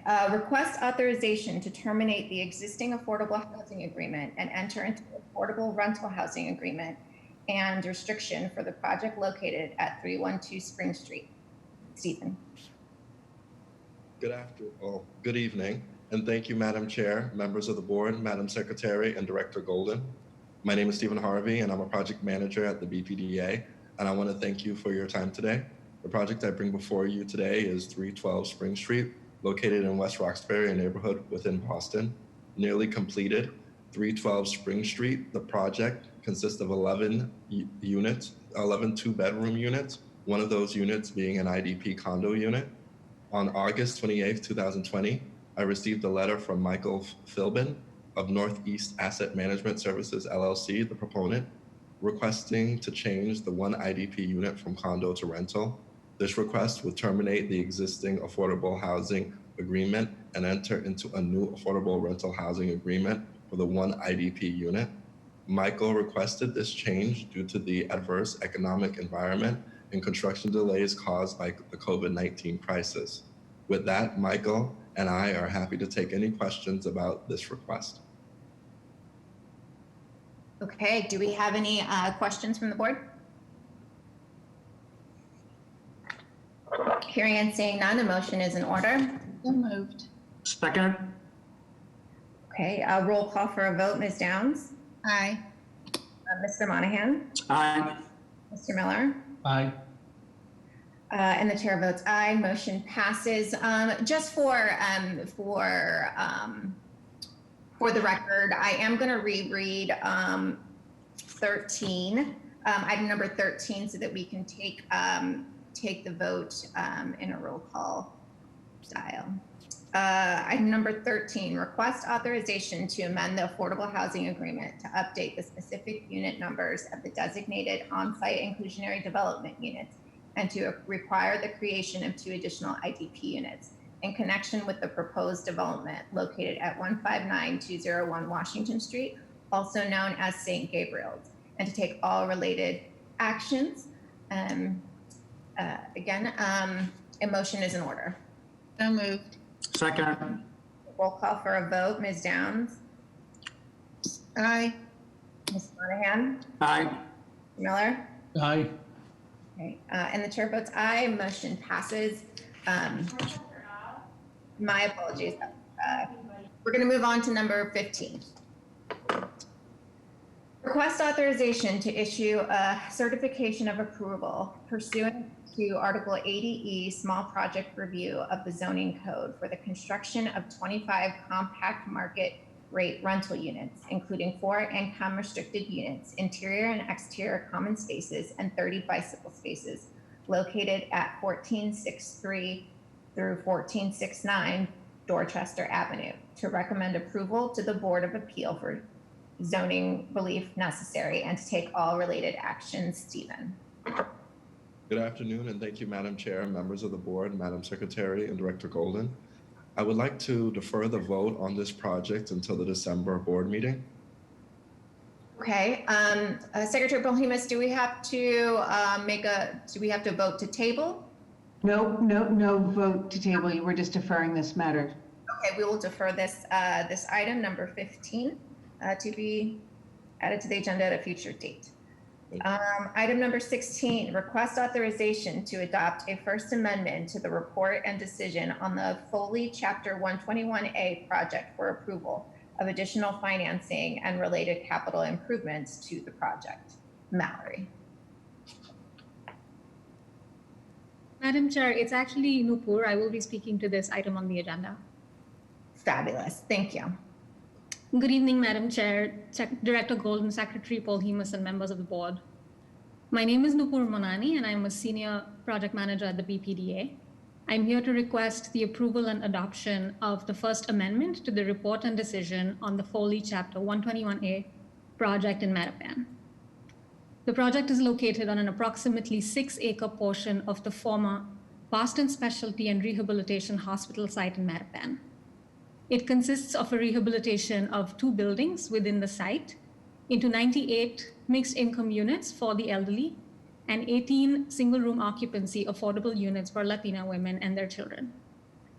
In October of this year, the owner, Trinity Foley Limited Partnership, filed a letter with the agency requesting approval of additional financing of about $3 million through a first mortgage finance loan. Proceeds from this loan will be used for capital improvements to the project and for a DHCD, my apologies, home loan paydown as described in the memo. Capital improvements include exterior masonry work, repair of common areas, window replacements, and other upgrades to the building. There will be no changes to the project's user affordability in connection with the approval of this loan. Further, the BPDA General Counsel has determined the changes set forth in the application for approval do not collectively constitute a fundamental change. As such, I request that you vote to approve this amendment to the project and decision on the Foley Chapter 121A project. Thank you, and I'd be happy to answer any questions. Thanks so much. Do we have any questions from the board? Okay, hearing and seeing none, a motion is in order. So moved. Second. Okay, roll call for a vote. Ms. Downs? Aye. Mr. Monahan? Aye. Mr. Miller? Aye. And the chair votes aye. Motion passes. Thank you. Thank you, and my apologies. I just noticed that my camera isn't working, but thank you for that. All right, item number 17, request authorization to issue a certificate of completion for the 1990 Columbus Avenue project known as the Doris Bunt Apartments, formerly known as Walnut Park Project on parcel DA in the Washington Park Urban Renewal Area, project number Mass R-24, in accordance with section 304 of the Land Disposition Agreement by and between the BRA and the BHA, dated June 28th, 1960. Sorry, my printer, I can't read that. 1968. 1968. Chris. Thank you, Madam Chair, Director Golden, members of the board, Madam Secretary, everyone. My name is Chris Breen, Urban Renewal Manager here at the BPDA. For the record, before you, as you stated, Madam Chair, is a vote authorizing the director to issue a certificate of completion evidencing the successful completion of the Doris Bunte Apartments located at 1990 Columbus Ave, aka parcel D-A, near Eggleston Square in the Washington Park Urban Renewal Plan area. For way of background, the Doris Bunte Apartments, formerly known as the Walnut Park Apartments project, until it was recently renamed in honor of Doris Bunte, is a distinctive circular-shaped building developed as 168 studio, 1 and 2 bedroom homes for low and moderate income elderly and disabled persons pursuant to a deed and land disposition agreement from the BRA to the BHA in 1968. Over time, some units were combined due to ADA requirements, but they're still at about 165 units. This BHA project completed construction and opened its doors on the project in the early 1970s. However, they did not request a certificate of completion at that time. On October 1st of this year, the BHA submitted a request for this certificate. Staff, including myself, did a site visit confirming that the project had been completed as approved, and we are now recommending the issuance of a certificate of completion, which the BHA needs to help clean up its title for future financing and improvements on the site. Let me know if you have any questions. Thank you, Mr. Breen. Do we have any questions from the board? Okay, hearing and seeing none, a motion is in order. So moved. Seconded. Okay, a roll call for a vote. Ms. Downs? Aye. Mr. Monahan? Aye. Mr. Miller? Aye. The chair votes aye. Motion passes. Thank you. Okay, moving to the administrative and finance section. Item number 22, compact living policy update. Natalie?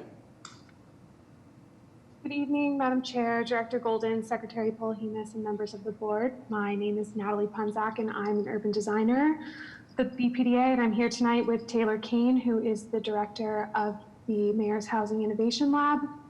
We are here to present an update on the city's compact living policy, which the BPDA board approved in October 2018, and to request a 2-year extension to the program, to the pilot program, while we undergo a robust evaluation, engagement, and long-term implementation planning process. We have a brief presentation tonight to refresh you on the program and also give you an update on how things have been going so far. And so I'm going to pass it to Taylor. Great. Thank you, Natalie. And thank you, Madam Chair, Director Golden, Madam Secretary, and members of the board for letting us talk about the update this evening. I'm going to ask to go to the next slide. Great. So we're going to provide a brief overview of the compact living policy and talk a bit about the projects that have been approved to date under the existing pilot. Then we'll dive into what we're thinking about in terms of the update and our plan for engagement and evaluation. Next slide. So before we jump into the guidelines themselves, we think that it's helpful to revisit the origins of this effort and this idea in Boston. Next slide. So a history of compact living in Boston. So compact living has been something that we've been thinking about and acting on as a city since 2016, where we kicked off our Urban Housing Unit, or UHU, roadshow, which was this effort to really spark and initiate a conversation about the role that smaller living spaces could play in our urban landscape.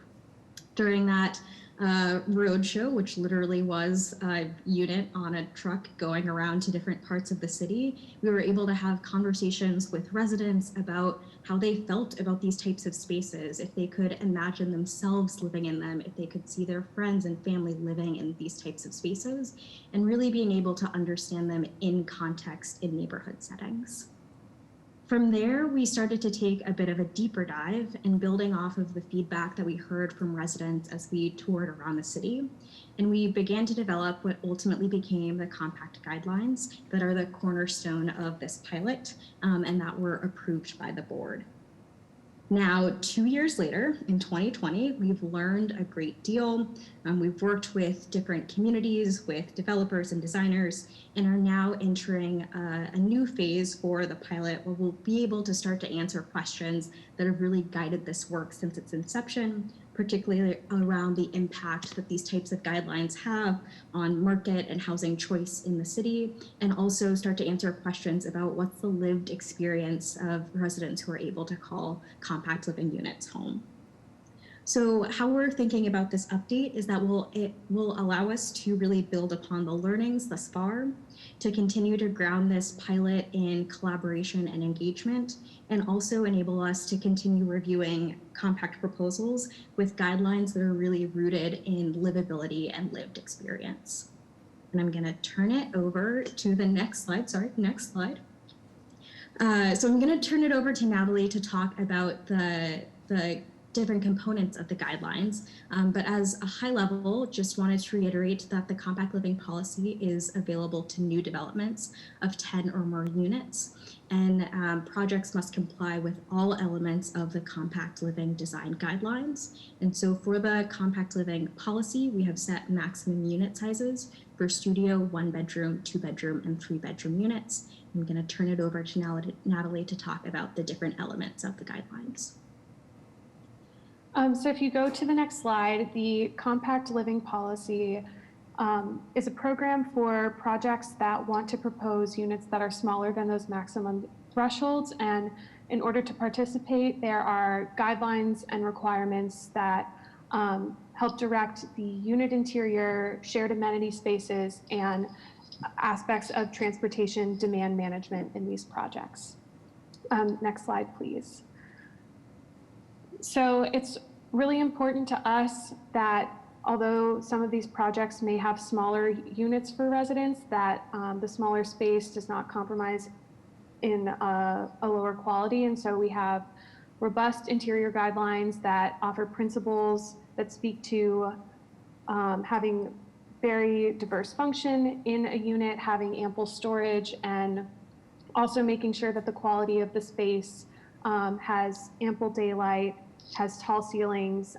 There are both requirements and also recommendations in these guidelines, and the review of interior units is part of the design review process for compact living projects. The next slide speaks to the, throughout the guidelines document, we have a series of diagrams that offer suggested dimensions for spaces for studios, 1, 2, and 3 bedroom units. And these kind of serve to be a starting point for a project to consider different uses and creative approaches to designing these smaller spaces. The next slide is about the shared amenity spaces in a compact living project. So any project that has compact living units is responsible for providing shared amenity spaces for residents, and the size of this space is in proportion to the number of units in a project. We want to make sure that these amenity spaces and buildings are highly functional and can serve a variety of uses to help compensate for some of the smaller living spaces that residents have. And we also want to make sure that they are accessible to all residents, located in a common area with good natural lighting, and that there is a management plan in place for programming and maintaining the shared spaces throughout the project. And this as well as part of our design and development review process. You can go to the next slide. And similar to the unit interior guidelines, the compact living guidelines document also has some ideas that we lay out about different kinds of uses or aspirational design principles for shared spaces in projects. And you can go to the next. The third component of the compact living guidelines speaks to transportation guidelines, specifically a transportation demand management program. This has been a way that the city has been able to pilot this program, which is often referred to as TDM. And right now, the Boston Transportation Department is in the process of developing new parking and citywide TDM standards, at which point those will supersede those in this compact living pilot program. The thought behind both reduced parking ratios and transportation demand management measures is that by reducing parking in developments, and compact living projects are encouraged to be in close proximity to transit, both subway stops and the Silver Line, that having a reduced parking ratio then results in more affordable units because it helps to diminish some of the construction costs for units and also encourages more sustainable lifestyles that may appeal to people who might be interested in compact living projects. And so depending on a project's distance from a transit station, they have a certain maximum parking ratio that applies to the project. And then depending on the number of parking spaces included, they are responsible for meeting a certain number of transportation demand management measures. And this includes things like having bike parking in the project or subsidizing transit for residents for a certain period of time. And you can go to the next, please. So we're also going to give you just a brief overview of the compact living projects that you all have seen over the last 2 years. You can go to the next slide. We have a number of projects that are currently under review, but so far before this evening, the board has approved 14 projects in 9 different neighborhoods in Boston for a total of 1,256 compact units. Not all of the projects that contain compact units are completely compact. There's a variety of projects that have a mixture and diverse unit sizes within a project. But I think we've seen quite the variety of types of projects, which has been exciting for us and useful as we begin to evaluate the program. You can go to the next slide. So this is an overview of the projects that we've approved. This ranges from the smallest project being a 14-unit project in Dorchester with all compact studios to some of the larger projects being a compact building within a multi-building development at something like the Dot Block project. There have also been, I believe, 4 compact approved projects that have have been completed with DND. And so we have also seen some crossover of projects that are providing substantial amounts of affordable housing that are pursuing compact living, which has been great because it helps to incorporate shared amenity spaces and sustainable forms of transit and all of the other kind of aspirational measures that we have hoped for with this policy. We can go to the next slide. And I'm going to hand it back to Taylor to talk more about the update that we are proposing tonight. Great. So as Natalie said, we've seen a number of proposed and approved compact projects come in over the past 2 years, but we don't yet have any constructed units or buildings that really allow us to understand what we really set out to see if we could test with the compact living guidelines. And these are kind of questions around what's the lived experience, how are these types of units increasing the housing options that we have available in the city of Boston, and this kind of larger question around who is able to call compact living units home, who is compact living for. So if we go to the next slide.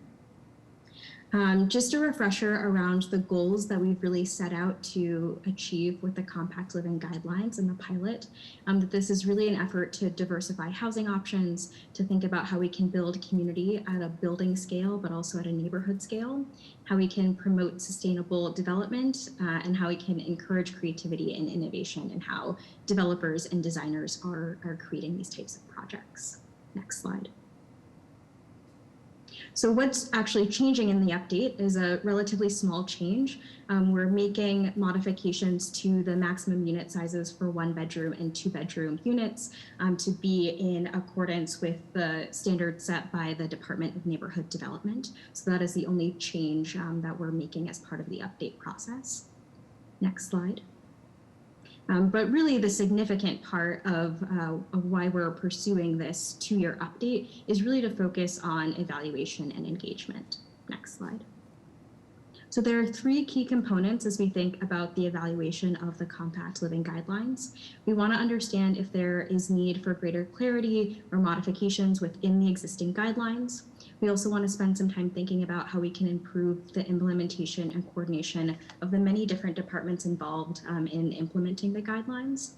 And then we want to spend some time thinking about which of the shared space requirements are fundamental and which are more recommendations. And as we start to see units come online, want to start to understand to do some comparison in the rent data from compact units to new construction of similar sizes and existing 1, 2, and 3-bedroom units. Next slide, great. We have 3 areas that we're planning to focus on for community engagement. We want to understand how shared spaces and private living spaces are interacting with one another. Really want to understand where residents of compact buildings are moving from and what type of living arrangements do compact units support. And then finally, this big question around the lived experience of these spaces. How are residents of compact buildings interacting with both the shared amenities, but also the transportation options and the surrounding neighborhood? Next slide is just a timeline for how we're imagining the different phases of the evaluation process. And as we said at the beginning, during these 2 years, really planning to continue to apply the compact living guidelines to new projects that are falling in accordance with the guidelines as they currently exist. And then finally, next slide, great. We welcome questions and comments about this proposed update. Great, thank you guys so much. This was super informative. Do we have any questions or comments from the board? I have a question. Thank you for that very thorough presentation. I always thought one of the intentions of this policy was to offer more units at a lower cost, that because they were smaller, they would be available on the market for a lower rent. And I didn't see that in your list of policy goals, but then it was in your evaluation as a general point to find out what rent is being charged. I think, I don't know if you have any of that data and can comment on that yet. Like, are these units being offered at lower rent than larger units?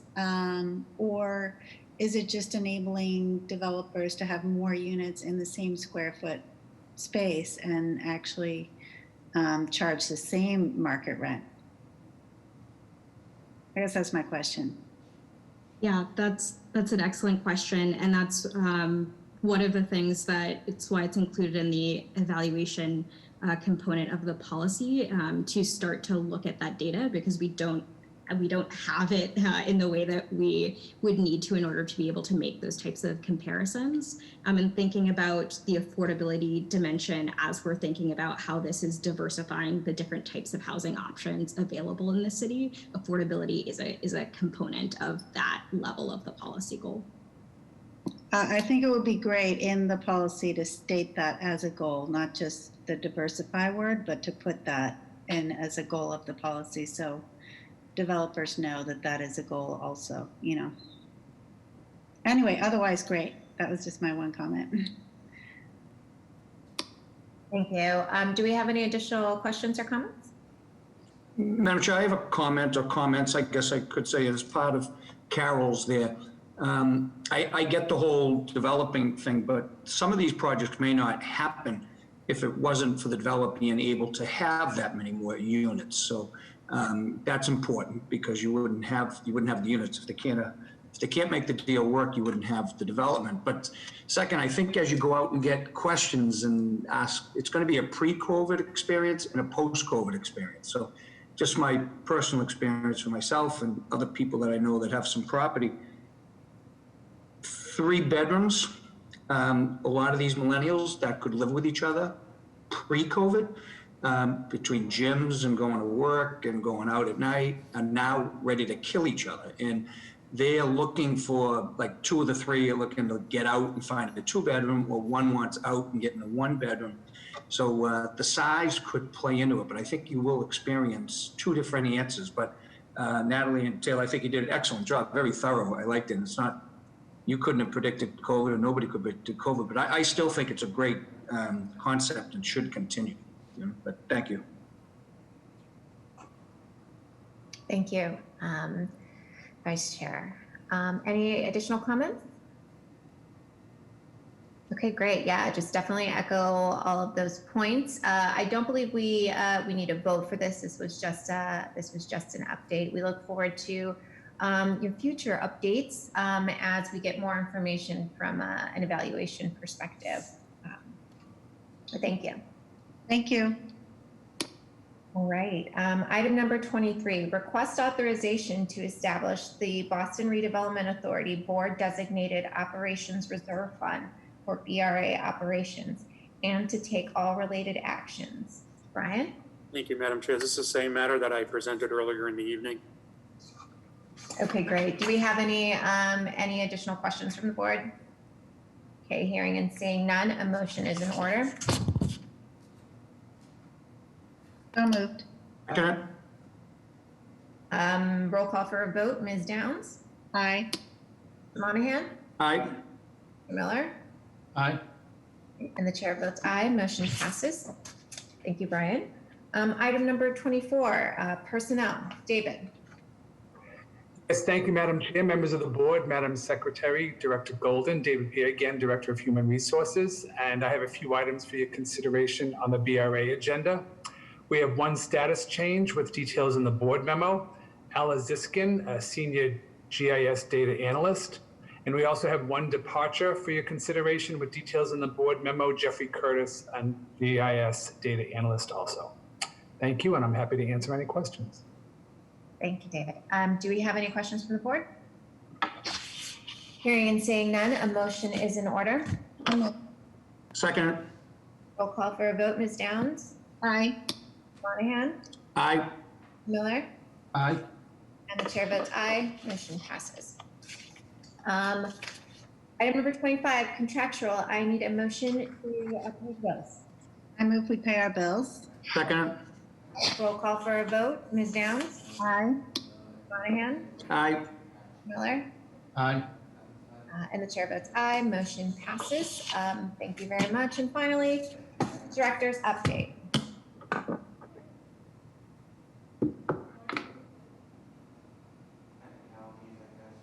Good evening, Madam Chair, and through you to the members.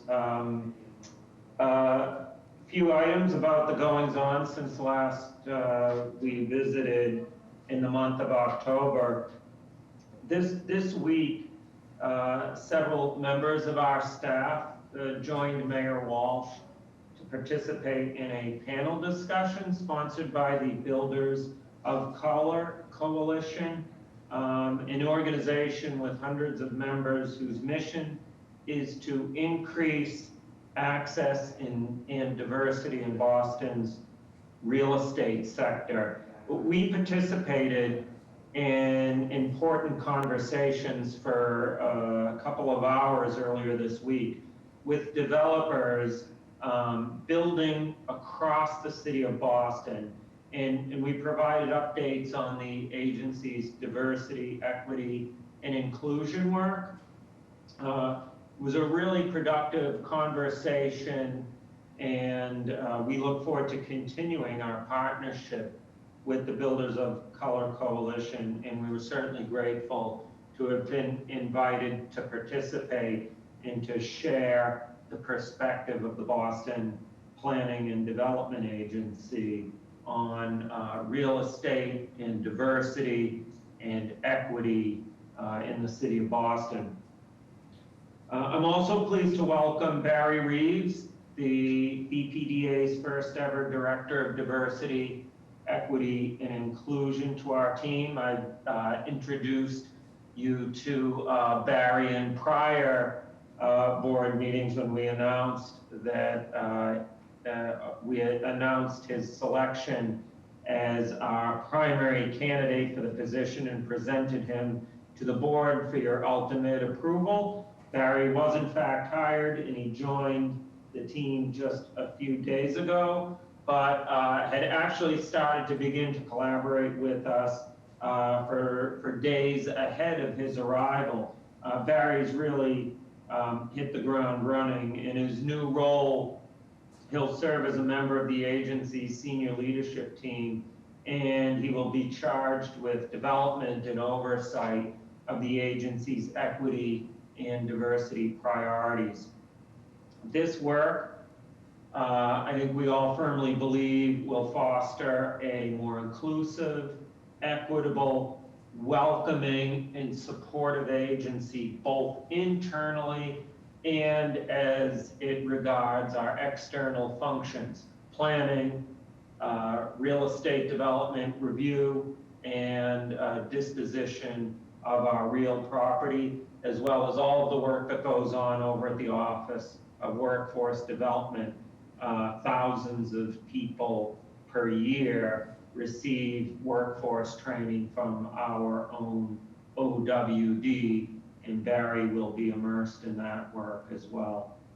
Barry previously served as the Assistant Director of Investigations and Training for the City of Boston, and he has over 12 years of experience with diversity and equity management. He previously worked in similar roles for both the United States Navy and the United States Army, and Barry served on active duty for more than 18 years in the Army.